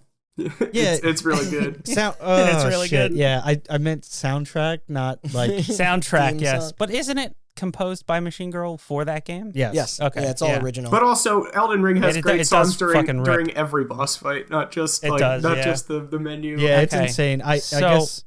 Yeah, I was more so musical. No, God, how do we do it? That leaves, since we're putting off the Elden Ring versus God of War argument till the end, let's get into the argument of Immortality versus Midnight Suns versus Roller Drum versus Sifu versus Atari 50. that is- Oh where- yeah. man. Okay, so Well, do we just want to do like a quick vote to see what the? Yeah, I was going to say.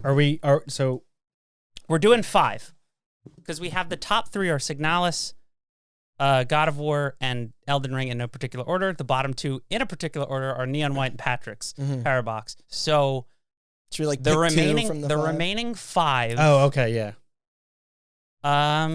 Top 3. You want to pick 2 or 3? Uh, I don't feel like doing math right now in my head, but I feel like 3 would give us more of a scale. It would. It's hard to remember, but Yeah.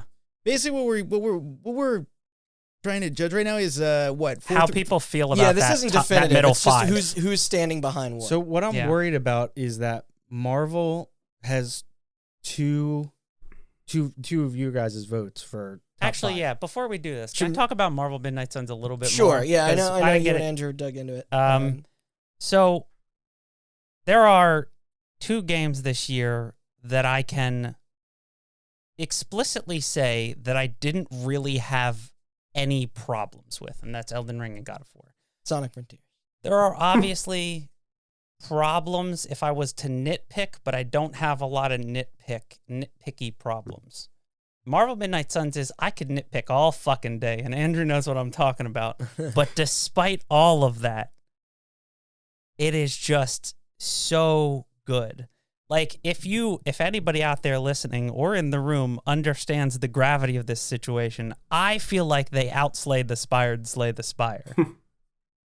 I know you saying that That is a pretty- daunting task Yes. because there are 500 of those games currently on Steam, and all of them except for Monster Train suck.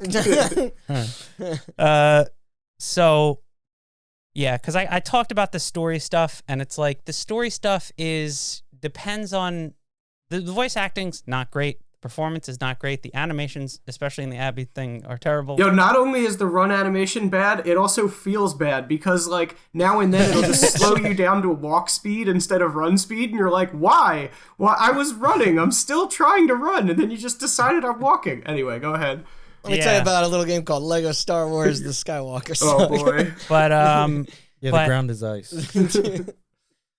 you know, that all depends on your like varying quicksand. levels of how much angsty bullshit you're willing to put up with, also how much comic book bullshit you're willing to put up with, also how much reading you're willing to put up with, and a whole bunch of other stuff. But that combat, man, it's so well designed because Yeah. you're taking like I had a conversation with Andrew about this not too long ago where like so the way the Slay Spire works is you pick a class, right? Like a knight or a thief or a wizard, and then they have like these mechanics like, oh, if you're a thief, you could do an attack and that attack will put a dagger in your hand that costs nothing and does a little bit of damage, but then you can do that so that you could play a card before and that'll double your next attack, and then you play a card before that too that'll like spawn more knives, and then you can have like an item that will like every time you attack spawn a knife, so then you're just spawning knives constantly, and you can literally break the game and get into a thing where you're infinitely just attacking something. And the game will do stuff like, oh, well, this monster has thorns, so every time you attack you get hit, so that's bad if you're attacking for a little bit of damage 1,000 times. But the Midnight Suns doesn't have that. What it does have instead is that every hero is different, and you have to combine them in a way that, you know, like this hero might be good at support, this hero might be good at healing, this hero might be good at displacement, this hero is good at single target damage, this hero is good at chain attacks, this hero is good at AoE damage. Like Scarlet Witch is like, her whole thing is she, all of her attacks are based on AoE. So you have one move per turn, and when you get Scarlet Witch, that changes. Like you usually Not just one move card out of play. You have one relocate your character on the board per one turn. relocate one character per turn, and usually you're just like, okay, this guy's gonna blow up this fucking barrel, and I'm gonna get hurt by it, so I'm gonna move. But then when Scarlet Witch comes into play, you're like, oh shit, now I have to use that one move to position her just perfectly in the middle of everybody. And then you have cards that expand her area. And then when you get into the later game, you can like, oh, double all the cards in your hand with this other character, Nico. And then you can like expand her area. And so it's this thing where it's like, she's not very good, and you get her pretty late in the game. But then you get to the point where you're like, if I bring the right character with her and I get all the right cards in my hand, I can do it so that her area of effect is just the entire map and all her damage is quadrupled. So then you just play one card and Scarlet Witch just like floats in the air and screams and everything on screen dies. And it feels really cool. And it's just like taking Slay the Spire and adding this like class-based system instead of just you being by yourself, the synergy between the different heroes that you bring on top of the production value of all the animations that goes into all of those attacks is just fucking awesome. As a Slay the Spire fan, that sounds great. It is. I think you guys have sold me on this, at least checking this game out. I just did a mission earlier today where, minutes ago in between our break, where I had Blade, Nico, and Captain America against a corrupted character that was like the villain in the map, and so the villain was like one objective in addition to two like containers that need to be destroyed. And, like, I destroyed one container and defeated the villain, but in the process, Captain America and Nico both went down, and it was just Blade. But because I was only drawing Blade cards, I kept on using Lifesteal with Blade over and over again, and then also the quick moves on, like, the little nothing enemies, so that way you just, like, rebuild your heroism. So every turn, I was just, like, rebuilding heroism and then Lifesteal for whatever damage they were doing to me, and then I was able to, like, just barely net enough damage against the last remaining objective to take it down. It was great. But also above and beyond that too, another part of that game that's so good, other than just combining the heroes and the way the combat works, is I think the loop of like all the meta stuff that you're pursuing is really good, because you're like, okay, yes, and I'll also say that this is dangerous. Firaxis built a game that looked like it was maybe headed as like a mobile free-to-play game in the scummiest way. But instead of doing that, they sold it as a $60 game, and it works pretty well. And so it's like, you've got like different currencies for like attack, heroic, and skill essences that need to be spent in order to upgrade cards. And then also you've got artifacts to research, which then give you more of that, and then also up your research level. And you've got research to do like XCOM, and you've also got a thing where you can interrogate bad guys, and then you can also send your heroes out on like missions like in Metal Gear, and like, so you've got all of these different things that you're trying to upgrade, which then also I'm starting to see it now, like 15 to 20 hours into the game, is starting to snowball, because some of those effects are like, hey, when you upgrade this, now you get more rewards from blank. And it's like, oh, well, that's really good, because I was just barely making ends meet with blank. And it's like, so when you do each of these missions, it's going to give you like 2 rewards, and it's typically like a card pack and then like one of these other resources that I was just talking about. So it's like, yeah, as you're pursuing all of that between missions and like the day and night cycle, and then you get into the mission cycle in the middle of it, this whole thing from start to finish of day, mission, night is like this really addictive feedback loop where it's like really hard to put the game down. And it's the most efficiently that I've time traveled since I briefly found a taste for World of Warcraft. Like that's how strong this loop is. Yeah, and then you can, if you get 2 copies of the same card, you can combine them into an enhanced version of the card. And yeah, it's just, and on top of all of that, the thing that I say that they outslay the Spire is that deck building games are like a tabletop thing, have been for a long time, right? Like Dominion and Ascension, but like Slay the Spire directly steals that, and to where like you start with these cards in your hand that are not good, or you start with these cards in your deck that are not good, and eventually you want to get the cards you want to get, and also you want to get rid of your original cards because they're just taking up space and filling up your hand with stuff you don't want to do. And Slay the Spire borrows from that heavily, and then as such, every derivative of Slay the Spire takes that as well, and that works really well in a roguelike format.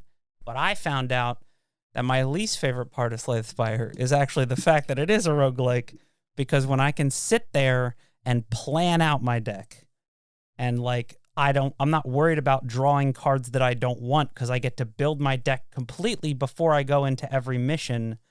And so I know every card I want.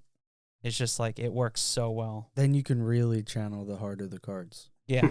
It sounds to me like this is going to be number 4, don't you think, boys? It's in top 5, I think. Yeah. So cut it? Callback. So All right. So now that I've said my piece, and Andrew has said his piece on Marvel Midnight Suns, let's do the around the room thing. Okay. We'll start Randy. We'll go clockwise. You're going to pick out of these 5, you're going to do a 1, 2, and 3. And I'll try to keep track in my head. Okay. Atari 50, Rollerdrome, and it's tough between Immortality and Midnight Suns I've played a bit of Immortality, but it's hard to, squash anything that you guys are saying about Midnight Suns. It's hard, yeah. I can tell, I haven't played it yet, but I can tell, not only do you guys love it, but everybody else loves it. It's like, it's hard to squash that. Yeah. So it's like, I'm saying, let's just throw Midnight Suns on number 4. We don't even have to debate it, and then debate the next 3. I'm not against that. It'll save time. It'll save time. Yeah. And it's also pretty safe to assume at this point that Signalis is number 3. Yeah. Yeah. So okay, so 3 and 4. we have 3 and 4 and 9 and 10. And Midnight Suns. Yeah. Okay, we have 3 and 4 and 9 and 10. So now all we right, need so 5, then 6, let's 7. take the other 4 and pick 2. Yeah. How about that? Yes. Okay. So yours are Rollerdrome, Atari 50, and then Rollerdrome. Yes. Sean, do you need your choices? Let me read them for the listener's sake. Yeah. We are So picking Atari 50 and Rollerdrome go back. We are picking 2 out of Sifu, Rollerdrome, Atari 50, and Immortality. Correct. Ooh. It's hard, right? Yeah, because part of me wants to give Immortality the nod because of what it's doing, but part of me also loves what Rollerdrome also did. I'm going to say Sifu. Mm-hmm. And this always happens. I don't have enough time to have the internal struggle. Sifu and Immortality. Yeah, Sifu and Okay. Immortality. Those are mine. Those are my 2 choices. Sifu and Immortality. Okay. Andrew. I'm going to say Sifu and Rollerdrome. Okay. I am also going to say Sifu and Rollerdrome. Where did all the Atari 50 fucking hate come from? Oh, no, God you know damn what? it. You're right. It left my mind for a second. I'm going to say Sifu and Atari 50. All right. Well, it sounds like Sifu is on everybody's number list 5. as Sifu's number 5. Dude, I'm That's just- so good at arguing. Yeah. I kind of want to dig my heels in real quick. Yeah. Okay, so it's I can't really truly put into words like how like wonderful Rollerdrome is to play because it's just something you have to feel and it either clicks with you or it doesn't. But Atari 50, like, I think it might be the greatest non-fiction story told in games. Mhm. That's the card I'm playing. And like, it's, and I just, it's hard. I definitely get where you're coming from. Yeah, Which is the worst problem part. with That company has such a bizarre past, and now it's finally like put together in a cohesive package. But the game doesn't ship with a fire truck? It does not. Oh, unfortunately. okay. Well, Minus 2 points. there's a lot. Yeah, I get where you're coming from, but you're overcoming There's the over hurdle. 100 titles on it, but You're overcoming the hurdle of what is essentially like non-fiction versus fiction, but also like a non-game versus a game. Like I get your know. argument. That's the only it's just caveat for games me. don't do this, and I get your like, argument of yeah. like this is something that could only be done in the medium of video games, and you're right, and it Yeah. is very cool. But everything we're arguing for cannot be done outside of the medium of video games. Yeah. With the exception of maybe Immortality. Rollerdrome. Make a Rollerdrome movie about that. No, but So that's here, not ready? the Yeah, I appeal. get it. The Ready? experience. I will say this. Okay. The thing I have to say is like the reason I am listen, I got a lot of love for Atari 50. The reason I'm not putting it higher on a list of best games is because yes, I consider it more of a non-game than a game. But okay, as a concession, okay, Immortality is even less of a game Yeah. than Atari 50, and I love Immortality, and I can't say. In fact, I love Immortality because it's mostly it's all pure storytelling and acting, and I love every second of that. It's less about the gameplay. It's less about the gameplay and more about it's an interactive movie, and I love the story it's telling. Mhm. So I do have to admit for Immortality, as much as I love it, okay, if you are not into the story it is trying to tell, you're gonna fucking hate that game. yeah, I feel like Immortality. I think it needs to be 8th? Yeah, because it is hard to justify it. It's got a lot of problems, but I love the story. I love the mechanic is so intriguing. Yes, it's intriguing, but it's also falling down that incredibly hole. frustrating. Yeah, no, I get it. it's also very limited. It's the only mechanic. There are 2 mechanics in the game: prop hunt and scrubbing, and we're turning back, and that's it. If you don't, and those are not. They're not very big game mechanics, okay? One is basically a flash game. Another is literally just holding the stick back until you find the sweet spot, and then you get a secret. You get a haunted video clip. That's whatever. how you pleasure a woman. That's Coincidentally, Immortality taught me how to pleasure a woman. Actually, I think it's very fitting that Immortality sits at 8. Because if you put the 8 sideways, kind of looks like boobs. That's not where I thought you were going with that. That's solid logic that nobody will be allowed to argue from now on. Immortality and this game has 8. the most amount of boobs. Number 8, yes. Immortality is 8. That leaves us with Roller Drone. I hate to be a brat here, but as somebody who has the least amount of stake in 1 and 2, that's why I'm desperately trying to claw Atari 50 up to 5. You're definitely giving out spoiled kid in the toy store energy. Apparently, I did a very good job arguing for Sifu. Yes, you did actually do it. I was very compelled to play. If it's easier to sell people in Rollodrome, then I'll go to bat for that. But I thought Atari 50 was more like when I think about what this podcast does. Yeah, that's a good point. They're trying to steal our fucking job, though, dude. You ever think of that? Damn you, Drew Scanlon. Yeah. Okay, so we have... Because it doesn't necessarily have to be a democracy.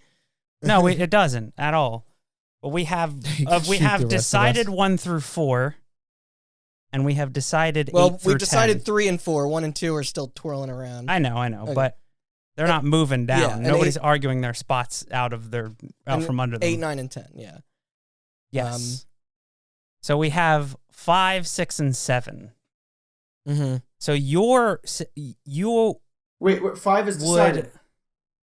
5 we had Sifu. That's what Randy's arguing. That's against. what Randy's arguing against, though. Because I was saying the voting was just to see where we all stood on it. Yeah. Oh, okay, gotcha. You know what? So let's say we left it entirely up to you, which we will not do, but 5, 6, and 7, you would say Atari 50, Roller Drum, and Sifu, right? I would. Yeah. You're gonna try and bargain with me at 6? Yeah. How do people feel about Atari 50, Sifu, Roller Drum? What if we switched Sifu and Atari 50? No. He wants that top 5 stuff. Randy's gonna filibuster. He wants to crack the top 5. Randy's gonna filibuster until he can break the top 5. You broke the top 5. Dude, Signalis is on there. Yeah, but I'm not alone in that one. You sold it to me. I did. I only played it because of you. You shouldn't have done that. Fine. You know what? In the interest of time, because we've all been sitting here for like 7 hours now. You know, it's such a long longer recording. than that. Yeah. Okay. Fine. Deal. Okay. We got our top. Whatever. Now, what's 6 and 7? Sifu is for sure going above Roller Drum. Yeah. Okay. If you're getting Atari 50 in the top 5, Sifu is number 6. There you for go. Sure. Ta-da. I didn't think it was going to go this way. I thought I was going to be the Roller Drum when guy, he first said Atari 50, Roller Drum, Sifu, I was like, flip it, and we got a deal. Well, yeah, and the thing is that it's an impossible, it's a bit of a concession just because it is an impossible situation to argue from. Atari 50 is uncomparable to the rest of these. Exactly. So, yeah. Well, my apples are better than your oranges, so... Yeah. Well, I appreciate it. Your oranges are dry, and there you go. My apples are crisp and juicy. Speaking of crisp and juicy, that was where you were going? No, what are you going to say? The top 2. The top 2. So we have... So it's Signalis, Midnight Suns, Atari 50, Sifu, Roller Drum, Immortality, Neon White, Patrick's Power Box. Yes. That's 3 through 10. So now we just have to determine the bloodbath that is Elden Ring versus God of War. All right, so who's on which team? Elden Ring. Elden Ring. God of War. God of War. Okay. That's all I got. The rest is on you. All right, The so rest is on you guys. here's No, you heard the argument. No, I did. Okay, here I propose this. the best. And I'm sorry because I'm out for blood with this one. But when You already got your Keeley. no, look. When, Yeah. when, Yeah, but then that oh was yeah, kinda dipshit. God of War didn't go home empty-handed either. But basically, when Nudaboom was saying, hey, this is what everybody wants from, everybody that's complaining about video games these days, you're getting it from God of War Ragnarok, right? I'm paraphrased a little bit, mostly because I can't remember the exact line. No, it's a good paraphrase. There you go. I would say the reason I didn't play God of War Ragnarok is because the last God of War was definitively not what I want from AAA games. It is almost the reason why I would complain about them, because that game left me decidedly whelmed, and this one looks like more of that. In fact, like I cannot emphasize how much better God of War Ragnarok is than God of War 2018. So in what capacity? A lot of A lot. Well, almost I mean, all of them, yeah. give me two specifics, like something. The story's better. the mechanics. the characters are better, Yes. and I would say that the world exploration is better. Those would be the two main ones I would point to. The combat is better, but marginally better, because the combat was good. The combat was good in 1, yeah. So no one was complaining about the combat in 1. I would say Fair point. in 1, I mean, the story was very low stakes. The characters were very stoic. It felt more like an art house kind of experience, whereas Ragnarok feels like an epic. It feels like a blockbuster epic. The character development oh god, is it's so good. leagues better. It is Yeah. It the writing in God of War 2018 is good. Great even. I was just about to say the that. writing in Ragnarok is exceptional. We're talking if I was to make a list of the best written games of all time, this is cracking the top of that list. Easy. Oh, yeah. It is so well written in a way that surprises you, because you don't expect you have a certain level of expectation from the writing in God of War 2018. Yes, and then you're shocked by almost immediately too. I remember when I at 30 minutes in, I was like, I could feel, I'm like, oh, this is very good. I will say, my argument for Elden Ring is that I agree with you 100% in that God of War is exactly what I want out of a AAA game. Elden Ring is what I didn't know I wanted out of a AAA game. That's why it's marginally better in my mind. I mean, where it's like there's a difference between getting exactly what you want and finding something you didn't know you wanted. And that's the difference in my mind. So, and I think you know what it is? You want to know why my God of War is mine? It's because, okay, so ready? I'll say, I don't want to bring up people outside the podcast, but it's just the folks who had played Dark Souls, I feel like beforehand, had the same reaction as me. The folks who were getting into Dark Souls for the first time, I feel like it was that magic, absolute magic moment. If you knew, and it's and I think that is a huge, huge difference. If Elden Ring was the first time you were getting into the series, with probably the exception of Andrew, because you probably loved it. It is definitely not with the exception of me, but I definitely played Dark Souls games before and still got the magic of Elden Ring. That's pretty impressive. I mean, listen, there was a lot of good moments in there. You guys were probably Austin, I remember when you were talking about it, you were just you could tell when you were talking about it, you're this is the best thing since fucking Ocarina. I was like, holy shit, man. Elden Ring is my second favorite game ever. Also, to use Randy's point against y'all, it's I'm useful. When you're talking about not doing something that cannot be done in the medium of video games, is I would not trust. Amazon is literally making a God of War TV show. It's probably gonna be fucking terrible because they can't. I didn't even know. I'm scarred for life by that Halo TV show. It's so bad. They're making a God of War TV. Yeah. Yes, Amazon is. No. Yeah. They're doing the Horizon one too. That's Netflix, I think. That's Netflix. Yeah. Okay. I can't keep track. Sorry. But what I got, the video game parts of God of War are really good. The storytelling parts are the great part. Yeah, yeah. And so, This is like such an existential argument about like what is Does, a video game. Does the story part encapsulate characters and like dialogue, character setting. Dialogue, character setting, Yes, all that yes. stuff. Yeah.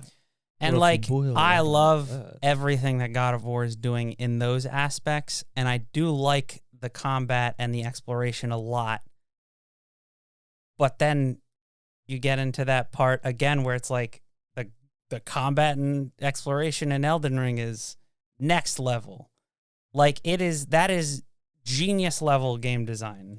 So my counter argument to that would simply be, this is Dark Souls. I wouldn't say perfected, but realized in its best form. Mm-hmm. But Dark Souls is a long-standing series. Mm-hmm. And a lot of what makes the Dark Souls series stand out is still here. It's just, instead of the linear, Is your argument hallway basically argument. like perfection versus transformation? Because I feel like Elden Ring is a perfection, and I don't use that word lightly, but a perfection of the Dark Souls formula. Whereas God of War is transformative for that series. I think it's transformative for the video game industry. I wouldn't go that far. It is a lot. A lot of what they do really well is what Rockstar has been doing really well for a long time. With story mode? With character development and story, yeah. I mean, and also like Last of Us, like Naughty Dog storytelling. I'm thinking, for some reason, I'm thinking more of Grand Theft Auto than I am. I mean, even Red Grand Dead Theft 2, Auto yeah. has great stories in it. Yeah, yeah. GTA has a wonderful writing, but I guess for me, I can see Elden Ring changing how games are designed. Sure. I don't think I see God of War changing how game stories are told. In the same way that I don't think I see Red Dead changing the way game stories are told. Although maybe I'm wrong, because God of War is told a lot like Red Dead. But like, yeah, just because what God of War does really well is all just, it's a lot of money being spent in the right places. Yeah, I mean, the one thing I will have to admit is, would I have liked God of War as much if the story was mediocre? No, because I think it's like, would I have loved Elden Ring if the story was mediocre? It's like, well, it doesn't matter because the story is not really a big part of Elden Ring anyway. It's it's whatever. So it's like, I will admit that it's like a big part of why I like Ragnarok is that I think you said it perfectly. It's like it is a pinnacle of what it does. Right. It's not changing up gameplay, but it's not like to discount what they did. Yeah. Because what they did is phenomenal. Yes, I know what you're talking about. But the reason I have Elden Ring above God of War on my personal list is just because it literally is kind of an apple and oranges comparison, because it's like the combat in God of War is really good, but it's also kind of whatever. It's secondary to the storytelling, to the characters. And it's like the storytelling and the characters and the lore of Elden Ring is kind of whatever. It's really good, Yeah. but it is secondary to the exploration and the combat. So you're arguing a game that has really good exploration and combat and top-tier storytelling versus a game that has really good storytelling with top-tier exploration and combat. I would say that it's my argument is that, again, like, while it's expansive on what was already like fundamentally there, Elden Ring doesn't feel like that much of an evolutionary growth. I think the biggest like ball in its court for that is the horse. And Sure. I feel like it's not I that much think expansive. I think it's the open world design. Yeah, I think the big... No, the it's biggest- definitely no. What I'm saying is, like, yes, it's the open world design, which the horse enables as far as like Sure. the expansiveness. Because if you take the horse out and That you're game- just that game hoofing would it suck, everywhere, it's Dark Souls in a wide open space. Yeah.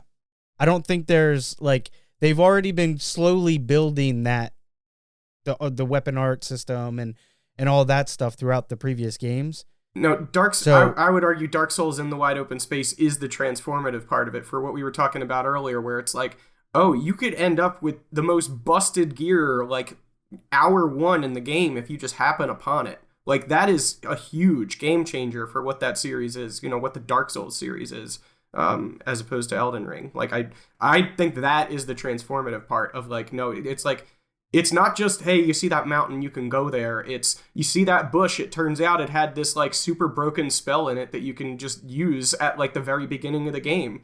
And then you can combine that with the next 3 really overpowered stuff that you find. Like, I'm not seeing how that benefits the combat in being better than the, like that much better than the previous installment. No, because the same way the combat is your builds, right? Like your builds are a part of how you play the combat in that game.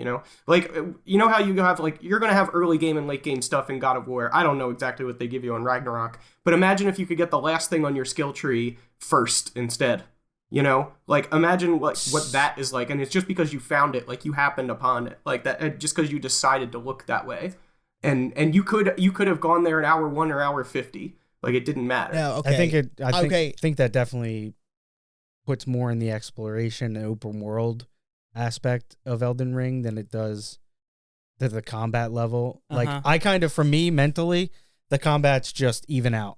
Like, yeah, they iterate on what was already good, and I don't see, outside of the implementation of the horse and the open world, how it really can change the way you play. Like I said before, Elden Ring is the culmination of those previous games, like, reaching above the previous one. I think that the open world environment really speaks to that on the grandest level. Right. Okay, I gotta. Okay, Andrew. Mm-hmm. Okay, we've had this discussion a little bit before when we were chilling at PAX East. This is an argument I have to have with you. Mm-hmm. You seem to be under the impression... It's a good way to open. Yes, you seem to be under the impression... See, the thing is, you keep saying, oh, you can go anywhere and you can just find a broken thing, and if you just happen to go there. Mm-hmm. You seem to be under the impression that that is how that game is played. Mm-hmm. But I am saying, no, there is very clearly a fairly telegraphed progression through that game. That game is not go anywhere at any time. Yeah, that game is go anywhere until Lanedale at any time, and then once you get there, that's the hard stop where they funnel you into certain checkpoints. I disagree very, very hard. No, you don't have to disagree with it. It's factually incorrect to say otherwise. You can go anywhere in that game up until Lanedale. Like, there's a way around Godric's Castle. You can go straight to Radon first thing if you want. Like, no. I know. Yes, I know what you're saying, and that is what angers me about this, is because you're looking at it as like, okay, what is technically feasible? Okay, I'm going to tell you how I played Breath of the Wild, and I'm going to tell you how I played Elden Ring. Mm-hmm. The first 2 times I spun up Breath of the Wild, I ran into a brick wall because I tried to go anywhere, and I got killed over and over and over again. The third time I played the game, I actually followed the suggested route, or where they're telegraphing you in. That also happened. I fucking loved it, and it worked because I wasn't getting killed all the time over and over. Guess how I played Elden Ring for the first few hours? I tried to go anywhere, and I died over and over and over. It is not until I actually took the telegraphed route. Ready? Here, I'm going to give a quiz real quick. Mm-hmm. Okay? Austin, okay, if you remember the game, name the order of the main dungeons that you take. Just name them. Oh, I don't know. Remember names. Okay, ready? I have to remember. I I'm went gonna to tell a you. coma after it came out. So. Oh, yeah, that's right. Yeah. Okay, ready? It's Godric's Castle, Evil Hogwarts, Caelid, the big guy, I can't remember, Radon. Okay. Lanedale, the volcano. I'm forgetting one. Moog. Smog. Yeah, Smog. Yeah, Smog. Water Temple. Sorry. The Howling Tree, Mikola, and then Fair Missoula. Those are the first 8 dungeons, and then finally Gen's Castle. Fucking going back to. So then, when did you do the Underground? When did you do the one with what do you call it? With the ghost version of what's her face? Give me a second while I look this up. But it's like there are several other legacy dungeons that weren't on your route right there, that you could have done in any order you liked. You're saying I could have started up the game and gone right there? Yeah. And I wouldn't have had any trouble? No, I mean, whether or not you had any trouble is something completely different, right? Like, I would say that when you look... but like, when you look at the tree sentinel right at the beginning of the game, that to me is the tutorial teaching you, hey, you don't have to fight everything that's right in front of you. You can go somewhere else. But meanwhile, plenty of other people, a sizable percentage, decide, no, I'm not leaving until I fucking kill this tree sentinel. You know? And that's a totally valid way to play the game, and it's a lot of fun for those people. So, and that's just... Okay, and the thing that kills me is, like, I'm really saying that it's just like, I don't think this game is as open as you think it is. I think you look at it from a technical point. You know what? I will believe you when you boot up the game and you go straight to the underground, or you go straight to Caelid and you beat Radahn at level 10. There, perfect. Then I'll be like, okay, you're right. You can do it at any order. But you know I've speed run the game on 30 hours, right? I mean, it's like a baby's speed run, but I've gone through and played through the game. Did you beat Radahn right out of the gate? I probably beat him at level 20. So, but was it the first thing you did? No. And that was just for efficiency's sake. I think it's a deceptive level of freedom of choice. Yes, and which is, listen, this is not ready. It's not saying you can't go anywhere and you can't experience anything, but you for more or less, you can't really do it in a reverse boss order kind of way. Thank you. Yes, you can't do... Yes, exactly. Yes. I do feel like this... I see where you guys are coming from, but I do feel like it's a little bit nitpicky just because, like, yes, the game does funnel you in the correct direction. Yes. But it's about the in-betweens for me, where it's like, yes, I did Margit first, and yes, I went through the bosses in whatever order you just said, sure, but... But it was the discoveries in between that make that game magical. Yeah, no. I don't think it takes away from the magic that it's literally not perfectly open 100%. So, ready? Here's what I would say, okay? Because this was mostly more of a... that was more of a personal fight. No offense, Andrew. You know, it was just more of a thing of I remember you making that argument. I was very... I feel a way about that because I think that it is one of those things where it's like, it's not, I'm telling you now, it is not perfectly open. It is a very, nor does it need to be. Listen, that's right. Listen, Breath of the Wild was not perfectly open either, even though that is literally, quite literally, there are no, like, literally it's an open flat map. There's not even like funnels like Leyndell in that game, but Breath of the Wild doesn't need to be perfectly open. But what you were saying was the transformative part of it is that you can just open up the game and you can just go get, it's like if you just happen across this broken weapon, I'm telling you that's not, unless you're not going to just go into a direction and be like, hey, here's this great weapon. You're going to look up a guide and get that great weapon. Yeah, if you want to look up a guide and figure out how to go to Radahn first, you can. That's it, yeah. But at the same time, Breath of the Wild, and I think to a greater extent Elden Ring, I noted as a positive that, like, the game design for them, within the limitations of what it actually would take to design a completely open game where you can literally go anywhere and do anything, they funnel you, but they funnel you very smartly in that it doesn't feel like you're being funneled. Yeah, I think, like Breath of the Wild, yes. Yeah. Because Breath of the Wild is the same thing. It doesn't feel like you're being funneled. But I tried going off the path the first 2 times, and I'm telling you, there is like there's a gentle funnel that you don't realize until... There's a ton of funnels in Elden Ring, but that's what I'm saying. The in-betweens don't feel like you're being funneled. Whereas, like, you are clearly being funneled in a Dark Souls because it's linear. Yeah, and that gentle funnel makes all the difference to me, right? Because even if you get up to Radahn and decide he's too hard, along the way, you might have stopped in two or three other castles in Caelid and then found some of that broken shit. And it's like, even if it wasn't enough to beat Radahn, you still found something that felt like yours, right? Like, it was still something that made your experience different than most people's. And that's what makes it so good. That is a more honest assessment, in my opinion, because when people say when you were saying it's completely open, it's like, no, it's not completely open. This is not like I don't know what a completely open game would be, but I made my point. I'm just glad somebody made the Breath of the Wild versus Elden Ring argument, because I was thinking about that on the way over here 9.5 hours ago. Elden Ring definitely has a sense of reward for exploration.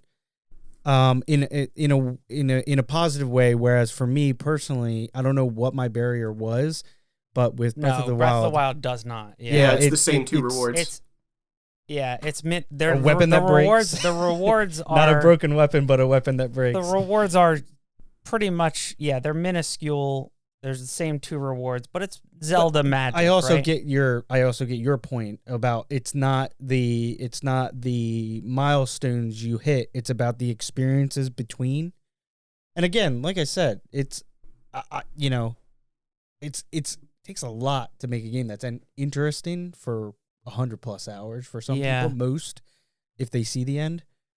For me, it's you put somebody who's relatively new to gaming in front of Elden Ring, that might continue to make them uninterested in gaming. Right, but okay, let me get into the negatives of God of War, because put somebody relatively new in front of God of War, they're going to get a great story. They're going to get fucking frustrated, dude. That game is way harder than Elden Ring. They're both iterative. Yeah, I guess God of War may have more accessibility options, but you can turn God of War on to story mode and have a good time, and then that's always the argument of like, well, why don't Souls games have a difficulty level? It's like they're designed away, but the design like, doesn't as somebody who played God of War on Give Me Balance, the middle difficulty, and did not change it, there were a lot of times in that game where I won't say that the game was not cheating me, but I did hit some walls where I was like, I cannot figure out how to take this combat to the next level. I agree.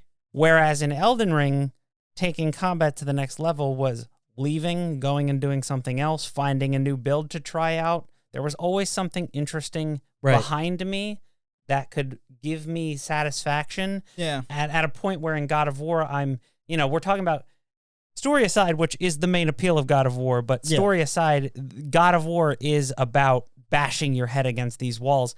And to me, that is a detriment against it, because one of the things that frustrates me a lot about games is when, and again, all on me because I could have just put it on story mode and played it on easy. Yeah. But when you're telling that good of a story, and I feel like I'm fucking up the pacing by being bad at the combat, that's frustrating. Two things. I will admit there were a lot of times, probably right in the smack middle of it, where it just felt like once you got into a combat encounter, it was good just to die immediately to get your health back. That was such a bad decision. In fact, if I had to nitpick about God of War, the top nitpick would be you need to just heal your health in between encounters, because if you if you just go between big encounters, okay, that game is designed to be challenging. When you die, you spawn at the beginning of the fight with full health. So just die immediately and then restart with full health. It's so much less frustrating. It's like I don't understand how someone play tested that and didn't realize we need to make you also, between these two games, God of War was the one that you had to remap controls to work effectively in the way that you that you wanted. No, it's perfect in every way. I'm not taking sides. Okay, so two things. You're gonna have to take a side. Okay, really quick, hold on. Actually, I have one last point to make. Sure.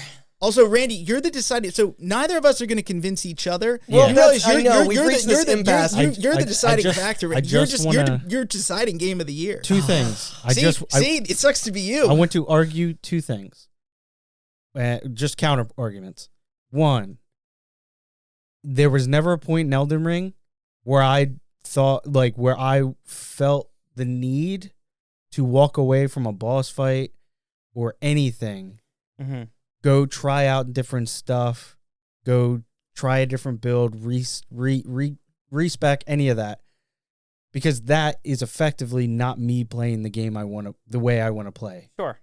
For one, what's the bosses? The black armored guy in Farum Faramazula. Oh, Faramazula. Malekith. What was Malekith? Yes. Yes. I was stuck on Malekith for a good while. Mm-hmm. I felt the same way you felt about God of War, as far as I'm not being unfairly punished. I felt the same way about God of War's harder combat interactions as I did the boss fights and stuff like that in Malekith. I was never, and I think it's anti-user experience to make you leave progressionary points to go try other stuff. Right, but do you think Do that's different worse things. than there's always this thing in my head, and God of War does it better than most games, but there's always this thing in my head that's just like, I just want to know what happens next in the story. Oh, no, yeah. But through trials and tribulations, I don't know if you had this experience, but you nailed down what you were trying to achieve, and you ended up, instead of just barely beating that interaction or fight, you with like no health and like completely exhausted on all your cooldowns for all your runic powers.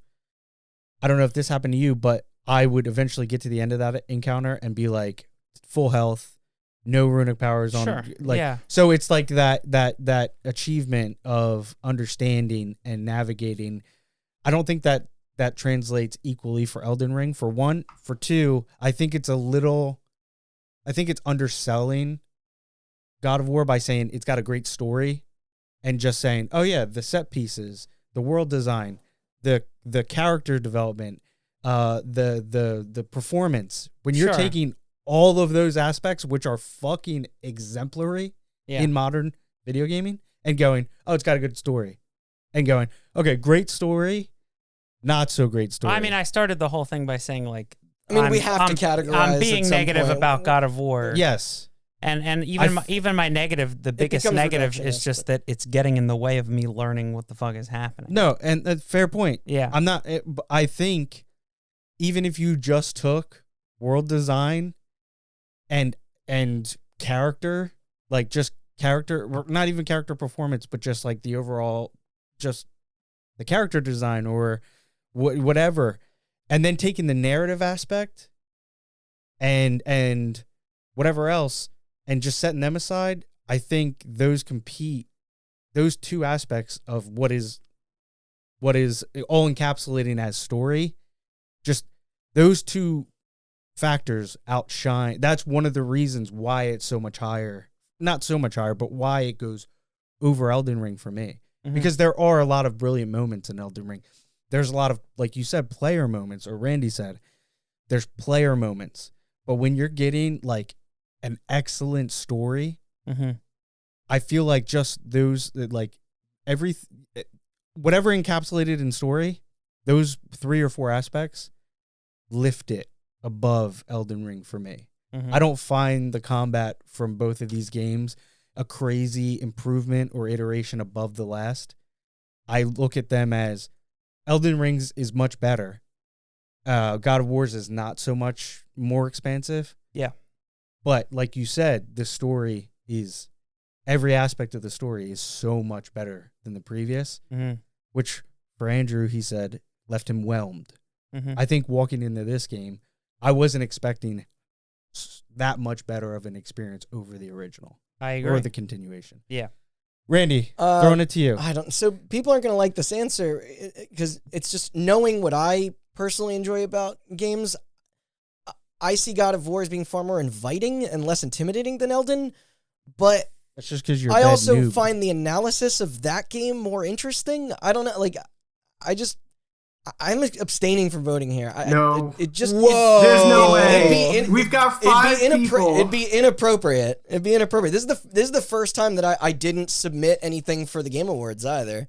Like, it's like How dare you? They needed your vote. Your vote counts. Speaking on, like... That's why Elden Ring won. There's too much passion in this room for me to, like, coin flip. This is how I feel about when you guys are arguing about stuff, because I'm just like, I don't want to prefer one game over another. No, this is where I passion dump. Like the last time I played a game as impactful to me prior to God of War was Last of Us 1. It was Red Dead for me. Maybe maybe Forgotten City I like. But anyway. My argument there, though, is that I completely agree with you, where I was like, God of War is on the tier with something like Red Dead or Last of Us. Yeah, I didn't want to undersell Red Dead. Yeah, Red Dead was phenomenal, but... Or GTA or Uncharted or whatever, you know. But those games, that Sony premium tier exists. Whatever it might be. Yeah. And it's like, oh, man, I got what I really wanted out of God of War, a game I was very excited for. And like, no offense to Andrew, but when Elden Ring was coming out, I was talking to Andrew about it. I was like, yeah, I'll play it. And Andrew's like, yeah, I'll like, we'll play some co-op and it'll be fun. And I was like, we'll see. And then we hopped into a Discord call the day it came out and we were just playing it and talking about it. And I had a moment where it was like 3 hours into me and Andrew playing Elden Ring and talking about it. I was like, oh, fuck. I have a suggestion. You really? Well, you discovered you loved it. I was just like, this is going to destroy my life for the next 3 fucking weeks. I have a suggestion here. Yeah. So, Austin and Andrew both described Elden Ring as being one of their favorite games of all time. Yeah. Mm-hmm. You're both saying that God of War Ragnarok is your favorite game of the year. The year, yeah. Where does Ragnarok fall? See, you're going to do that. Oh, man. Oh, shit.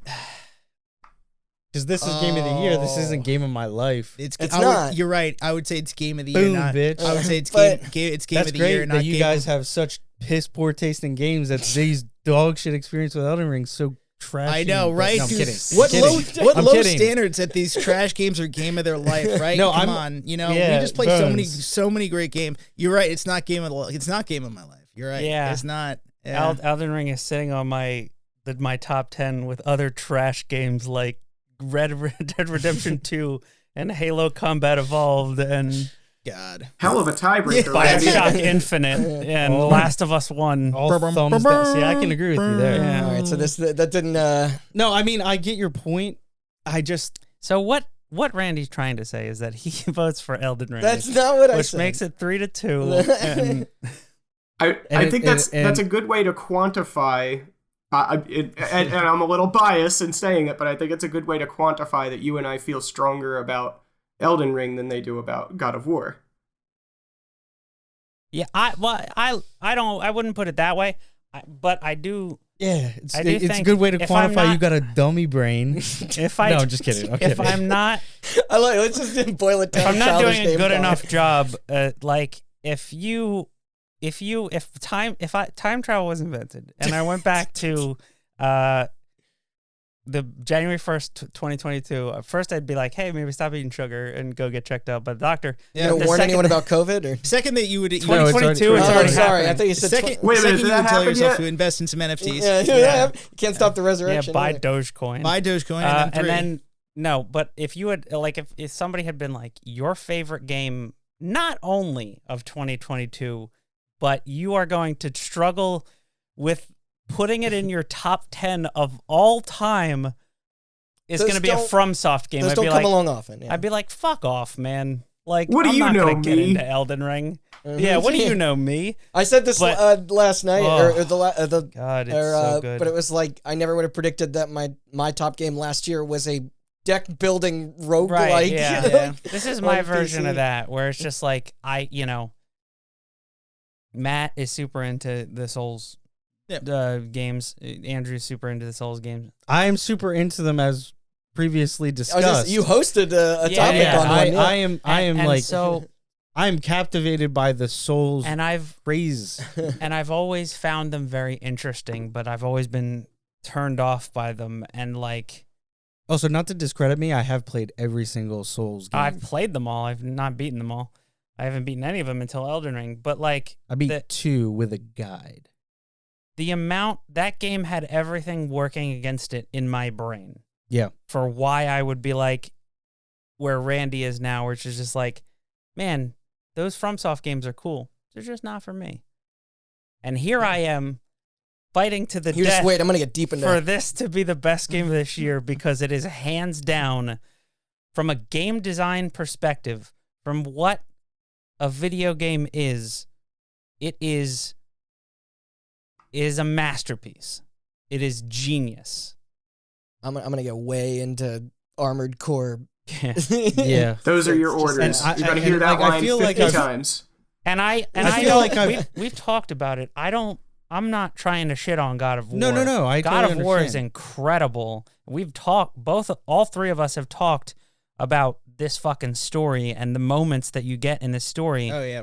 But I could have the same conversation. Shine through when it and I know I'm coming at this from the perspective of like somebody who was finally impressed by a Souls game versus people who played them in the past and were just like, this is just that plus this. And I'm like, well, Yes, but the plus this is so brilliant because it transforms what that game is.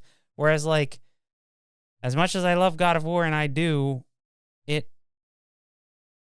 there are a lot of really great conversations that we had about that story, but they're similar to conversations that I had about Red Dead story, about Last of Us' story, about Uncharted story. I think the way you worded it is pretty perfect, and I wish I would have worded it that way as well, is that you know, from your perspective, the experience that you had with Elden Ring as a video game was a masterpiece. Yeah. For me, the flat note in that masterpiece was like just walking, like the story, but most of all, like, I guess character development.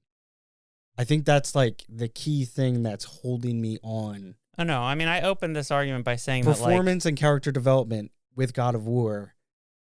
I feel like the only thing I don't get from Elden Ring, and I'm not saying it's not there, is like a captivating story. Yeah, it's Sure. story-like. I agree. I got a new idea, though this might... Okay, so... You're going to complicate things. Where does the opposite game fall for everyone on their list this year? I mean, that we already know. It's 1 and 2. It's 1 and Okay. 2, Well, with except the exception Andrew of hasn't played God of War. So All right. Yeah. if we're waiting to pull that card, then there's I was more. just There's grasping at technically more support for Elden Ring. That wasn't if what I you was are to trying to... rank That it, wasn't what I was trying to do. I was right? Yeah. But like, Yeah. it's How not. dare you. It isn't. It isn't Yeah. really fair. I feel like it's not fair to God of War to do it democratically In that like sense, that. no, it's not. No, of course not. Yeah, yeah. But I agree. we might have to come down to that because I don't think any of us is budging. That's more I of a honestly, I'm looking here. I was feeling here. I was like, damn, Matt loves like the Souls games. And I was like, I might be 3 against 1 eventually. Like, That's the they funny might- thing. they In might my turn. mind, it's the two of you are flipped, Matt and Austin. Like You know what's funny actually too? on paper, not Yeah. Well, what's funny is like when we were talking about when we were talking about like how much not God of War, Elden Ring, when we were talking about it, there was so much to love. There It is. really is. Even if it was like, even if it wowed you more than it wowed me, I just think back to it and I'm just thinking about like, my God, there was so much stuff. Yeah, it wowed like me that- a lot of ways that I didn't expect Again, to be wowed. Beginning I'll of say this, that. beginning of this year, to God of War's credit, beginning of this year, you came to me and you said, "You know who's one of the best video game protagonists of all time?" Kratos. I've been like, "You're an idiot," but here we are. But And I'm not just saying specifically character development for him either. I think no, for Atreus, the for entire cast, Freya, really, for fucking Thor, we saw 3 seconds of in the first game, and he is like a fully fleshed out, developed, tragic character. Thor. Oh yeah, Yeah. I was gonna say, what you mean, Ben Kissel? Yeah, Because that they really kind of feel like they built him up in that a little image. bit, a little bit. And Odin is George Carlin, rest in peace. Yeah, but like the. Yeah. But Yeah. the thing, and this isn't a good argument either, but just to get it all out there, God of War, I don't really see myself going back to. Fair I mean, I point. literally, No. I planned to play God of War 1 before Ragnarok came out, or God of War 2018. God damn it. It should lose just because of that naming convention. No, God of War 2018, and I just didn't, because it's just like, once you get the story, you're done. And that story is very good, and I'm not trying to No, definitely disparage Elden Ring the has story, more replay value. but there's I this. can't restart but as like, made also, Kratos, at the beginning of this year, Archer Kratos. I used to make fun of Souls games because they're these people that they're just like certain Souls fans, not Yeah. all of them, but certain ones are just like, I'm just gonna play Dark Souls 3 again instead of buying a new video game, or I'm just gonna play Bloodborne again since buying a new video game. So the And Scarlet I'm just like, Rot got come to your on, brain. man, expand your horizons. And now there's this tick in the back of my brain that's just like, it's almost been a year. You could play Elden Ring again. You're like, I'm like, you know what, brain, I could. Maybe try a new Yeah, build no, this I time. understand that. Listen. I'm willing to give it to Elden Ring just on the basis. I think Randy had a perfect metric of just like, would I rank God of War on the greatest games of my life? And it's like, Ragnarok, it's like, no, probably not. There are games that deserve I'm sorry, to be on Sean. there, but it's like, the thing is, it's like, I wouldn't put Elden Ring up there either, but it's like, definitely not God of War, but Sounds like you two would put Elden Ring on your games I of have. all your It's life. number yeah. 6 of all time. Number 2 The for fact that me. you have a list just is Yeah, kind I'm of like that saying you have a too. definitive list to me. It's just Yeah. bonkers. But Yeah, hey, so again, to my point is like I can't sit here and like quantify the experiences to have a top 10 list. So I think it's all arbitrary, and you're just Yeah. making that up. Maybe to I'm have it- just more of a nerd than you, and now I'm winning. Because No. I'm more of a nerd. You're breaking us down. I It's have the- mathematics to prove my point. It's the strength of will. No, Is that it then? man, Elden- fuck I Elden think we Ring. got it. It's so stupid. It's like Miyazaki's just fucking edging for over a decade, and then he's like, he's just edging. "I'm sorry, I alright. can't. I mean, if we're doing it democratically, Matt's willing and, to bend. and Matt is willing to bend. I'm willing to. I cannot understate. Maybe I did overstate already how I said it was this should transformative also- for storytelling. It should also be. But this is the perfect culmination. Like combat, not that improved over the previous aside. Like that, God of War is a modern story-driven video game experience, and it is a masterpiece. It is a masterpiece of video game storytelling and pacing and Character exploration development. and art direction and everything for sure. Yeah. But I have no so is connection to Elden this Ring. fucking nameless loser that I created at the beginning of the game that wakes up in a fucking tomb. How'd you get there, idiot? My lady had pink hair and an eye patch, and damn, she looked good sitting on that throne. You know what I'm saying? Yeah, my wizard was She looked my wizard was balding. He had no chin. Because I was like, what does a grand wizard look like? And I'm like, oh, he just looks like a dude. He doesn't give I a was gonna shit. say. Yeah. Mine looked like me, but kind of balding, no Asian, and he chin. had a really dumb-looking wizard hat. Balding, no chin. If you cover it up with a beard, that's kind of like Kratos. Oh, dude, I had like the I had like the wizard I hat don't with know like that. the little bell at the end, and it like hung down on my back. It was real dumb looking. Okay, I'm locking it in, gentlemen. Smeldon ring. Congrats to Elden Ring. Shall I read them Yep. Yes. again from Go 10 to in 1. order from the bottom? 10-1. All right, Smell my fingers. number 10, Patrick's Cool. Parabox. Mistake of the year should be higher. Number but go 9. on. Number 9, Neon White. Number 8, Immortality, all caps. Number 7, Rollerdrome. Number 6, Sifu. Number 5, Atari 50. Number 4, Marvel's Midnight Suns. Number 3, Signalis, also all caps. Number 2, God of War Ragnarok. And number 1, Elden God of War Ring. Ragnarok. Them some fucking games. Ooh. And Elden Ring gets to now hang with our previous winners, Bob Is You, Hades, and Psychonauts 2. Yep. Now, see, the fact that Baba Is You took number 1 in a previous year is why Patrick's Parabox is Mistake of the Year. Just saying. So you guys can all give me... We'll get to that. yeah, next you can year. give me your apology next year after you've had time to play through it. So, But we Yeah. did it. That is going to do it for Hot Button's official top 10 games of 2023.